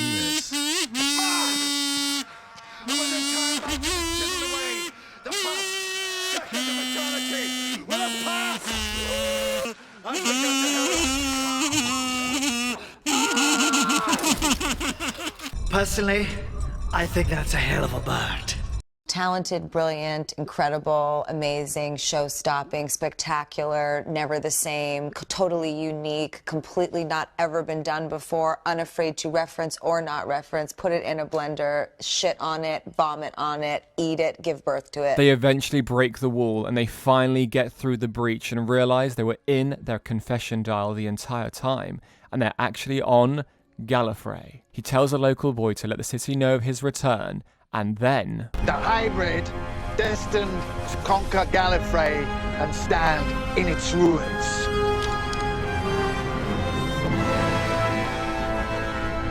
It's me. After this revelation, we're on to the finale, but we're in a diner with the Doctor playing a song on his guitar to Clara. Is it a sad song?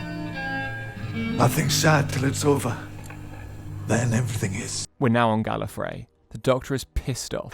And I would rain down upon you so hard that you'd have to be reassembled by fucking air crash investigators. He banishes President Rassilon.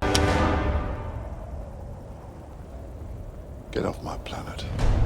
And demands to see a friend. Whilst all of this is going on, this story is being told by the Doctor in a diner to Clara. Using Time Lord technology, he grabs Clara the moment before she dies, but she's frozen between heartbeats and has no pulse. They end up grabbing a neural block, I'll explain what it is later, and they shoot the General. We get to the cloisters and it's pretty spooky down there.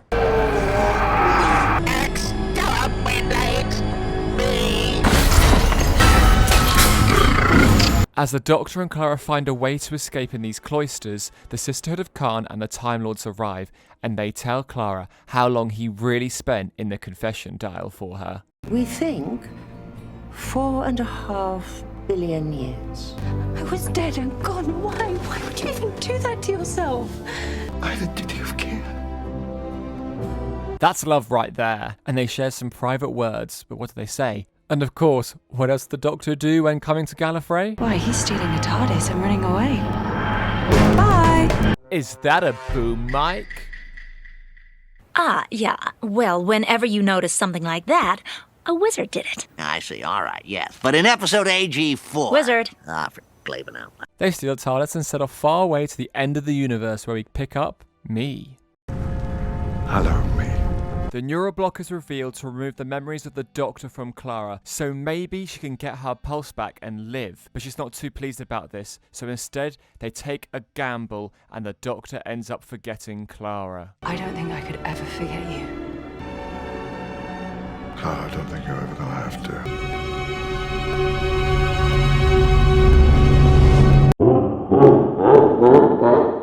We're back in the diner, and the Doctor has finished telling this story. If I met her again, I would absolutely know.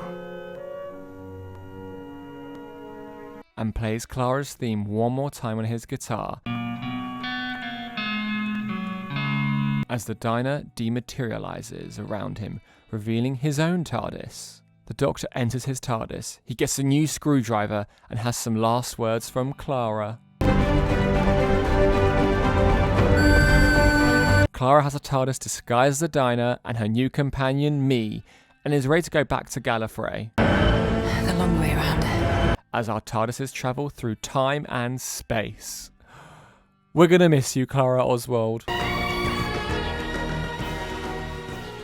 Are you missing Doctor...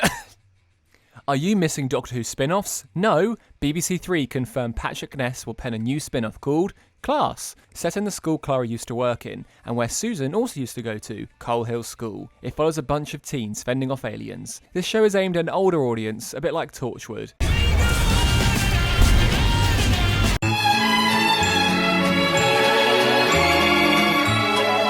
It only gets one series till it's canned, but hey, I liked it. And now, River Song returns in the Christmas special, and she doesn't recognise the Doctor this time. River! How do you know me? Well, it's a tiny bit complicated. People usually need a flowchart. She's tasked to remove the diamond from a head of a king, who she married, and the Doctor is mistaken for a surgeon. Tim, this is the surgeon. Hello. They spend the whole episode being chaotic. You're talking about murdering someone. I'm not. I'm actually murdering someone. He'll never know it was God. Yes, he will. How? He'll just know. Well, he's never noticed before.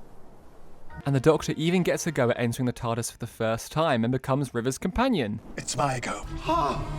Is it bigger?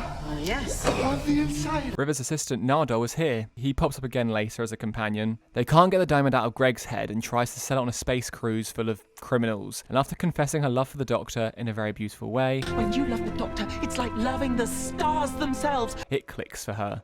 Hello, sweetie. They crash the cruise liner into the planet Beryllium. That's the planet that River told the 10th Doctor where they had their final meeting. He took me to Beryllium to see the Singing Towers. What a night that was. The cruise crashes into the planet, but they stay safe in the TARDIS. As they arrive a few hours later in the TARDIS, the Doctor gifts a diamond to a worker, tells him to build a restaurant right here, opposite the towers. The Doctor gets a reservation overlooking the Singing Towers of Beryllium, and they finally gift the sonic screwdriver to River. They share an emotional time together as the Doctor cries, and she asks how many years a night on Beryllium is. 24 years.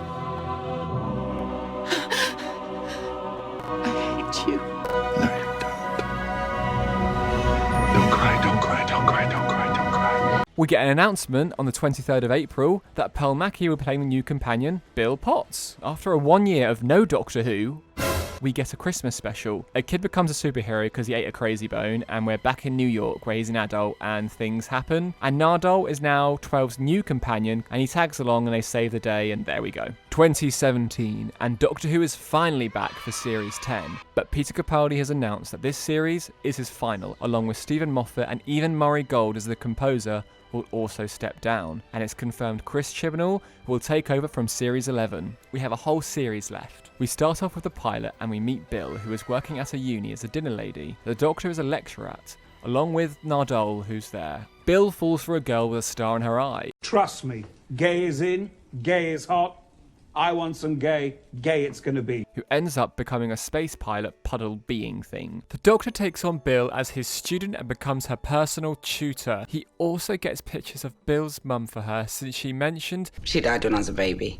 Oh. There's hardly any photographs. top tier granddad tutor there. Also, Bill manages to describe the Doctor's run perfectly. Like a penguin with his arse on fire. Now, after a very cool TARDIS reveal. Time and relative dimension in space. TARDIS for short. It's like a Spaceship. kitchen. What? The Doctor, Bill and Nardole lead the heather puddle on a goose chase through time and space to see how far she will go. In the end, she was following Bill after a promise that she made to her. Promise you won't go. Promise. Bill asks her to let her go and be free, and she ends up disappearing into a puddle. Bill has a tear in her eye. I don't think they're mine. The Doctor is about to erase Bill's memories, but she pleads the Doctor doesn't do it. Just imagine how it would feel if someone did this to you.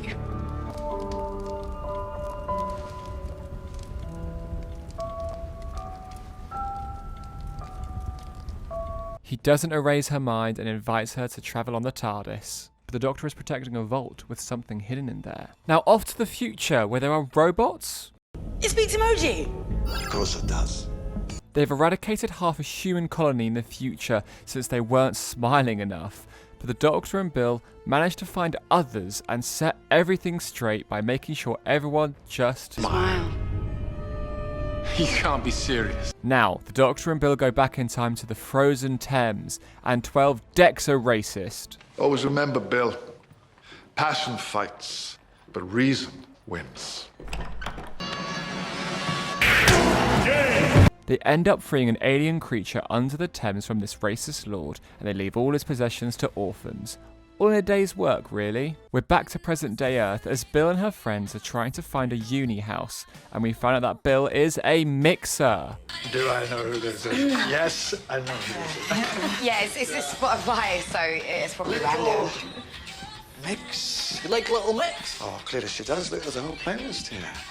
Poirot has a wooden mum and he's trying to save her by feeding her people with wood mites. Ew. She ends up sacrificing herself and her son. So now Bill and her housemates lose their uni house and they've got to find a new one in this day and age. And oh no, capitalism has reached space and it pays to breathe now. They try to help a crew on a space station to stop dead crewmates from killing them, but they find out it's all because greedy corporations.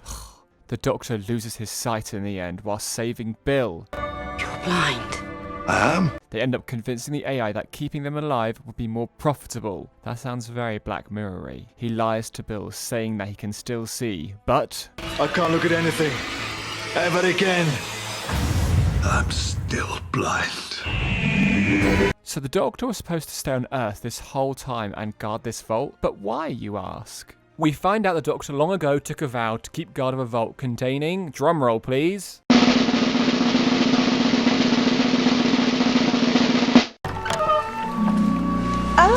Missy! The Doctor is sentenced to execute Missy, but Nardole arrives, fresh from Darillium from River Song, to tell him that Your missus wouldn't approve. Warning, I have full permission to kick your ass. Back to the matter at hand though, Bill's date gets interrupted by the Pope. Chi siete voi due ragazzi? Come mai sono finito qui in questa casa? As the Doctor is told about an ancient text called the Veritas that he needs to translate that drives people to death in the Vatican. Bill and Nardole find portals in the Vatican to different places and find a disturbing truth. The Doctor finds out this is all a simulation for a species of monks who want to practice invading the Earth. The simulation Doctor manages to send his findings to the real-life Doctor through his sonic glasses. Back to reality, and Missy isn't executed but kept in the vault for 1,000 years under the Doctor's guard. The Doctor calls Bill and tells her to prepare for an invasion. The monks are here with a big pyramid, and they're misdirecting Earth by thinking there will be a military war, when really it's just the hungover Brian from My Parents Are Aliens not doing his job correctly in a lab that nearly causes a biological nightmare. Bill is helping out the leaders of the world by surrendering to the monks, but it's all a trap, as they want the world. So Bill makes them a deal to save Earth by giving the Doctor his sight back so he can stop the biological nightmare from happening. Bill, what have you done? I tell you what, old man, you better get my planet back. They cause havoc, creating a world where they appear to guide humanity. Bill finds the Doctor, but they seem to be working for the monks. So she shoots the Doctor, but it was all just a dramatic ruse to see if they could trust her. And you were in on this too? Oh, it was partly his idea. God, I am gonna beat this shit. They head back to the uni and talk with Missy, who says the best way to stop the monks is by killing Bill. Just kill them. The Doctor is determined to stop the monks by not doing what Missy wants to do, but they fail.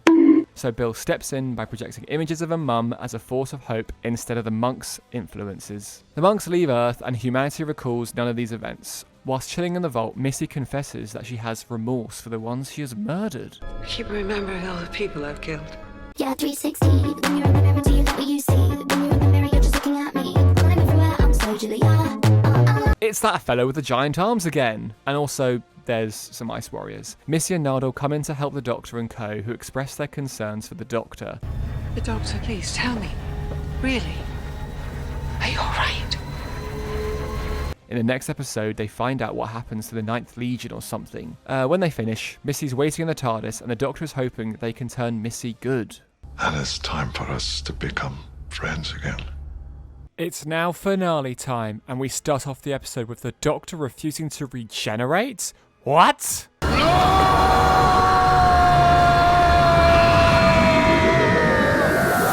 Missy has now joined Bill, Nardole and the Doctor on an adventure to a colony ship that is falling into a black hole. Hello. I'm Doctor Who. As they determine what's happening, a worker on the ship shoots Bill dead center on her stomach. We see the Doctor and Bill back on Earth as he explains to Bill what Missy means to him. She's the only person I've ever met who's even remotely like me. She was my man crush. Oh, and how Time Lords are very chill about gender and all of that. We're the most civilized civilization in the universe. We're billions of years beyond your petty human obsession with gender and its associated stereotypes. But you still call yourselves Time Lords. Yeah, shut up. Bill then asks the Doctor to promise to try and keep her alive at least on the adventure they are about to have. Bill is killed as suddenly creepy masked people come to take her downstairs of the ship to be repaired. So the Doctor leaves a message in her head to wait for him when she wakes up. Bill wakes up in horror to find she's strapped to an electric unit keeping her alive. She finds a man called Razor who is determined to help her. Excellent. Positive attitude will help with the horror to come. As all of this is going on, upstairs the Doctor finds out that time is moving differently because of the black hole, and they are going slowly and Bill is moving faster. It's all about gravity.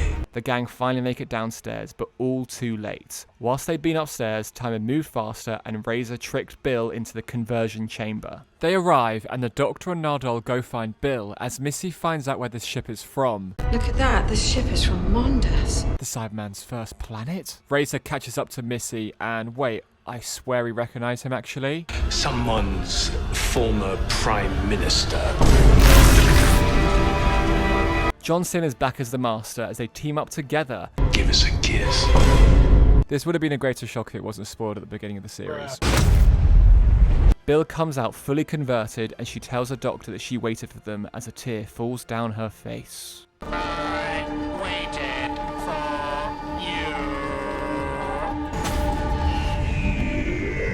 you. One Doctor, two Masters, a Nardole, Bill is a Cyberman, and they try their best to get to the top of the ship as thousands of Cybermen are coming up to upgrade more civilians on different levels. They get to a higher level, which is a simulated farm. Bill has kept her humanity, but she's still a Cyberman. Do stand aside. Do as she says.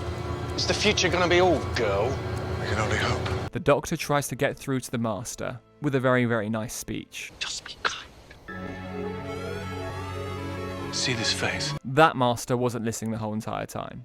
They both decline and leave back to their TARDIS. No, sorry. The Doctor tells Nardole to assist the rest of the survivors to the top of the ship and to take care of them, whilst they stay with Bill to fend off the Cybermen. Missy and the Master get back to the lift where she gives him a little hug and a stab.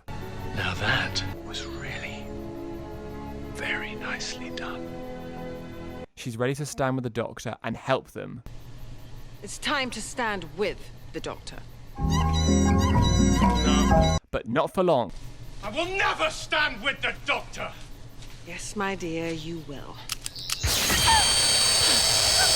As the Master shoots Missy in the back with his laser screwdriver, making sure she can't regenerate.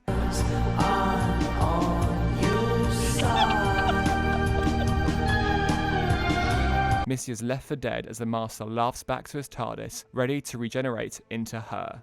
Yes, her. Doctor takes their final stand and defeats the Cybermen with Bill, but gets wounded by one of the Cybermen and then dies, blowing up the whole floor. I hope there be stars. Bill crying over the Doctor's body till suddenly Heather returns to turn Bill like her. You're like me now. She was a tear in her eye the whole time, and they take the Doctor's body back to the TARDIS as Heather sets it in flight. I'm the pilot. Can fly anything. Bill says one last goodbye to the Doctor. It's a big universe. I hope I see you again. Where there's tears, there's hope. And she and Heather travel the universe in their puddle forms. Suddenly, the Doctor awakens after having a quick little flashback of his besties, and the regeneration process begins. But they're not too happy and refuse to regenerate.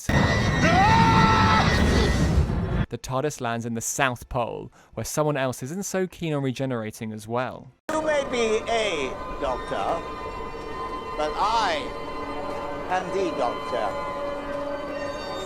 The original, you might say.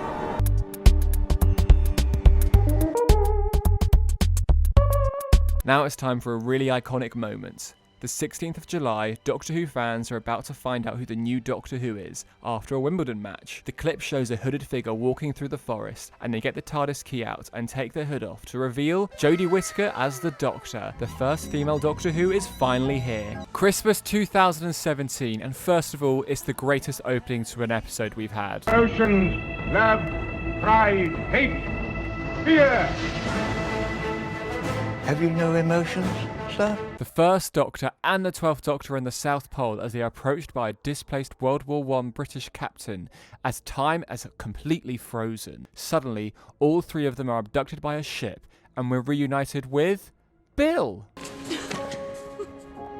I knew it! On this ship, Glass people want them to return the captain because he's supposed to die, and they'll let them go. But then they give the Doctor a quick glimpse into their future. Is the Doctor.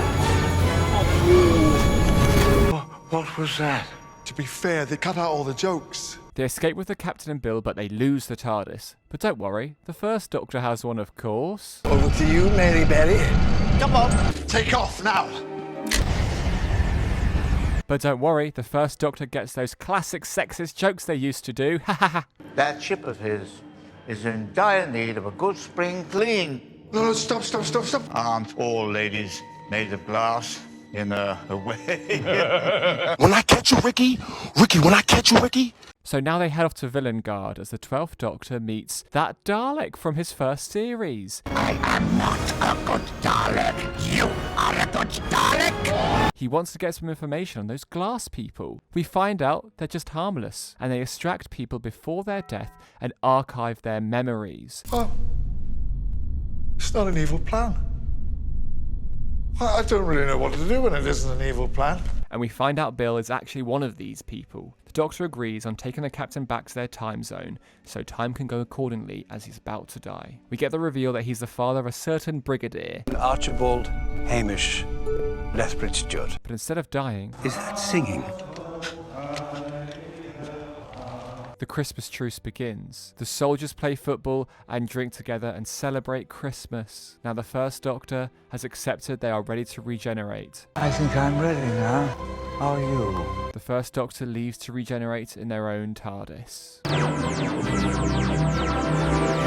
The Doctor on the battlefield takes one last stroll with Bill as she explains that everyone is just memories in the end, and she gives the Doctor one last present. Merry Christmas, Doctor. Oh my God, my Shayla! Clara. The memories of Clara return to the Doctor. Glass, Bill and Nardole comfort the Doctor and say one last thank you and a hug. Thank you both for everything that you were to me. Then disappear. The Doctor is left on their own, ready to leave the battlefield and change. Iconic regeneration moment. The Doctor begins their regeneration and makes sure the next Doctor is ready to Run fast. Be kind. As the Doctor, I let you go. Enter the 13th Doctor, Jodie Whittaker, who is going to be absolutely brilliant. The TARDIS goes crazy, blowing everything up again, and the Doctor is chucked out and falls to Earth as the TARDIS dematerializes.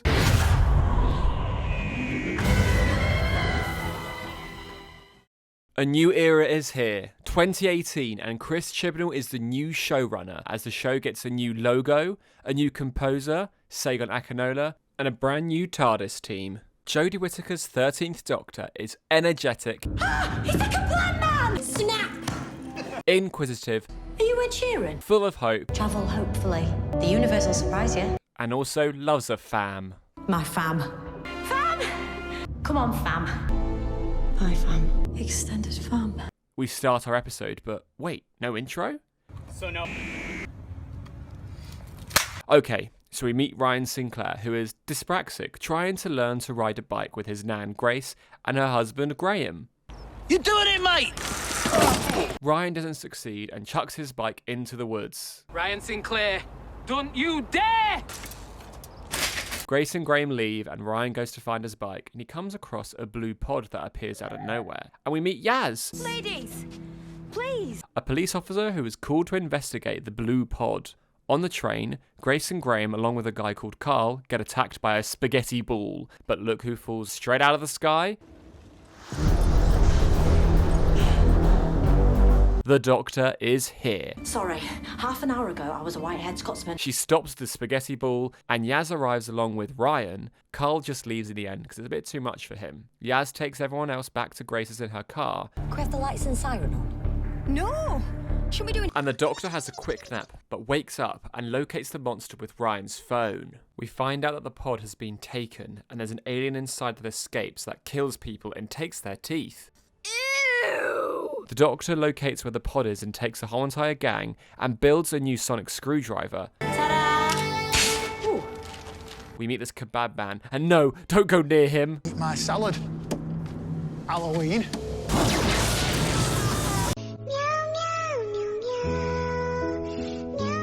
The gang find the creature, who is a Sim Shah, or as the Doctor likes to call him, Tim Shaw? Tim Shaw. Tim Shaw? Tim Shaw. They soon find out Tim Shaw collects bounties and is after Carl, who's a crane operator. They locate Tim at this crane, and the Doctor and their new gang take on Tim Shaw to save Carl. The Doctor gets to Carl and sends Tim Shaw back to his planet after giving a speech. I'm the Doctor, sorting out fair play throughout the universe. Now please, get off this planet. Unfortunately, we lose Grace as she falls off the crane trying to stop the spaghetti ball. After Grace's funeral, the Doctor has lost the TARDIS and is determined to get it back. But first, a new outfit. Got any cash? Empty pockets. They make a device so they can get to the TARDIS and teleport there. But as she does this, she accidentally brings the new gang with them, and they are stuck in the vacuum of space. Ah, finally, a new intro which is taken straight from the 1960s with a brand new theme tune. And we're now on a space race as they get picked up in the middle of space by two competitors after some sort of ghost monument. Oh, it's the TARDIS. They survive this race with not too much help of Ryan's mad Call of Duty skills. Call of Duty, man. See, that's what I'm talking about! Where's the reload? Where's the reload? Mission failed. We'll get them next time. And the Doctor doesn't know about The timeless child. They finish the race with the competitors sharing the win as the Doctor demands to get the ghost monument. Come to Daddy. I mean, Mummy. The TARDIS appears and the Doctor offers the gang to take them home to Sheffield after a really chill reaction entering into the TARDIS. Wow. Yeah. They take a detour in the end and end up in Alabama in 1955, and they've arrived when Rosa Parks gives up her seat that starts the civil rights movement. The Doctor and co find out a criminal space racist from the future called Krasko wants to stop this movement from happening. The fam encounter many difficulties along the way, but manage to send Krasko back to his time using his own device. The fam become part of history as they make sure it's kept intact with Rosa getting arrested. They learn about her impact with an asteroid being named after her. The Doctor gets them back to Sheffield, finally. And now it's time for tea at Yaz's. I love tea. Tea at Yaz's, amazing. And we meet Yaz's family. Are you two seeing each other? I don't think so. Are we? We're friends. Graham returns home to finally grieve over Grace. Suddenly, giant spiders, thanks to B-Tech Donald Trump and his toxic waste. I don't know who you are. Are you Ed Sheeran? Is he Ed Sheeran? I am not Ed Sheeran, I am Ed Sheeran. These big spiders are taking over this hotel, so to stop these spiders, Ryan ends up luring these gorgeous little creatures using Stormzy into a panic room. The spiders die humanely as possible because they're just too big to live. But unfortunately, one gets shot as well by that B-Tech Donald Trump. Hope we don't see that prick again. The fam end up staying on board with the Doctor and continue to go on adventures. I love this bit. Be careful, Doc, and boom! Wait, that's too early. Well, they blew up, and they wake up in a hospital spaceship transporting patients, and we meet the greatest foe of all time. The Pating, who's a pretty hungry alien fella. Graham and Ryan help someone give birth, whilst Yaz and the Doctor chase down this crazy gremlin. The ship is ready to blow when finding out about this goofy little goober. The Doctor, with some help from these cool guest stars, manages to stop this from happening and feeds the bomb to the Pating as it floats off, ready to cause havoc somewhere else. After this, Yaz uses her grandma's watch to find out more of her history, and they land in the northern Punjab on the day of the finalisation of the partition. She finds out the truth of her grandma, who's about to marry someone who isn't her grandfather, some guy called Prem. The Doctor is very happy to be one of the girls for once. This is the best thing ever. Never did this when I was a man. Huh? Huh? My references to body and gender regeneration are all in jest. Such a comedian. As the fam find out there are aliens about, but in actuality, they're just peaceful aliens. They are the Thajarians. They're a race that act as witnesses to those who die alone. After the marriage, and a wonderful quote from the Doctor, Love abides in the face of everything. the partition goes through, and Umbreen flees, but Prem stays behind as the fam walk away. He is killed, and he dies by himself as the Thajarians witness. And the episode ends on a beautiful rendition of the theme tune.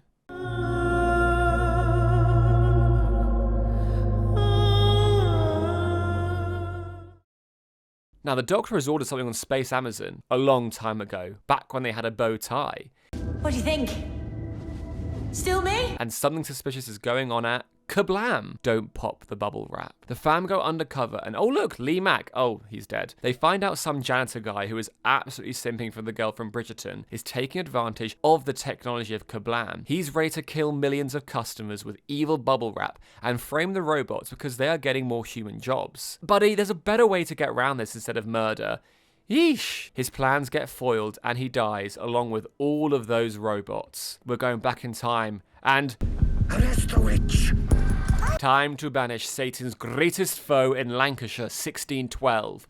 A landowner rich woman called Becca Savage is killing a lot of women to find Satan. The fam aren't too happy seeing a grandma getting drowned, but as they take up the mantle of Witchfinder generals, or at least Graham does. And these are your underlings? It's a very flat team structure. We all have our area of expertise. Even the wee lassie? Even me. King James is here, played by the ever so wonderful Alan Cumming, and he really likes Ryan. And what is your field of expertise, my Nubian prince? The Doctor is being too Doctor Who-y and is of course accused of being... Witch! The Doctor survives being dunked thanks to a few tips from her weekend with Houdini. Catch me or I go. Houdini. They all notice something. It's Becca who is Satan. Muddy beings called the Moraks have escaped their prison on Pendle Hill and want to fill King James with their mud. Ugh. The fam managed to banish them back into their prison and save the king. They leave Lancashire, with King James even offering Ryan to stay with him. As they leave, Graham ends on a Tarantino note. We will strike down upon thee with great vengeance and furious anger. Ezekiel. Tarantino. The fam are then off to Norway, and a blind girl has lost their dad to a mirror with no reflection in somewhere called a buffer space between universes. The dad is actually in a mirrored universe with his wife, who has passed away, and suddenly Grace is there as well. So Graham is very torn. But it isn't real, and in the end it's a consciousness called the Solitract that wants to come to our universe, but it's not possible to coexist. The Solitract lets everyone go back home and talk to the Doctor as a frog with Grace's voice. It ends up letting the Doctor go and accepts they can't coexist. I will dream of you out there. But hey, at least Ryan calls Graham Grandad. That's cute. Grandad? The blind girl gets her dad back, and the fam leaves, because it's now finale time, and that toothy pumpkin's back. Tim Shaw, he's back, but on the planet Ranskor Avkolos. First try, very easy to say. And Graham is out for murder. I will kill it if I can. As they all split up, they find out Tim Shaw has been here a while. 3,407 years. I bet the 7 really dragged. And influenced the religious-minded Ux, a very overpowered species that can physically manipulate reality. And of course, Tim wants to use that power to move planets to his will. The Doctor convinces the Ux that he's just a bad dude. So together, using the TARDIS, they put things right and Graham is ready to avenge Grace. Sorry, Ryan. But of course he doesn't, and he and Ryan chuck Tim into a stasis chamber.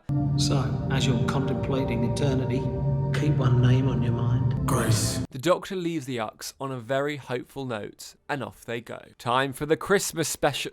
Oh, so now BBC want a New Year's special instead, and we can't have a series without Exterminate the Daleks. A recon Dalek landed centuries ago and was destroyed and separated into parts all over the planet. But in present day, humans found the parts and now it's back together. Of course. The Doctor returns to Earth with the fam and has a cool scarf. Oh, it's gone now. Ryan's dad is making an appearance to try and reconnect with Ryan, but Graham isn't too pleased. The Doctor is disappointed as well. You weren't at Grace's funeral. No. Ryan waited for you. You let him down. Elsewhere, a Dalek mutant has jumped on the back of Alison from Ghosts, who has been excavating underneath Sheffield, and this Dalek controls her to escape, steal a police car, and make a full-on Dalek armour for its slimy body. What do you call this look? Junkyard chic. The Doctor and Yaz save Lynn, but the Dalek escapes and goes on a killing rampage, and then heads off to GCHQ and turns the Wi-Fi off. Suppose we'll have to have a conversation. What? In the end, the Doctor and her new fam are ready to stop this Dalek from summoning a Dalek fleet with the help of a microwave Ryan's dad, Aaron, brought with him. They destroy it, but the mutant latches onto Aaron and makes the Doctor take it to Skaro.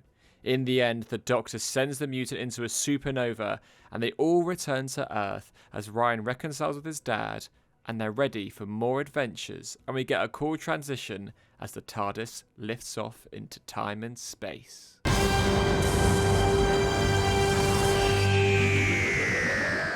We're now in a new decade. Do you like staying at home? Well, it's a good year for that. Stay 5 feet apart from everyone when going anywhere, and go mental because you create an emotional attachment to your Animal Crossing village.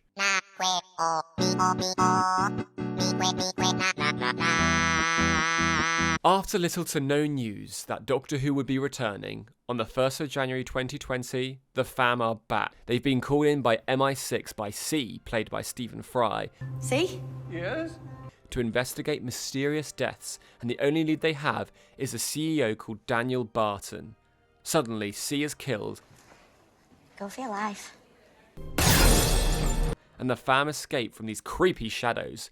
Just about. So, the Doctor sends Ryan and Yaz to investigate Barton as the Doctor and Graham visit a friend of hers. Oh, another agent that's in the Outback. There are these glowing fellas called the Kasavan that pop up, and they transport Yaz to the Doctor from Daniel Barton's company. In the end, the fam get all together, and they team up with O, and they go undercover in suits to Barton's party to find the truth of the Kasavan. They rock up in pure Bond style.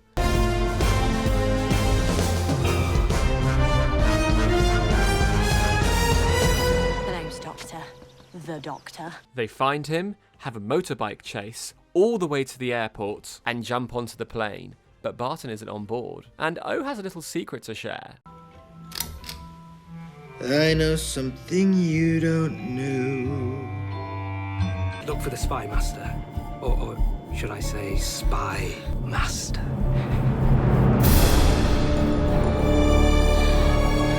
Oh yes, the Master is back in a very classic drama queen reveal, as he reveals himself as the culprit behind everything, and uses the Kasavan to take the Doctor, and they blow up the front of the plane, leaving the fam to fall to their deaths. Also, love the TARDIS. Oh, a bit Wicked Witch of the West. In the next part, we're in the dimension of the aliens, the Kasavan. It looks like a forest or something. The Doctor ends up meeting with Ada Lovelace and grabs her hand, ending up in an invention exhibit in 1834, where they encounter... Call me by my name.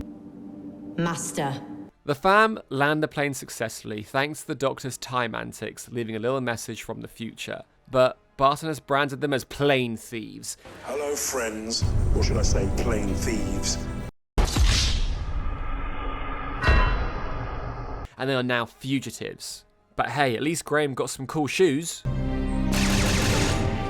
Don't make Saussure shuffle. So back with the Doctor and Ada, she manages to end up in Paris, World War II, with all this Kasavan dimension travelling, and they meet British spy Noor Inayat Khan, and the Doctor confronts the Master on the Eiffel Tower. She finds out Gallifrey is destroyed. Again? The Doctor makes a questionable decision to stop the Master. Facial perception filter.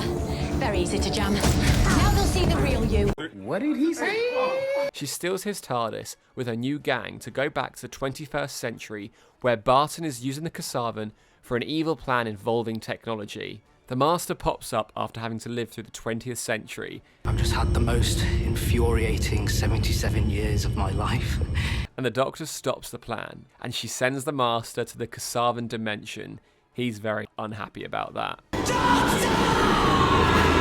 What the am I doing here? The Doctor drops Ada and Noor back to their time and erases their minds of the adventure. And she goes to check out Gallifrey, and it's been burnt to the ground by no other than... I did. I had to make them pay for what I discovered.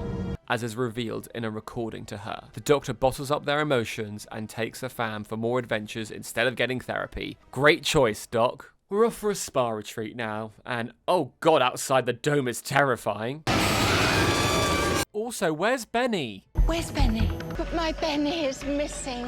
Benny, where are you? Benny! Which one of you hurt my Benny? But Ryan gets with someone though, good for him. And this spa retreat was Earth all along? Oh my God, I was wrong. It was Earth all along. They leave this Earth and then save Jay from the In-Betweeners? Boss, what? Now to New York, and we meet Nikola Tesla, who's having a night of terror, as creatures known as the Scythera are lazy, and they want Tesla to fix their ship as they find out that he's pretty smart. They team up with Thomas Edison, and they end up sending the Scythera away using Tesla's technology. Yaz is pretty bummed out that his work isn't as remembered in the future, but the Doctor explains it's all because of him we have the internet. There's a fugitive in Gloucester, and the Jadoon are after them. Ruth is having a great day being a tour guide, but why have Jadoon closed off town? Why is this cake guy so sus of Ruth's husband? And why is Captain Jack making out with Graham? Oh no, yeah, no, he does that actually, yeah. So yeah, Captain Jack Harkness is back, and he's piloting a ship that's crashing, and he teleports Ryan, Yaz, and Graham, so the Doctor can find out why some woman called Gat is after Ruth and Lee. This woman ends up killing Lee. And Ruth ends up beating the hell out of the Jadoon, and follows Lee's advice to go to the lighthouse and break the glass. The Doctor is confused, and so is Ruth. As the Doctor digs up a blank gravestone outside the lighthouse, it reveals a police box. Is that a TARDIS? Ruth breaks the glass, and she steps out, absolutely dripped in the coolest outfit, as she reveals... Hello, I'm the Doctor. Huh? Whoa. Back with Jack as he's dropping some heavy exposition for the fam. The lone Cyberman. Don't give it what it wants. Okay. He teleports them back to Earth. The two Doctors don't recognize each other from past or future. And how did I end up like that? All rainbows and trousers that don't reach. I've never been anything like you. Trust me, I'd remember, especially that shirt. And the mystery deepens. As they are taken by Gat and the Jadoon in Fugitive's TARDIS, the Ruth Doctor tricks Gat with a malfunctioning gun, and it kills her. Also, Gat's a Time Lord. What is going on? What is division? What the hell? 13 gets dropped off with the fam on Earth, but with many questions, and no answers, and definitely no time for therapy. Aliens are trying to stop an infection called Praxeus in this globe-trotting story as the fam make new friends. People are dying from this infection as the fam try to make a cure in time with an ex-officer for his astronaut husband. In the end, they spread the cure on Earth, save the ex-police officer before he sacrifices himself, and then he shares a kiss with his husband. Nice work, Doc. What can I say? I'm a romantic. Back to Sheffield now, and we are finding out more of the fam and their fears. As eternal beings, Zelen and Rakaya escape, and they feed off the nightmares from Earth. But luckily, in the end, the Doctor tricks these eternal beings back into imprisonment. We find out the Doctor isn't quite used to comforting her companions yet. I'm still quite socially awkward. And now we are with Mary Shelley and Knock Knock. Who's there? Really spooky things are happening in Villa Diodati on the night spooky tales are to be written. And there's something in the house that's lone, and it's also a Cyberman. Yup, it's here. We find out it's called a Sard. It's after a thing called the Cyberium, a gloopy sentient AI that can help the Cyberman win the cyber wars in the future. The Doctor has to make the choice to give the lone Cyberman what it wants, despite Jack's directions. Because sometimes this team structure isn't flat. It's mountainous, with me at the summit, in the stratosphere, alone. They save history, but not quite Earth's future, as they need to stop Assad, as the episode ends on a very poignant poem. Darkness had no need of aid from them. She was the universe. It's finale time, and we get the hardest open ever.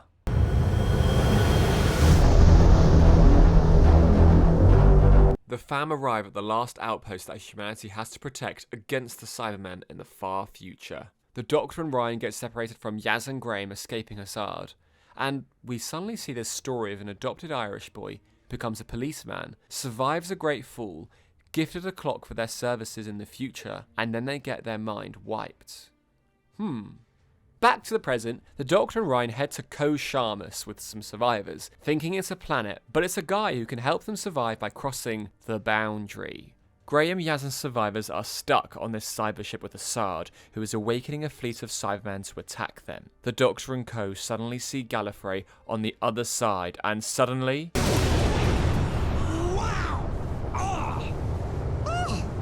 It's a good entrance, right? Be afraid, Doctor, because everything is about to change. Forever. As they step through into a destroyed Gallifrey, he's very proud of his work. Look upon my work, Doctor, and despair.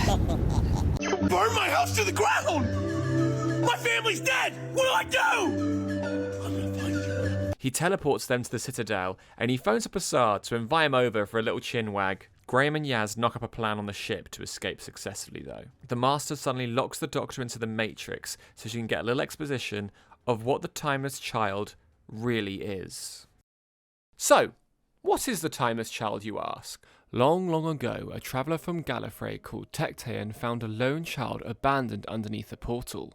They adopted the child as their own. She takes him home, but then the child gets hurt while playing with their friend and ends up regenerating? Tectean is shocked and ends up experimenting on this child and extracts some of its ability into themselves. They end up founding the Time Lord civilization with this power. You are the Timeless Child.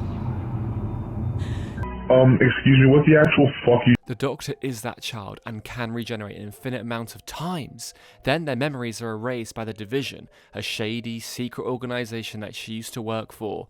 Oh, that could connect to the Irish policeman. How does the Roof Doctor fit into this? How much has the Doctor had erased? And the big question, will fans be normal about this and not hurl abuse at each other and the showrunner?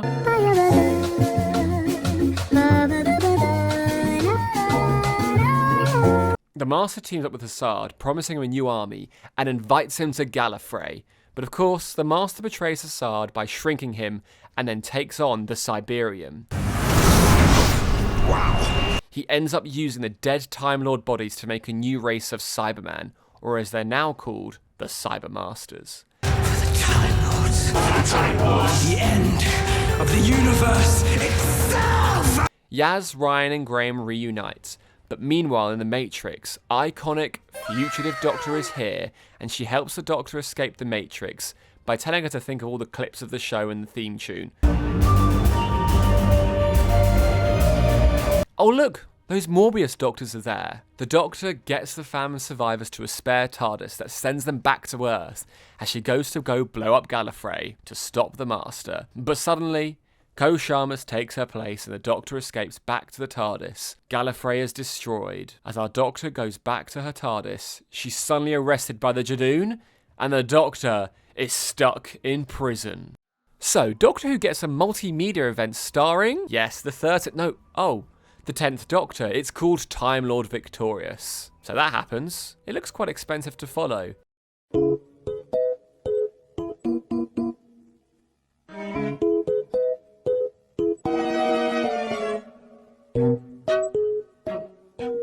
Huh? don't think they'll do that again.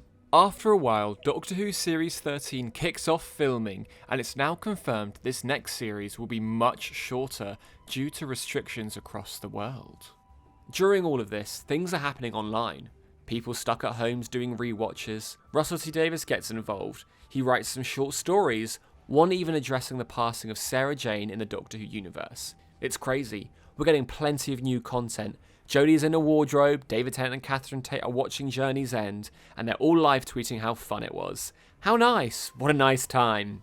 Back to the actual series now. Revolution of the Daleks is up next, and we see the return of Captain Jack Harkness as he breaks the Doctor out from prison in a super monkey ball kind of way. Have you had work done? You can talk. And the Dalek that died in that last Dalek episode, its casing is stolen by the tourists. I mean, the government, and they make drones out of them. The fam investigate what's happening, and it's the Trump knockoff from the Spider episode selling these Daleks off. Yaz is staying in the TARDIS house, trying to find out where the Doctor is because she's obsessed. Suddenly the Doctor bursts back into their lives with Captain Jack. Hey, Silver Fox. Hello. We were worried about you. Oh, how long's it been? 10 months.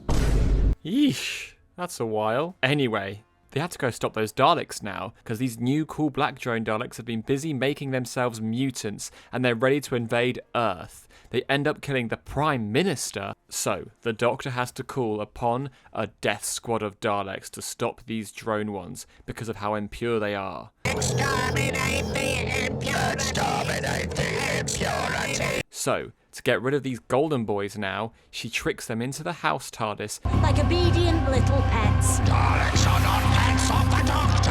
Attack the TARDIS!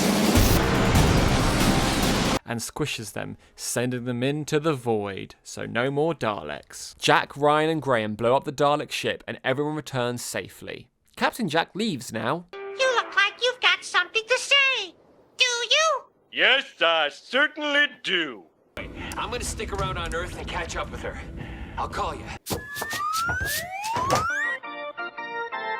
And drops a Gwen shout out. The Doctor, ready for some more adventures. But Ryan and Graham take a step back. I think I'm gonna stay here. I want to be at home with my grandson. As they are ready to leave the TARDIS, but Yaz is very keen to stay on. Are you gonna stay? Yeah, definitely.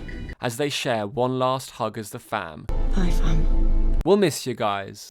In July, Jodie Whittaker and Chris Chibnall confirmed that this next series will be their last. Along with 3 more specials airing in 2022, the next era of Doctor Who is left completely unknown for the first time in a while. So, we're getting a new companion, and it's Dan Lewis, played by John Bishop.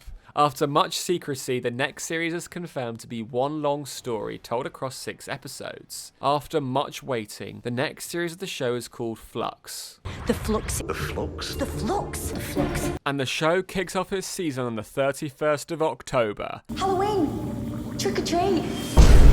And we are with Yaz and the Doctor trying to release themselves from handcuffs.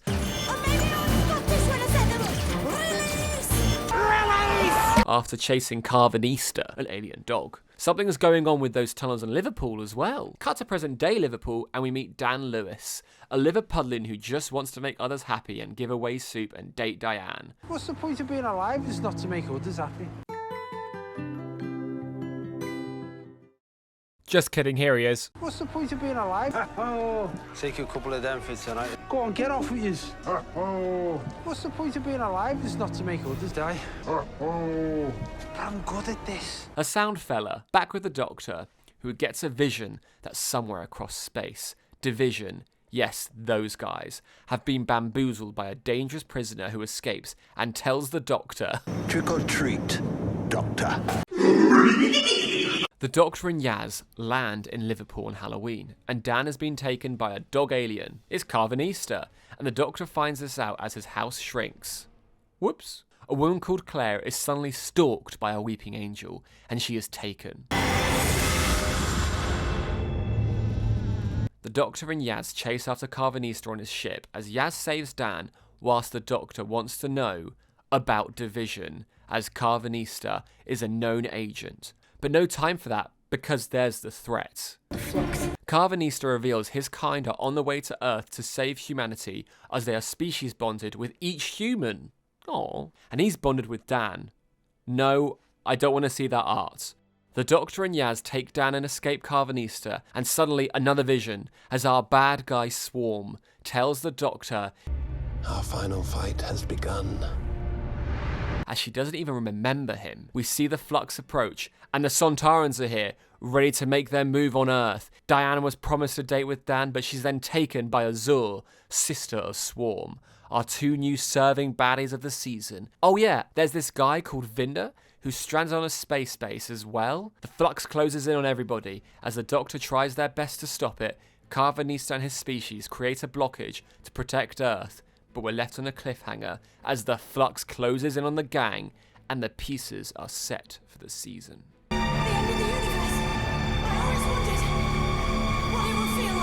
Sontaha! Primerian War, Sontarans, Merry Seacoal and dumb humans. The gang wake up on the battlefield due to the events of the Flux, as Yaz is then taken somewhere called Atropos along with a bloke called Vinder, and Dan is taken to present-day Liverpool. Our gang are separated. The Doctor and Dan have trouble with Sontarans in each of their time periods. Take your hat off, mate! On second thoughts, put it back on!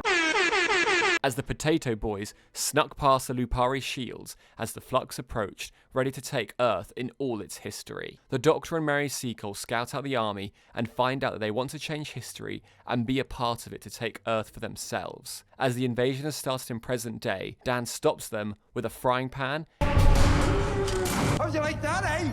Pan-fried Sontaran. And the help of Doggo Boy Carvanista. Unable to get back into the TARDIS, the Doctor uses her wits with the help of Mary Seacoal and the British Army to poison the Sontaran air supply to make them retreat. But of course, a bloodthirsty British Army general bombs them instead. Dan stops the Sontarans with the help of his parents briefly, a wok, and right at the end, the help of his dog, Carvanista. Yaz and Vinder are asked to repair Atropos, as it's where time basically lives. Like the embodiment of it. I don't know, yeah. But stylish villains Swarm and Azur come along with their passenger. The Doctor gets back into the TARDIS and collects Dan and goes to grab Yaz, but then finds out Swarm has trapped both Yaz and Vinder as replacements for the dead Maury gatekeepers of time. Swarm, knowing time going through them, will kill them both and snaps his fingers as the Doctor begs. The Doctor has leapt into the time storm to save them, as our companions are flung around their time stream, and the Doctor tries to grab them. Yaz is a police officer again, and she's playing video games with her sister, Dan on a date with Diane, and Vinder reliving his trauma of being a good man against a dictator called the Grand Serpent.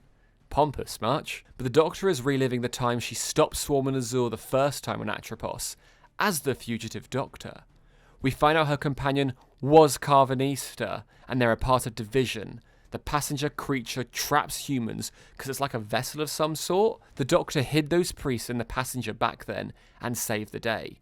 Okay. She's taken out of this flashback and wants to know more, and is confronted with an older woman telling her that it's futile to stop the Flux and that it's all the Doctor's fault. The Doctor's sent back and saves the day like they did before. Throughout this, a weeping angel has pursued Yaz, and another plot is a woman called Belle, escaping Cybermen and Daleks from the Flux, as we find out she's trying to find Vinder and comforts her as your unborn child. As your unborn child. As your unborn child. After sorting things out and fixing everything on the planet, Swarm and Azur reveal they knew this would happen and show Diane stuck in passenger, then peace out. 13 is still a bit traumatized and kinda gaslights Yaz. And what it's got to do with me? Why would it have anything to do with you? Does everything have to be a discussion? Go on. She drops Vinder off back on his home planet, which has been destroyed, along with a direct phone to her, and Yaz checks on her phone in the TARDIS as they are going away, and boom! A weeping angel comes out of her phone. The angel has the TARDIS! The gang stop the Angel just in time, and they land in Mediton, 1967, an English village searching for a missing girl. The Doctor splits up from Dan and Yaz to follow her Sonic like Scooby-Doo after a Scooby snack. Yaz and Dan are trying to help find the girl, and they are then confronted by a weeping angel in a field, and they're sent back to 1901. So, remember Claire from before? Well, she's here with a Professor Jericho who's studying her brain. But something's going on with her. The Doctor finds Claire and Professor Jericho as suddenly weeping angels surround the building and break in. Oh, and also, there's an angel in Claire as well. The Doctor jumps into her mind and finds out the angels are after Claire's angel, and this was an angel that was in the TARDIS that brought them here. How many times do I have to say angel? This angel has information about the Doctor and Division. So, the Doctor, Claire and Jericho with many frightening encounters. Dan and Yaz find the girl where they find out the village is in space or something? It's been quantum extracted, I know. We find out this village goes missing on this date without a trace. The Doctor and Claire escape, but Jericho gets sent back in time.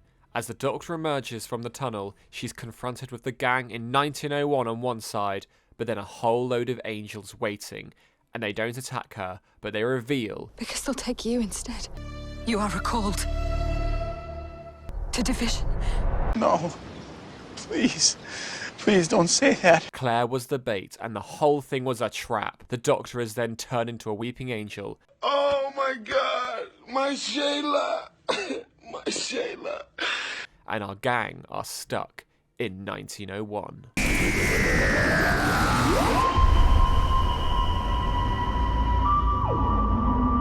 Bella's finding out how messed up the universe is from the Flux, with Neil from the In-Betweeners.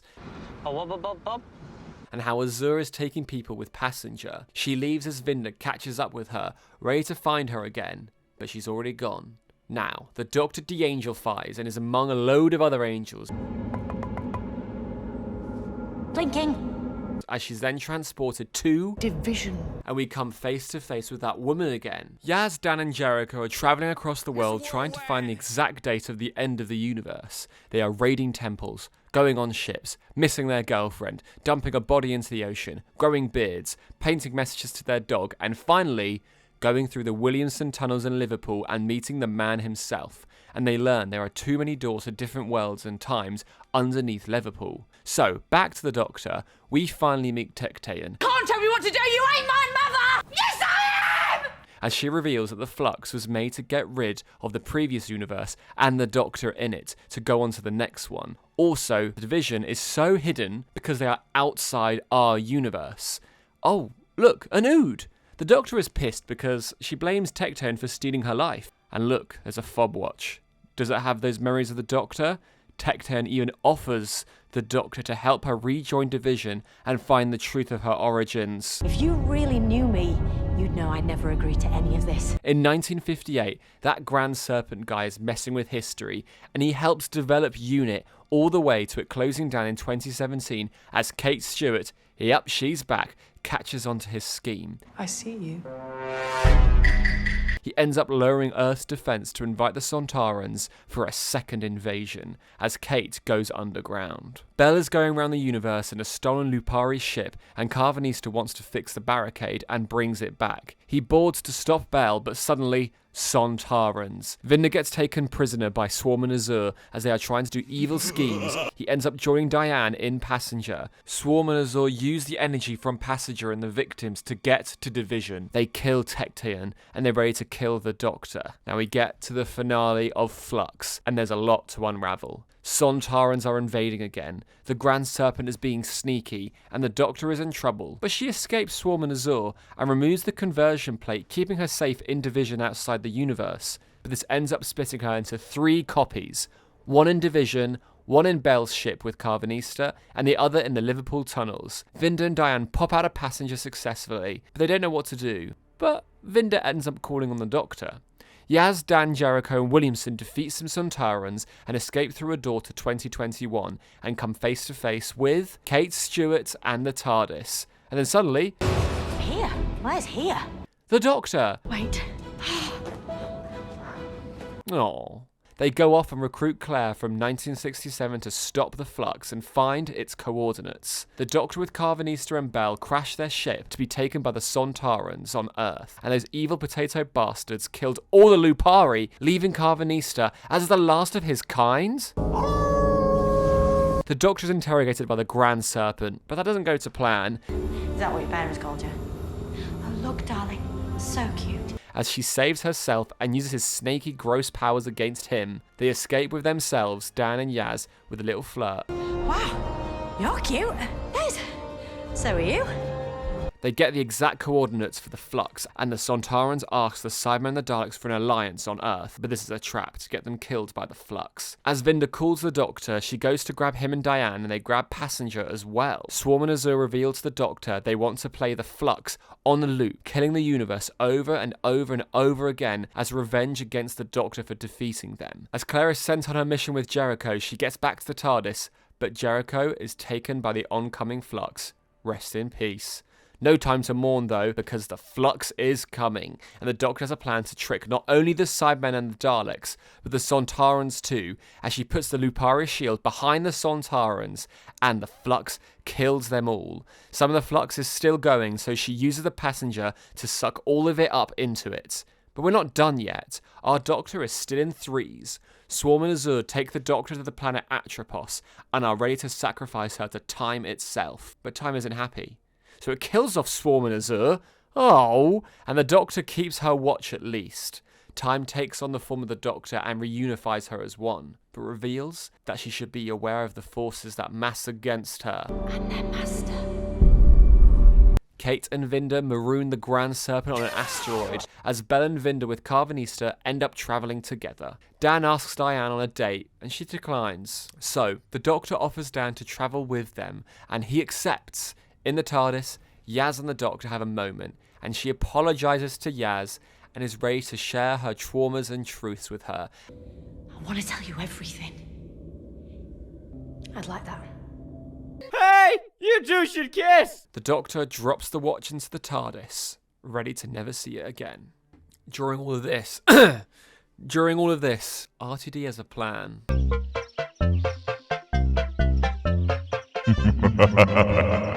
13th final episodes ring in with the new year, as it's the eve of the Daleks, and the gang get Groundhog Day in a warehouse, with Daleks wanting to execute our gang with their new friends, Sarah and Nick, who are trying to help.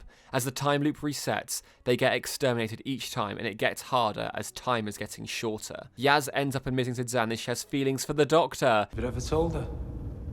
Is it that obvious? I've never told anyone, not even myself. My Shayla! Dan tells the Doctor. No, I mean, she likes you. I don't understand what you're saying, Dan. Alright, Dan. So they end up blowing the facility with fireworks and they stop the Daleks. As they watch the fireworks, the Doctor stares at Yaz. Oh, and Carl's here. Remember Carl? Sarah and Nick end up travelling together and our team heads off on their new adventure. There once was a ship, I'll tell you this. The name of the ship was the TARDIS. The Sea Devils are here! What? And we meet Pirate Queen, Madam Ching. Madam Ching! Pirate Queen! The Sea Devils are being little rascals and want to flood Earth, but at least Yaz and 13 get some alone time under the sea, as the Doctor basically admits her feelings for Yaz. If I was going to, believe me, it'd be with you. Yaz is flabbergasted. They stop the Sea Devils from being little devils and do some sword fighting. The episode ends on Dan calling up Diane for a little chinwag, and the Doctor and Yaz have a little DMC. I wish this would go on forever. Which it does. They kiss and they live happily ever after. No, of course not, it's regeneration time. The BBC answer the door. Doctor Who's next showrunner is here, and it's only bloody Russell T Davies again? He's ready to return to write the 60th and beyond? A couple months later, phones go off. A little notification from Doctor Who. Ncuti Gatwa is the new Doctor. Oh no, he's hot! No numbering, just new? Huh. But wait. More news is coming. David Tennant and Catherine Tate are returning for the 60th specials. We haven't even had Joni's final episode yet. It's the 23rd of October, 2022. The Power of the Doctor airs. And it's Jodie's final episode. and the centenary year of the BBC. Chasing a space train invaded by cybermasters, our gang try to save a precious cargo, a little girl. Dan has a near-death experience on the train and is ready to leave the Doctor and Yaz. Bye-bye, Dan. We're gonna miss you, buddy. The Doctor suddenly gets a message from a Dalek traitor wanting to help the Doctor defeat the Daleks. Huh? The Doctor and Yaz track this child to a metal moon in the sky above Russia 1917, and the child is actually an energy being powering this planet, which is of course the Cybermasters. On Earth, Ace and Tegan are here, and they're wondering why paintings are missing and seismologists are also missing. Tegan also received a tiny little Cyberman. Ooh, apparently it's from the Doctor. As the Doctor arrives at unit to an awkward meeting with Ace and Tegan, how have you been? Like you care. They find out that these paintings all have the face of Rasputin, or as we all know it, The Master. What? The Master is here and meets the Doctor in Naples and reveals, This is the day you are erased from existence. Unit capture the Master and the Doctor and Yaz take him back to London to be imprisoned. He doesn't quite go easy on everyone. Your dad was an idiot. Tegan Joe Funker. How's your Auntie Vanessa? You keep her in a little doll's house. And Ace! Then the Doctor ditched you. Last time I saw you, you were half cat. Man's allowed to experiment. The Doctor and Yaz go find that rogue Dalek, but the Doctor gets captured and is taken away, and Vinder is back. He crashes onto that cyber planet. In present day, the Master ends up using that tiny Cyberman to reveal it has more Cybermen inside it, including Assad. Yeah, he was cloned apparently. And they take over Unit HQ as Ace escapes, but Tegan and Kate stay behind, ready to blow up Unit HQ with the Cybermen inside. The Master escapes to Russia in full Rasputin gear to tell the Doctor his plan, and he teams up with the Cybermen and the Daleks for his Cyber Master Dalek plan? Cyber Dalek Master Plan on this. Cyber Master's Dalek Plan, I can't quite get it. His plan is that he's going to force regenerate the Doctor into himself, using that metal energy planet thingy. And of course, he does it in the most master way.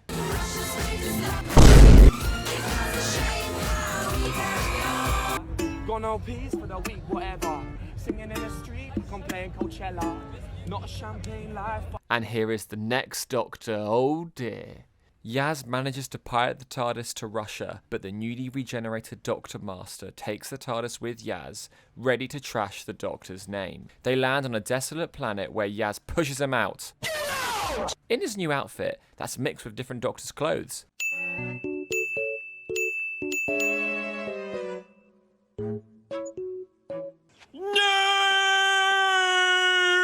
Yaz goes off to get Vinder, as the Master waits patiently, playing the recorder. We find out where our Doctor is, and they're on the edge of regeneration. They're confronted with no other than themselves. This right here is my favorite thing, ever. In the history of forever. I think about this every day. And the 8th Doctor is looking fine. I don't do robes. There's always one. I am a manifestation of our consciousness. I can wear what I like. She has to get back to herself. So, our companions get AI versions of the Doctor to help them out. Yaz grabs Ace and drops her off to blow up the Daleks, and she gets her moment with Seven. We're good. Oh, we're more than good. We're Ace. My heart. And Graham's in this volcano as well. They use her homemade dynamite to blow up the Daleks. Then Tegan, back at Unit HQ, gets her moment with 5. What am I thinking, seeing all these Cybermen? Adric, no. Braveheart. My Shayla. She saves Kate and blows up Unit with a Cyberman, and Yaz and Vinder grab the Master and trick him with the icon. I'm the Doctor, mate. Who the hell are you? Fugitive Doctor. They use the Cybermaster regen energy to restart the Force regen, and boom, our Doctor is back. The Doctor grabs everybody, and they go to stop the metal planet, and Vinder goes on his way home. The Doctor frees the energy source, telling it to destroy the planet, and she goes back to the TARDIS, and she saves the day and kisses Yaz. Of course not. The Master teleports in, mortally wounds the Doctor, and she falls to the ground, and Yaz heroically carries her into the TARDIS. The Doctor wakes up and realises it's time. I need more time. I want more time! They share an ice cream and sit on the TARDIS watching Earth. Loved being with you, Yaz. And I have loved being me. But 13 is ready to do this bit alone. She drops off Yaz, but luckily bumps into Graham and Dan, who are attending a companion support group with Kate Stewart, Mel, Joe, Tegan Ace, and the greatest of all time, Ian Chesterton. My heart cannot physically take this. Yaz is comforted knowing wherever the Doctor is, they will be fine. The Doctor finds the blossomiest blossom and steps out the TARDIS to take in her final breath and words. Doctor, whoever I'm about to be, tag. You're it. The regeneration starts, and it is beautiful.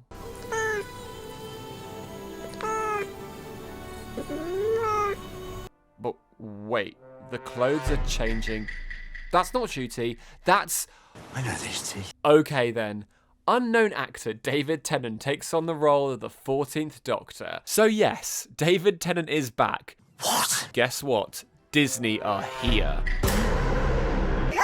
And they will take distribution rights for the rest of the world, and they'll pump a bit of money into the budget. Yasmin Finney from Heartstopper is confirmed to be playing a character in the specials called Rose. Also, Neil Patrick Harris will be playing a villain. Now there's a new companion for Ncuti Gatwa. Millie Gibson will be playing Ruby Sunday. So many announcements, and we're not even done yet, because guess who's back to compose the music? Murray Gold. And there's no Series 10 soundtrack. Go away! Where the fuck is it? Oh, and also, the 60th specials will be 3 episodes, with David Tennant and Catherine Tate, along with Ncuti Gatwa coming in at Christmas. Yep, Christmas specials are back. So, remember that multimedia event from 2020? It was so spectacular, so why would you not want another one? No? Here's Doomsday. No, not that Doomsday, a different one. Yeah, it exists. Let's move on. Not only are the crew from 2008 back, but Doctor Who Confidential is returning. But it's called Doctor Who Unleashed now, and it's presented by Stefan Powell. Pretty cool. Anyway, the titles of the 60th anniversary are revealed. The specials are called The Star Beast, Wild Blue Yonder, and The Giggle. All with fonts and text and vortex straight from the 2000s. And look who is back for the ride as well. Kate Stewart and... Mel. Yeah, Mel. So, Doctor Who magazine gets a comic called Liberation of the Daleks, which shows the 14th Doctor's first adventure straight after they regenerated. So it's off to a Dalek theme park, and he's there to end all the fun, and that's about it. Children in Need are back with a mini episode, and it's very silly and fun, about how the Daleks get their name and the plungers. Fans won't be mad, and welcome this episode with open arms.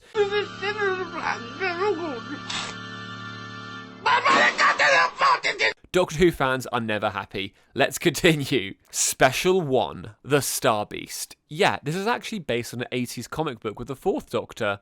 Cool. The episode starts with a really, really goofy opening shot. Once upon a time.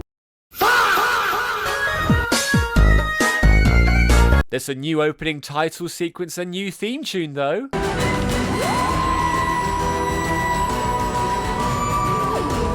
So, the 14th Doctor lands in Camden and helps out a woman, and it's only Donna Noble, with her daughter, Rose Noble. Suddenly, a spaceship crashes overhead. So the Doctor leaves Donna and Rose and goes to chase it, and gets a lift from Sean Temple, Donna's husband. And we find out that lottery money she won is all gone. Also, what happened to Neris in her accident? I know that friend of yours, Neris. How is she? She's fine. After the accident. Not fine. We get to the ship and Unit has already arrived, and we meet new scientific advisor, Shirley. We find out the ship actually parked here on purpose. The Doctor questions why he has this face again. I don't know who I am anymore. And then after that he catches a lift with Unit. Oh, also the screwdriver can do that now? Anyway, back with the Nobles. Sylvia and Donna are having some bonding time, as Rose finds a fluffy alien called... The meat. She hides it in the shed until Donna finds it and chaos ensues. What the hell? And the Doctor finally gets there. Let me again!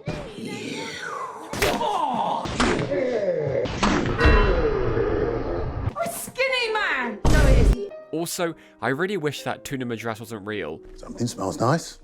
Tuna madras. As everything calms down, they question the Meep, but then they get interrupted by brainwashed soldiers. Not today, thanks. And also by big tall green aliens, and a shootout happens. And when did the Screwdriver ever do this? Our gang escape with the Meep, chased by these green aliens called the Wrath Warriors. But now it's time to put the Meep on trial. This court is now in session. The Doctor brings in the Wrath Warriors, but we find out Hell with this! the Meep is actually evil. Oh my god! The Meep wants to escape Earth using a dagger drive. It's a weapon that powers their ship to leave, destroying Earth in its wake. The Meep takes everyone hostage, but luckily, Shirley's here to help them escape. So the Doctor runs off to save the day, but Donna starts to remember. She joins the Doctor on the Meep's ship, ready to stop it. Then the control room separates into two, but now it has to be done. Donna has to become the Dr. Donna again. The Doctor says a combo of words, and she's here. But she realises I gave away my money. Donna, destruction of London? Oh, I'll show you destruction, mate. they succeed, but it's time to say goodbye to Donna. But wait. What? The Dr. Donna meta-crisis has passed down to Rose. Oh, okay then. So all is well, and the Meep is stopped, and the unit soldiers are returned to normal. The Meep is taken by the Wrath Warriors, but not before a little key jangle about The boss. Cryptic. I hate that. Same. Anyway, how will Donna and Rose get rid of the meta-crisis? And we choose to let it go. Okay then, that was easy. So it's back to the TARDIS to go see the wonderful Wilf, and wowzers, they got a budget for this TARDIS interior.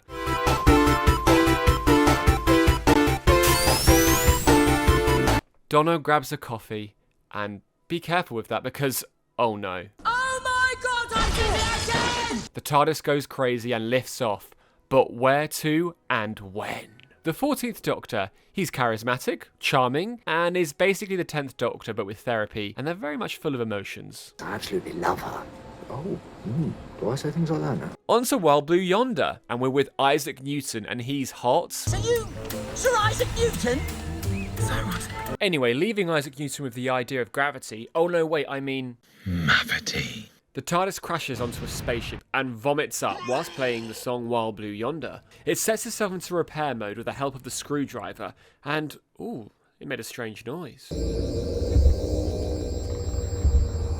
Anyway, the Doctor and Donna check out this long spaceship whilst talking about how hot Isaac was. He was, wasn't he? He was so hot. Oh, is that all right now? Wait, the TARDIS? The HADs have activated and it's disappeared because there is danger aboard this ship. Something is watching them. This ship moves around and then it says certain words. They find a space golf cart and find a little rusty robot standing still. Is that it? They move on to the controls of the ship and find out it's actually lost at the edge of the universe. They decide to get this ship to full power, but spooky things happen. And their arms. My arm's too long. Look. Wait a minute! Who are you? Oh, ew, what are these things? Creepy clones of the Doctor and Donna called Not Things chase after the real Doctor and Donna, and oh my god, they get really big. Ugh! They don't understand shape, size, or how people really work, but they have the memories of the Doctor and Donna. The ship moves once again and makes another funny noise. And they try to escape the Not Things, but they are separated. The Doctor and Donna try to find each other, but things get trippy and traumatic, as they have to find not only each other, but find the real ones. They end up finding each other and they quiz themselves. One Doctor removes their tie to prove they're real, and one Donna quizzes the Doctor where he's from. So where are you from? Gallifrey. Except it's not.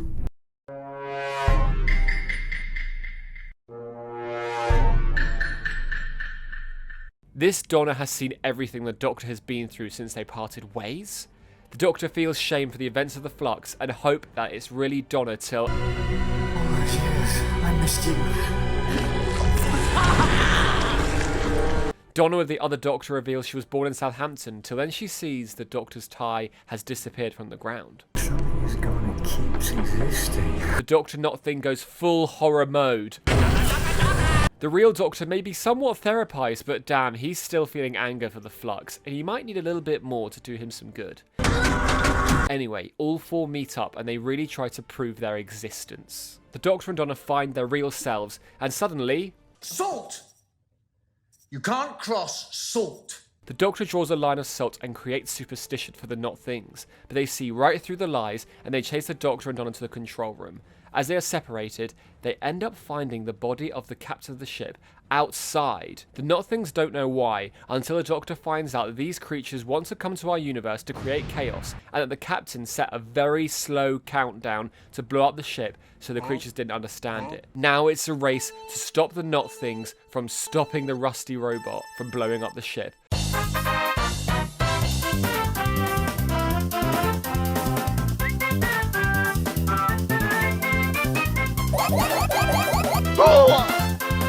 But as they're running, who arrives? But the TARDIS is here. The Doctor grabs Donna, but which one did he grab? She's not me! I'm me! The ship is about to blow, and wait, no, that's the wrong one! Oh my god, this really is the end for Donna. Your arms are too long. Fake Donna gets chucked out, and real Donna is saved in the nick of time. The ship blows up and the Not Things are gone. Back in the TARDIS, the Doctor regrets putting superstition at the end of the universe and asks Donna if she really does remember the years that she had without him. No, it's too much. They arrive back in Camden, and who is waiting for them but our boy Wilfred Mott is back for one last reunion. Wilfred Mott. Oh, Doctor, that lovely face. It's like springtime. But something is wrong. Everybody's going crazy and starting riots as an aeroplane crashes overhead. What is happening? On to the next special, and... it's the giggle. The final 14th Doctor special, and we're still wondering why he's got that damn face again. But you know what, we're loving a Doctor and Donna reunion. In a creepy toy store, a man buys a creepy doll from a creepy toy seller with a creepy laugh. Using this doll, they project it as the first image on television. Ooh. Back in the present day, the world has gone mad, and everyone thinks they're right. The Doctor and Donna are taken in by UNIT, and we see Kate Stewart again, and... That is the best news, Melanie! Hello! I wasn't the first redhead. That was me. Sorry, Turlo, you're not canon. But there's a giggle, turning everyone mad. And who's this dude? The Zlinks, the Plinks, the Flinks? It knows stuff, I guess.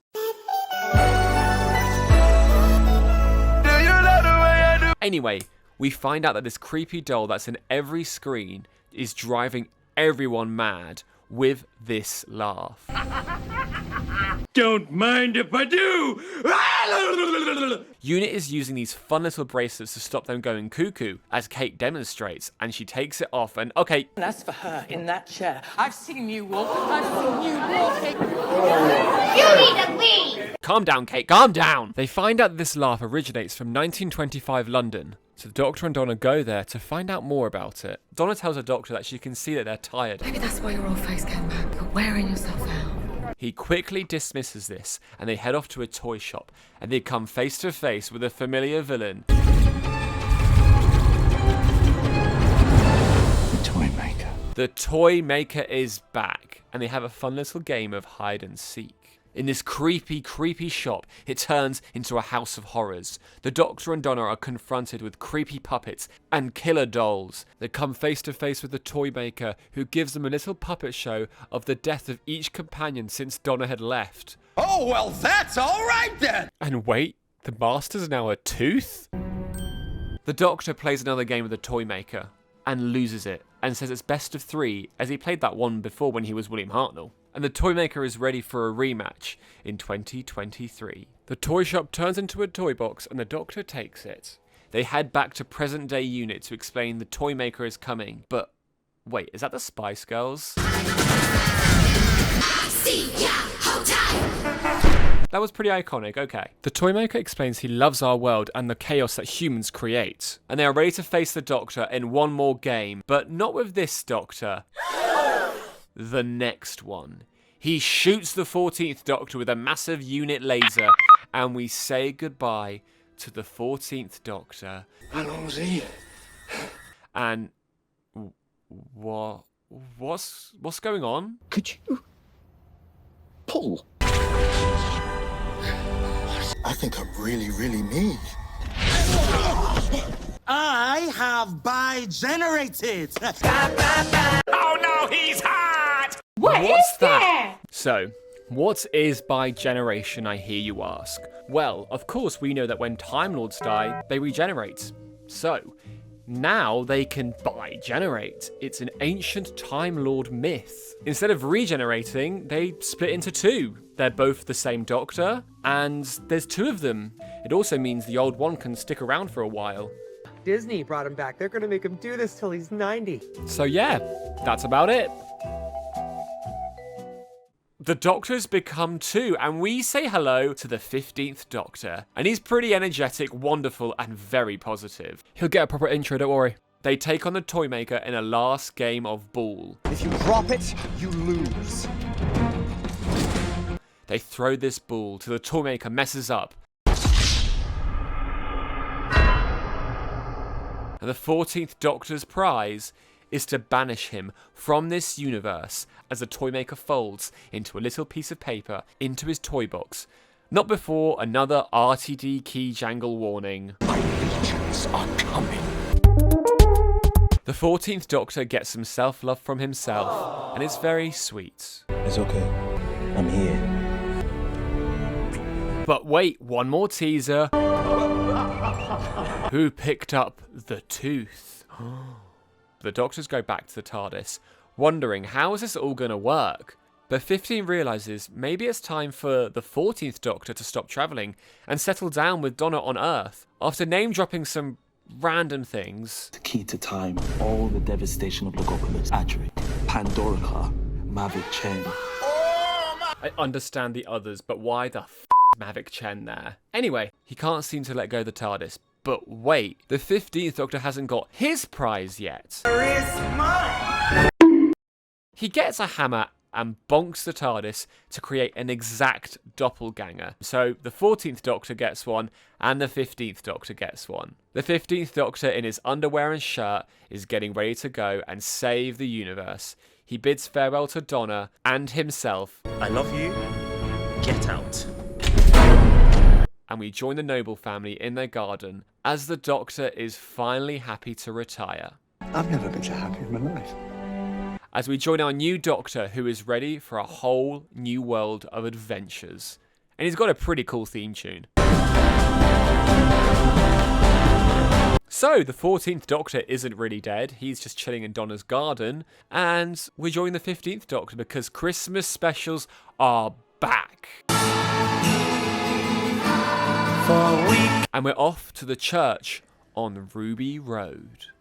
We see a child dropped off outside a church on Christmas Day as the new Doctor steps out with tears ready to tell the tale of Ruby Sunday. So Ruby Sunday, she's interviewed by the Davina McCall about being a foundling, that she wants to find her birth parents, but there's some goblin going ons. Ruby has some terrible bad luck and Davina gets thwacked by a plug.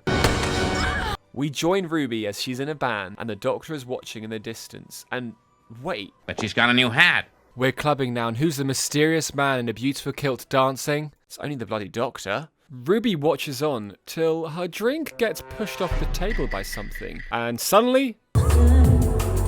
Health and safety. Gin and tonic division. They share a few words about her being clumsy, but the Doctor says it's much more than that. Ruby is nearly flattened in her taxi by a snowman head, because something is causing this. The Doctor comes in to help with their new screwdriver, and it's very different. And we have another Doctor Who dresses like a king as he swans off to the TARDIS. It's now Christmas Eve, Ruby's birthday, and she heads home from shopping and meet her neighbour, Miss Flood, who is complaining about a blue box on the street. We meet Ruby's family, Carla Sunday and Cherry Sunday, who just fostered a child called Lullabelle? Bell, I don't know. As Carla leaves, Ruby gets a call from Davina saying they can't find her biological parents. And suddenly, watch out for that tree, Davina! Davina? Oh dear. Goblins, literal goblins, have taken this baby. So Ruby follows the goblins and goes onto the ladder. And... what the hell are you doing? The Doctor. Let's go. Yeah! Yeah! Woohoo! Yahoo! Ha-ha! The Doctor has these cool intelligent gloves that can actually hold the whole entire weight of the user. So they climb onto the Goblin's flying pirate ship. And then they realise that the goblins feed on coincidence and accidents. And they travel through time to find babies to eat. Oh. Also, what really happened with Houdini? It's the third time he's mentioned him. I spent a long, hot summer with Harry Houdini. So they find Lullabelle, who is about to be fed to the Goblin King. But not before an actual sing-song about eating babies. Baby, we can feast. We can dine 3 days at least. And then the Doctor and Ruby have some rhymes as well. It's the Goblin King, oh the Goblin King. It's so good to meet you, you great big thing.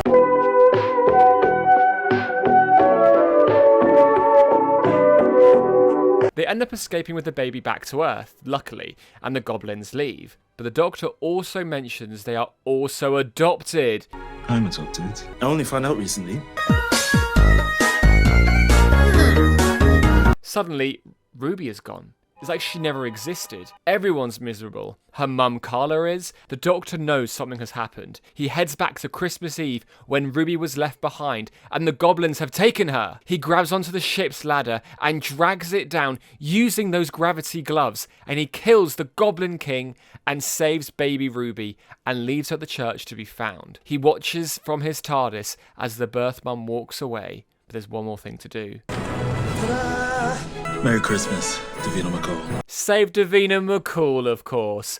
Phew! He heads back to Ruby in present day to make sure she's safe and sound, and of course she is. He rushes back to the TARDIS, ready to leave, but Ruby connects the dots. She rushes to the TARDIS, and she gets a nod from Miss Flood, who is watching on. She enters. Who are you? I'm the Doctor. Wait, there's an after-credit scene? Never seen a TARDIS before.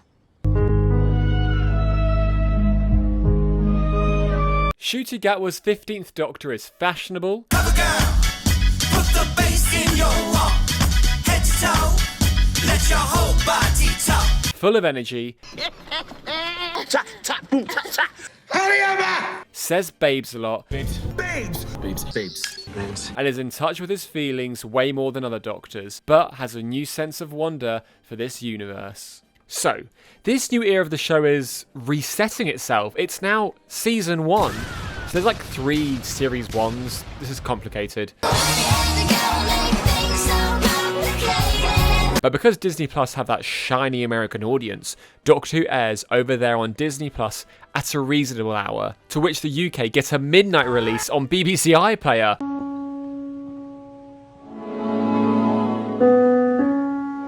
We kick off this season with the new duo, and the Doctor dropping quick exposition at the beginning. It's a lot. And unfortunately, a removed Sugar Babe song. Push the button. But we're heading off to space, where they meet... Space babies! Yep, literal babies are piloting this ship where they get fed, their nose is blown, and they get coddled by an electric nanny. Also, we think. This ship is a baby farm, hence the babies. So we find out this Poppy, who is adorable, is the captain of this ship. But there's a boogeyman spooking everybody. The Doctor and Ruby get summoned to a storage unit of the ship, but as they arrive, Snow appears as they reminisce about Ruby's past. The Doctor has a vision of Ruby's mum pointing at him. Anyway, moving on, they find out the nanny is actually a human and she's been caring for the babies since they were left behind, and she refused to leave them. Suddenly, one space baby feels that he's brave enough to fend against a literal monster, so the Doctor and Ruby go to save the day and find out that this monster is a literal bogey man. What? All of this is bogies. No. It's created by the ship to entertain the babies in the end. So anyway, after nearly killing it, the Doctor realises maybe it doesn't deserve that, and they save it. They manage to pilot the ship to a nearby refugee planet using the literal farts of the babies. Ruby gets offered the TARDIS key by the Doctor, and she's now officially on board. They head back to Earth to visit her family, but as they leave, snow is falling inside of the TARDIS. What could this mean? Anyway, we are now off to my favourite boy band, No, not One Direction, although write that down for a future episode. No, the Beatles are here! Kind of. The episode opens with a music teacher as he teaches the Devil's Chord to a student, or should I say, a harbinger, and we meet the exquisite maestro, the god of music, played by the Jinx Monsoon. Oh, what an opener. The Doctor and Ruby, fresh out of Saving Space, baby. Wait, it's been 6 months. Well, anyway, they're in the 60s and they're ready to meet the Beatles. They even do the iconic Abbey Road walk. Finally, two British icons are about to meet. What are they going to say to each other? What's going to happen? What song will they sing? I've got a dog, he's called Fred. My dog is alive, he's not dead. Okay, it's kind of a bop. But if you want to know more about the history of Doctor Who and the Beatles, check out my other video that I released just before this series aired. Anyway, back to the episode. It's like music has been taken away. So we're off onto the rooftop, and a Susan mentioned in 2024, who'd have thunk it? And I lived there with my granddaughter Susan. Ruby belts out a banger of a tune on the piano until suddenly... Maestro pops out the piano. You called. And the Doctor is pretty spooked as they hide away from them. But we slowly find out it's Maestro who's been taking music away. The Doctor and Ruby take a look at London in 2024 and it's been destroyed. So it's time to save the future, but not before Maestro reveals that they are the child of the toy maker. Child of the toy maker. C'est moi, mon cher. Maestro reveals that they want to eradicate life and only leave Aeolian tones. Music without the need of people. No time to dawdle though, the Doctor's ready to banish Maestro in Abbey Road Studios. Also, the TARDIS has been really groany since Wild Blue Yonder, by the way. Look, she must have eaten a bad meal or something. Anyway, whilst trying to banish Maestro, we find out Ruby has a song inside of her. How spooky, as Maestro believes. This creature is very wrong. After a very intense music fight with Maestro, the Doctor can't seem to find the final note to eradicate Maestro, as he and Ruby are nearly defeated until... Lennon and McCartney pop over to the piano and finish the note to banish Maestro. But we have one more surprise because...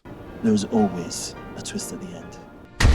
There's always a twist, there's always a twist, there's always a twist at the end. Yep, it ends with the song and dance number as our pair dance with all of the cast and they dance off into the TARDIS.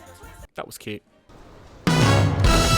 So, guess who's back to write an episode? Stephen Moffat, and boom, nearly boom. On an alien battlefield, an injured soldier is terminated by a robot ambulance. And I swear we've seen this old woman before? No, I'm imagining things. He is killed and turned into a fleshy cylinder that contains an AI version of himself. The Doctor runs out the TARDIS, ready to save the day, but he steps on a landmine. That's made by Villain Guard. Weapon factories of Villain Guard? There's a banana grove there now. He stays stood on it by making sure not to activate it, but suddenly, that soldier who got killed who's now a fleshy cylinder, his daughter arrives to find him with Belinda Mundy Flynn, an Anglican soldier like the one from Time of the Angels. The robotic ambulance is being a menace and trying to help the Doctor, so Ruby and Mundy distract it as it goes towards combat. Shoot me. It needs to detect an injury.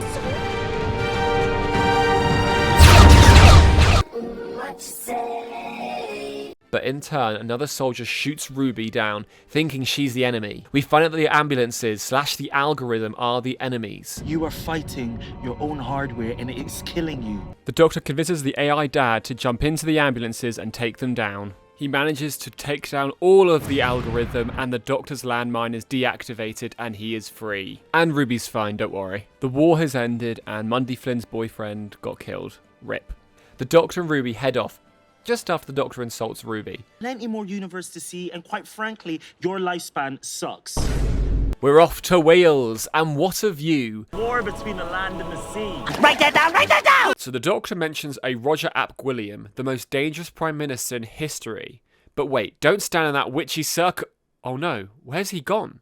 Wait, Who's that woman over there? What is she saying? Wait, haven't we seen this old lady before? Ruby is left by herself with no doctor, no TARDIS, and a woman 73 yards away from her making signs and telling people things that make people hate Ruby. Ruby lives out the rest of her life with no doctor and this woman 73 yards away from her till she manages to use this power for good. She brings down that Roger Ap Gwilliam, preventing a very dark future in politics for the UK and the world. Ruby, can you save us, please? Ruby grows old and is ready to accept her death until the woman is approaching her in her final moments and... What? We're back at the beginning, to which she tells herself... No, don't step! Was this future prevented? Did Ruby remember anything? Who knows? Off to a perfect planet where teens are obsessed with Dot and Bubble. It's basically social media, but it's constantly in your face in a bubble and you just can't live without it. The Doctor and Ruby are trying to save a girl called Lindy through this Dot and Bubble so she can escape these massive man-eating slugs. We find out these slugs are eating all of these rich kids in alphabetical order. So Lindy, through her escape, gets help from her favourite singer, but she sacrifices him for her own good to escape. Ooh. Don't be fucking rude, are you? But wait for it, because she finally gets the Doctor as they escape the town, and he offers her and all the others an escape rather than going into the wild, but they decline because they are racists. The Doctor rages and takes one last glance at Lindy as she leaves, and then he goes off with Ruby. Yeesh, that was heavy. So in the end, the slugs were actually the good guys. So... yeah, stan slugs that eat racists, you know? Now, the Doctor and Ruby need a break from that, so they go party in Bridgerton-style and 1813 Bath. Bridgerton? And we meet shape-shifting, time-travelling aliens, the Chulder, who love to cosplay as different species for fun and for the drama. But we also meet... Lord? Not a lord. Does not a lord have a name? Rogue. Wait, is that Glee/Hamilton's Jonathan Groff? Rogue is here and the Doctor is head over heels for this bounty hunter who loves Kylie, names himself after D&D and has a massive gun. Oh look, it's Susie! No, it's the Duchess, who is now a Chulder. Ruby's having a fun time at the party, but she gets caught up with another Chulder. Oh no, wait! The Doctor shows off his faces to Rogue, and is that the Schalke Doctor? No. I'm not questioning this. Good for him for being there, though. It's time to stop the Chulder, but not before some juicy drama from the Doctor and Rogue on the dance floor. You can't! Tell me what your heart wants. He even goes to propose to him. The Chulder, feeling inspired, plan their own wedding, for the drama of course, and out comes Ruby and she's a Chulder. So the Doctor and Rogue have to crash the wedding. And I'm glad I crashed the wedding. They have to send the Chulder into this unknown abyss using one of Rogue's devices. But of course, Ruby decked that Chulder and she's a human. So Rogue shares one smooch with the Doctor and sacrifices himself by pushing Ruby off and then telling the Doctor, "Find me," as he falls into the abyss. The Doctor is very sad and wears Rogue's ring, ready to find him again one day. It's finale time already, because the series has 8 episodes now. Anyway, it's back to Unit HQ and we meet the Unit gang again, along with Rose Noble, and all the bloody Blinks as well. Oh, brother, this guy stinks! Also, another scientific advisor, Maurice Gibbons. Look, how many kids is Kate employing? It is illegal. Is this illegal? The Doctor and Ruby arrive at Unit asking about this old woman that we've been seeing over and over again. But she's here on Earth, known as Susan Triad. But who is also called Susan? Susan is the name of my granddaughter. The Doctor mentions about Time Lords changing faces, to which he says, Oh, no, I'm keeping this one for a long, long time. Susan Triad is a tech genius in the present, and oh look, it's Mel, she's undercover there. The Doctor also mentions Ruby's birth mother. They want to find out more about her. So they want to use security footage of the night that Ruby was left at the church and clean up the footage using UNIT technology. Back at Ruby's mum's flat, the nosy neighbour Miss Flood bumps in and takes care of the iconic grandma Cherry Sundae, but she starts to get really ominous. Anyway, back at UNIT, using their time window, they are going to examine the tape, but not before the Doctor laughs at their technological advancement. This is rough. Using the tape and the time window, they are back on the road on Christmas Eve 2004, and they're trying to see who her mum is. But it's not going to plan. Suddenly the Doctor arrives in the tape, like he did when he was saving baby Ruby, but then suddenly Ruby's mum points at the Doctor. Huh? They send one of UNIT troops and see where she's pointing behind the TARDIS. The Doctor and Ruby are upset, not finding out who her mum is, until suddenly a great big evil cloud is in place of the TARDIS, just after it has dematerialised. The time window crashes, and all that is left is the dust body of that colonel. After all that, the Doctor needs to find out what this has to do with Susan, and has to meet her. He goes off with Mel, and asks Susan some very normal questions like, do you dream about being an ambulance? Susan's ready to talk to the world about her new tech, but back at UNIT, they're trying to decipher what that black cloud is all about in the time window. But the TARDIS was in that black cloud, and that creepy noise happens again. The Doctor is confused, I'm confused, and Susan is about to do her speech, but she's going off script about bad dreams. And that woman that we saw that's working for UNIT, she's a harbinger. But what is she warning us of? Which god? Susan's going crazy. And actually, is that an anagram? Susan Triad Tech? Susan Triad Tech? Wait, no. I don't know who this man is. Sorry to this man. Oh, the god of death is back with the same voice from the 80s and is now a big CGI dog. What the dog doing? His minions are ready to give the gift of death.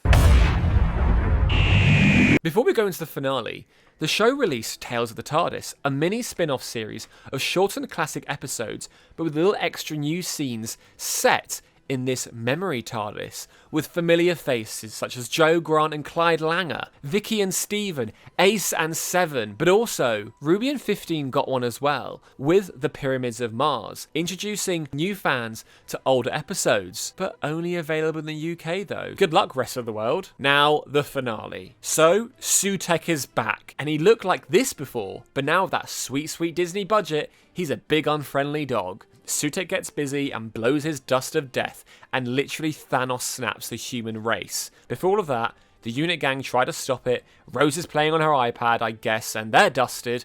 Yo guys, it's me, Charlie. Hey, did that guy just turn into sand? Yeah, what was that? And what the hell was Miss Flood gonna reveal?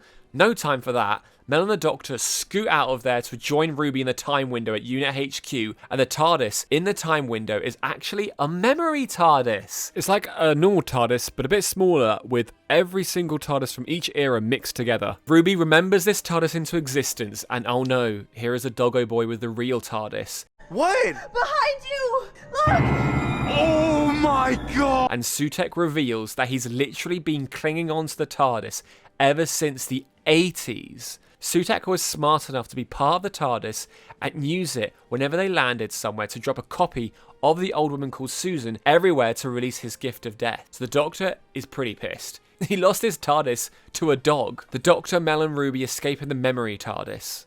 Oh, that's cute of Mel. But oh no, the universe has been dusted. It's ended.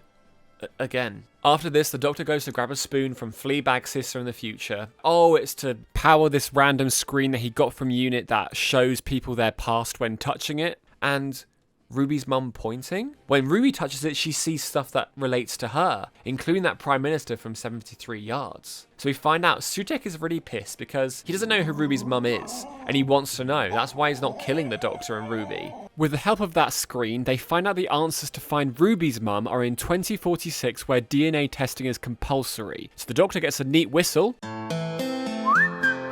Oh, and Mel is working for Sutekh, by the way. They manage to find the name of Ruby's mum, but they get taken to Sutekh in present day by Mel, and he's ready to find out Ruby's mum's name, and so are we. And she puts Sutekh on a dog leash. The Doctor blows his whistle and takes back his TARDIS to literally take Sutekh on a violent dog walk in the vortex. So everyone comes back Endgame style, and oh no, they're going to be a thing, aren't they? Sutek is then finally destroyed and life is brought back.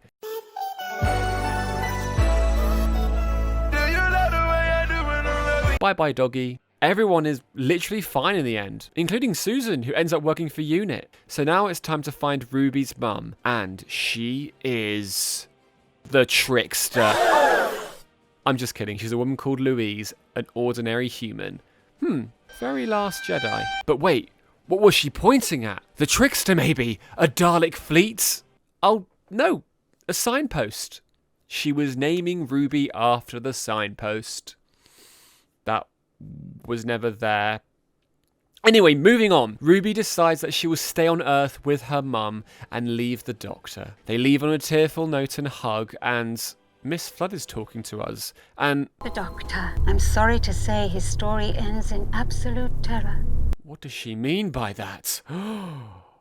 There's another Christmas special, and Moffat is back again to write it. Also, Varada Sethu is confirmed to be the next companion, and Millie Gibson will return in the second season. There's also a spin-off coming, The War Between the Land and Sea. Basically a UNIT spin-off where they fend off the Sea Devils. This series will air late 2025, but for now, second season. Or season 15 or season 41, whatever floats your boat. Let's kick it off with Joy to the World, and it has Nicola Colton. And what an opener, because who in time and space wants a Ham and cheese toasty and a pumpkin latte? Welcome to the Time Hotel. You can stay wherever and whenever in Earth's history. But there's a suspicious briefcase going person to person, and the Doctor goes to investigate, which leads him to Joy in 2024. He finds out she's got the briefcase now and needs the code to override it, and in comes the Doctor from the future. And this version takes Joy away and has to leave his past self there. Do you see, this is why nobody likes you. You have to be mysterious all the time. The Doctor ends up stuck in this hotel, but working with a should-be companion, Anita. Blockage in 28. Is this armed? Till he gets back to the Time Hotel a year later. As he gets back, he completes the loop by giving the code to himself, and off he and Joy goes, and he manages to rage bait the case off Joy. Then they lose the briefcase in a dinosaur. Inside it is a starseed, a weapon made by Villainguard. It ends up in an ancient cave years later, and Joy ends up becoming one with the starseed as she safely activates it far off in space and becomes a literal star. Or actually, the star the wise men followed. Oh my god. Jesus, it's canon to Doctor Who. Doctor Who comes back in April, and it's like the show is going to be on air each year. Oh my god. So, let the robot revolution start. Belinda Chandra was gifted a star certificate from an incel ex-boyfriend, and 17 years later, she's kidnapped by robots to that star, and they hail her as a majesty. But wait, was that Miss Flood in her garden? No time for that. The Doctor is here to help and follows her to the star, but he's arrived earlier than her, and we get the quickest could-be companion to death pipeline. Take her home, Doctor. Then take me to the stars. That is a date.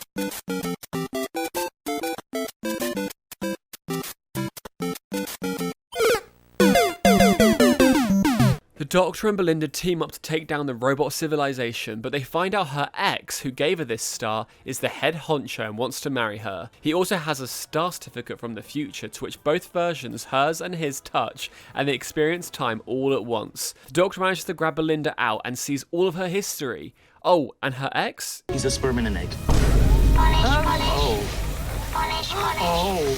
After saving the planet, the Doctor scans Belinda in the TARDIS and finds out she's related to Mundy Flynn. Excuse me, what the actual fuck? But Belinda is not happy with the Doctor doing that. They try to get back to May 24th because Belinda wants out, but it's not happening. They keep bouncing off it. As the TARDIS finally lifts off, we see debris in space.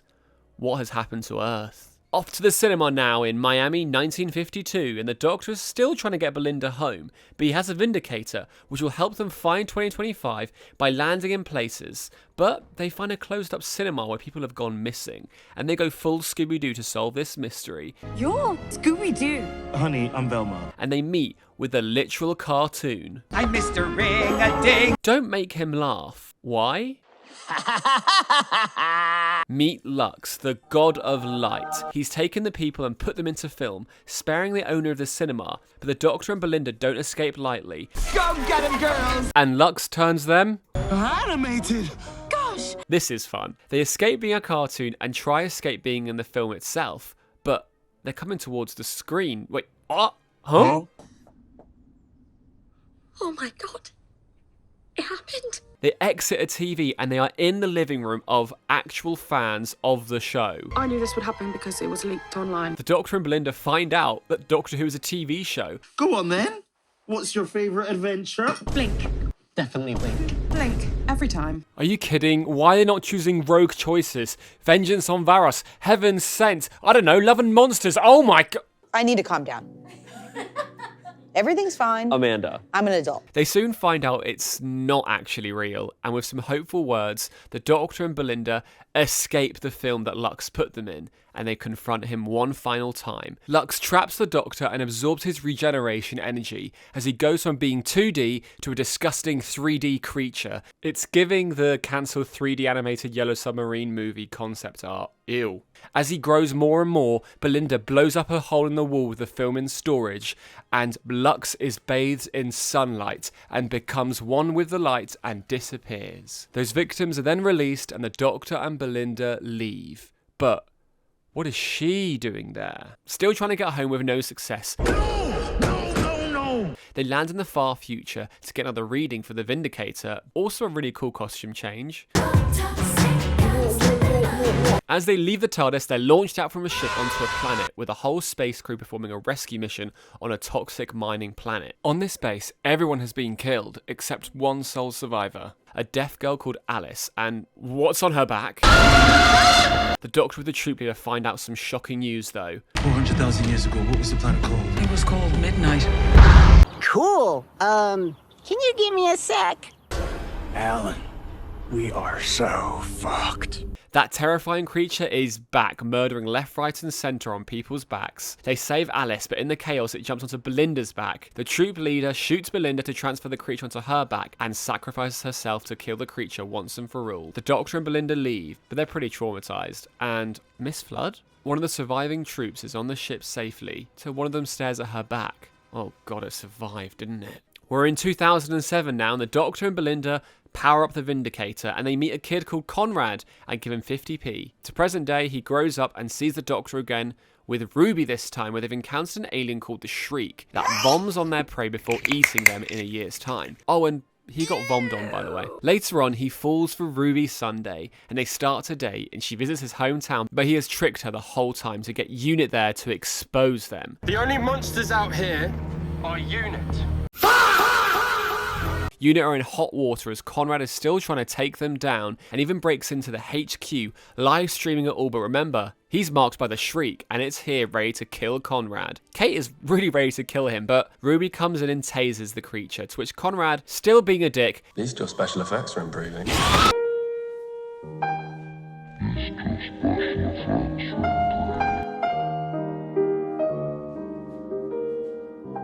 Conrad is put into prison and gets a visit from the Doctor, and he's not happy, but he's very well dripped in white. You die in a prison cell, boiling in anger and poison. Conrad gets left behind, but look who is here to bail him out of prison. Off to Lagos, Nigeria in 2019 to boost the Vindicator, and we meet an old friend of the Doctor's at a barber shop, where the Doctor loves to go since becoming this version of himself. In Africa, in that barbershop, I'm accepted. As he goes to the barber shop, he's trapped inside as we find out it's existing in another dimension and in Lagos. The previous owner, Omo, tells the Doctor they've been stuck here, telling the stories for this barber who was feeding this giant spider on this thing called the Nexus to keep it powered. We find out this new barber is a storyteller who's assisted many gods by spreading and preserving their stories using the Nexus. But it's going too well and the gods cut him off. So this barber is working alongside a woman named Abby. Abby, the daughter of Anansi. I am sorry I couldn't take you with me. And we get a Fugitive Doctor cameo. I was a fugitive back then. Look out! Abby braids the Doctor's hair with a map to the centre of this story engine. Also, Belinda has joined him. As he follows the map in his braids to the centre of the engine, he overloads it with stories of himself throughout time that could blow up the engine. The Doctor persuades the barber to escape with them, and the engine is destroyed, returning the shop to normal in Lagos. Omo leaves the shop to this barber, and Abby leaves on her own. Wait, Eurovision? I thought I was watching Oh, I am. It's the Interstellar Song Contest 2125, hosted by Rylan. Yep, he's been frozen this whole time. As the Doctor collects info for the Vindicator, him and Belinda decide to stay and watch. Oh, we're so staying. We're staying. But look who's there. But horror occurs as the contest is hijacked by a couple, and the whole stadium with everyone in it is ejected into space, along with the Doctor. Belinda, luckily, is on the station with one of the contestants called Cora. But as the Doctor is floating in space, frozen, he gets visions of... Grandfather, go back. Susan. Okay, it's happening. Everybody stay calm. What's the procedure, everyone? What's the procedure? Stay calm. He gets back onto the station using a confetti cannon and joins a couple called Mike and Gary. Did I just fly through space on a confetti cannon? Yeah. Camp. And, oh look, Graham Norton is a hologram. The Doctor opens a means of communication with Kid, one of the hijackers, and Kid tells him he's seeking revenge against the contest sponsor because they exploited his home planet and destroyed it for honey flavouring. Cora, the contestant, reveals she's from the same planet, Helia, and she cut off her horns since she wouldn't be able to compete if she had them. Doctor manages to reach Kid and goes way too Time Lord victorious on him and tortures him and is ready to do it 3 trillion times, but is convinced to stop only by the visions of Susan and also Belinda, who stops him. They arrest Kid and his girlfriend, and in the end saving all the people floating in space as they were only frozen. The contest goes on and Cora sings a song in the language of her people and everyone cheers. Belinda and the Doctor are ready to leave after a quick Eurovision joke. 12 points. And they see Graham Norton again. Poor old Earth died many years ago. The planet ended on the old Earth date, May the 24th, 2025. They run to the TARDIS and it's all going red and crazy, and they're ready to arrive on May 24th. Wait, an after credit scene. Miss Flood was in the audience and she's saved, but she's not feeling very good and, oh no, is she going to regenerate? Oh, must we? How inelegant. Oh, she's bi-generated. But... Wait a minute! Who are you? I'm the Rani.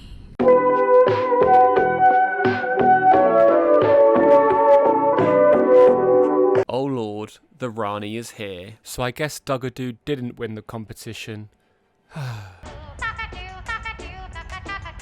Finale time, guys. And the Rani enters on a horse and kidnaps a baby. Anyway, we're with Belinda Chandra and John Smith now. A classic day here on Earth with their child Poppy. And they're watching TV with Conrad telling us how lovely the day will be. What a happy morning. Wait, this is not normal.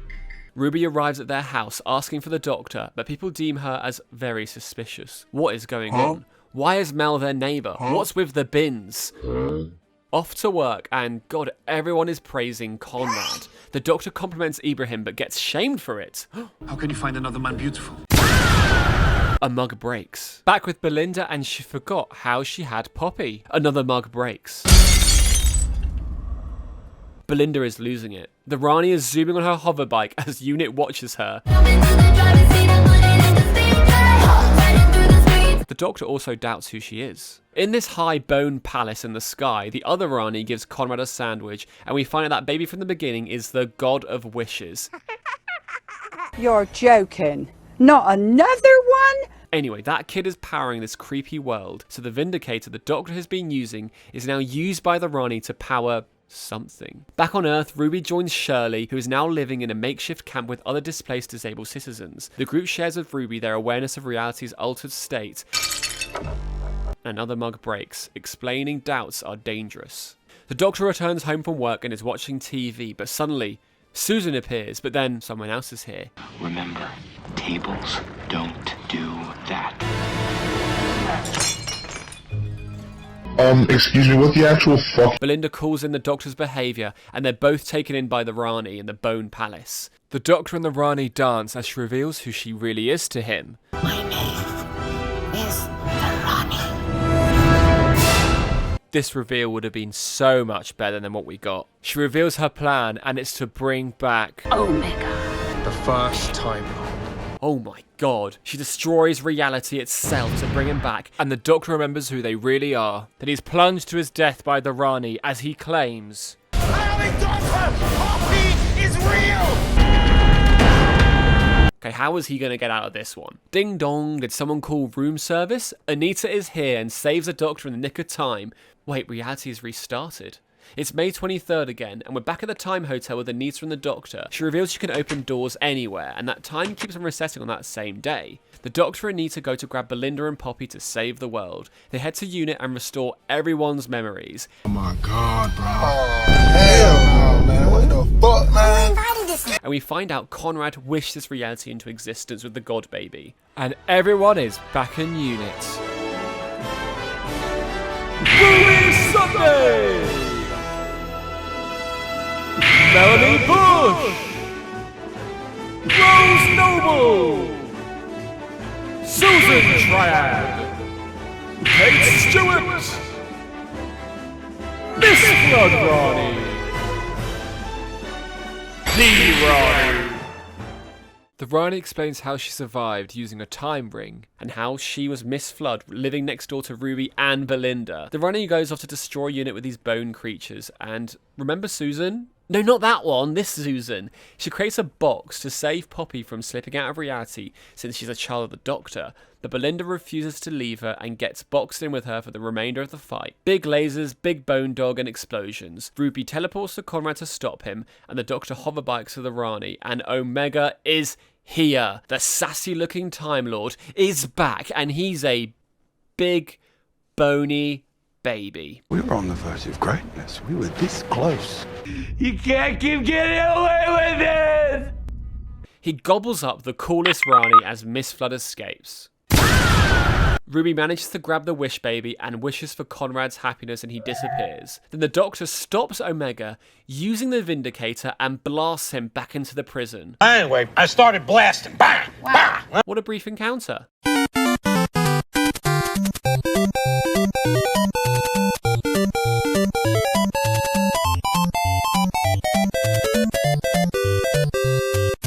Ruby ends the wish that Conrad made, and reality sets itself back to normal, meaning Poppy could disappear. In the Bone Palace, the Doctor and Ruby will rush back to the TARDIS to get back to Unit, and they make one last wish for no more wishes, and the baby becomes a normal baby. They open up the box to reveal Belinda and Poppy!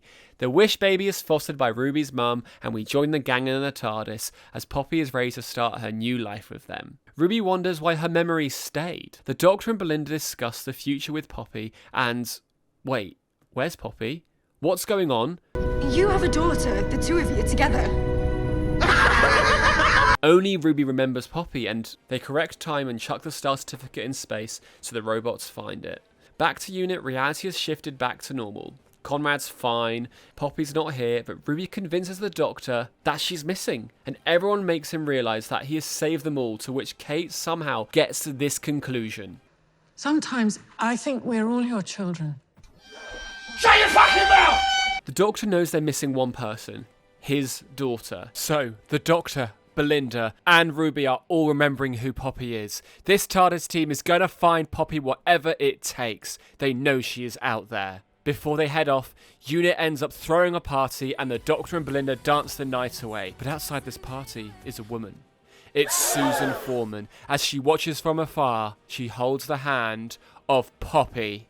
And as she says to her, "It's time to go, Mother." The 15th Doctor returns in a new special with the Daleks, and Season 3 is on the way.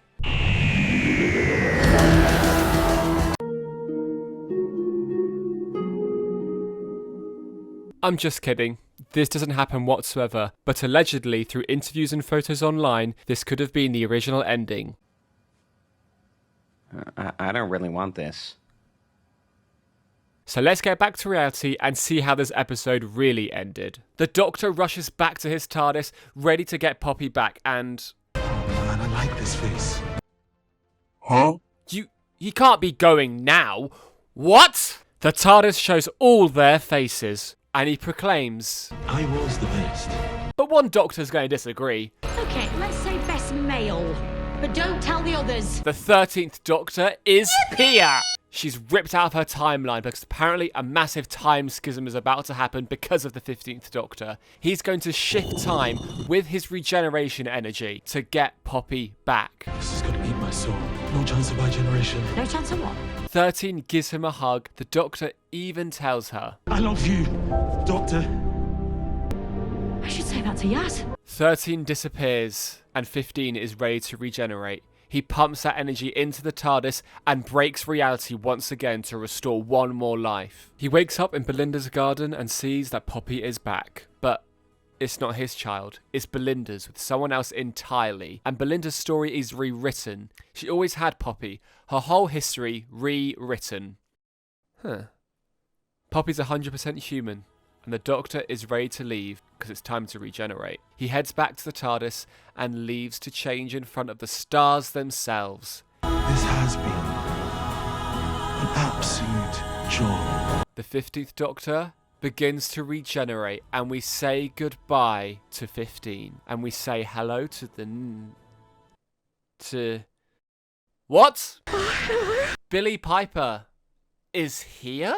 The next era of Doctor Who is unknown, but we have a Christmas special confirmed for 2026, and War Between the Land and Sea airs in December. In this spin-off, the Sea Devils have risen to take Earth again, Ibrahim gets killed, sorry, spoiler alert, oh, and Alonso falls in love with Martha's sister as a Sea Devil, and Kate threatens a guy to pick up his rubbish. Pick it up! Oh, and with all that news, Disney is out of the Doctor Who deal, so good luck International, because I don't know how you're going to get Doctor Who episodes now.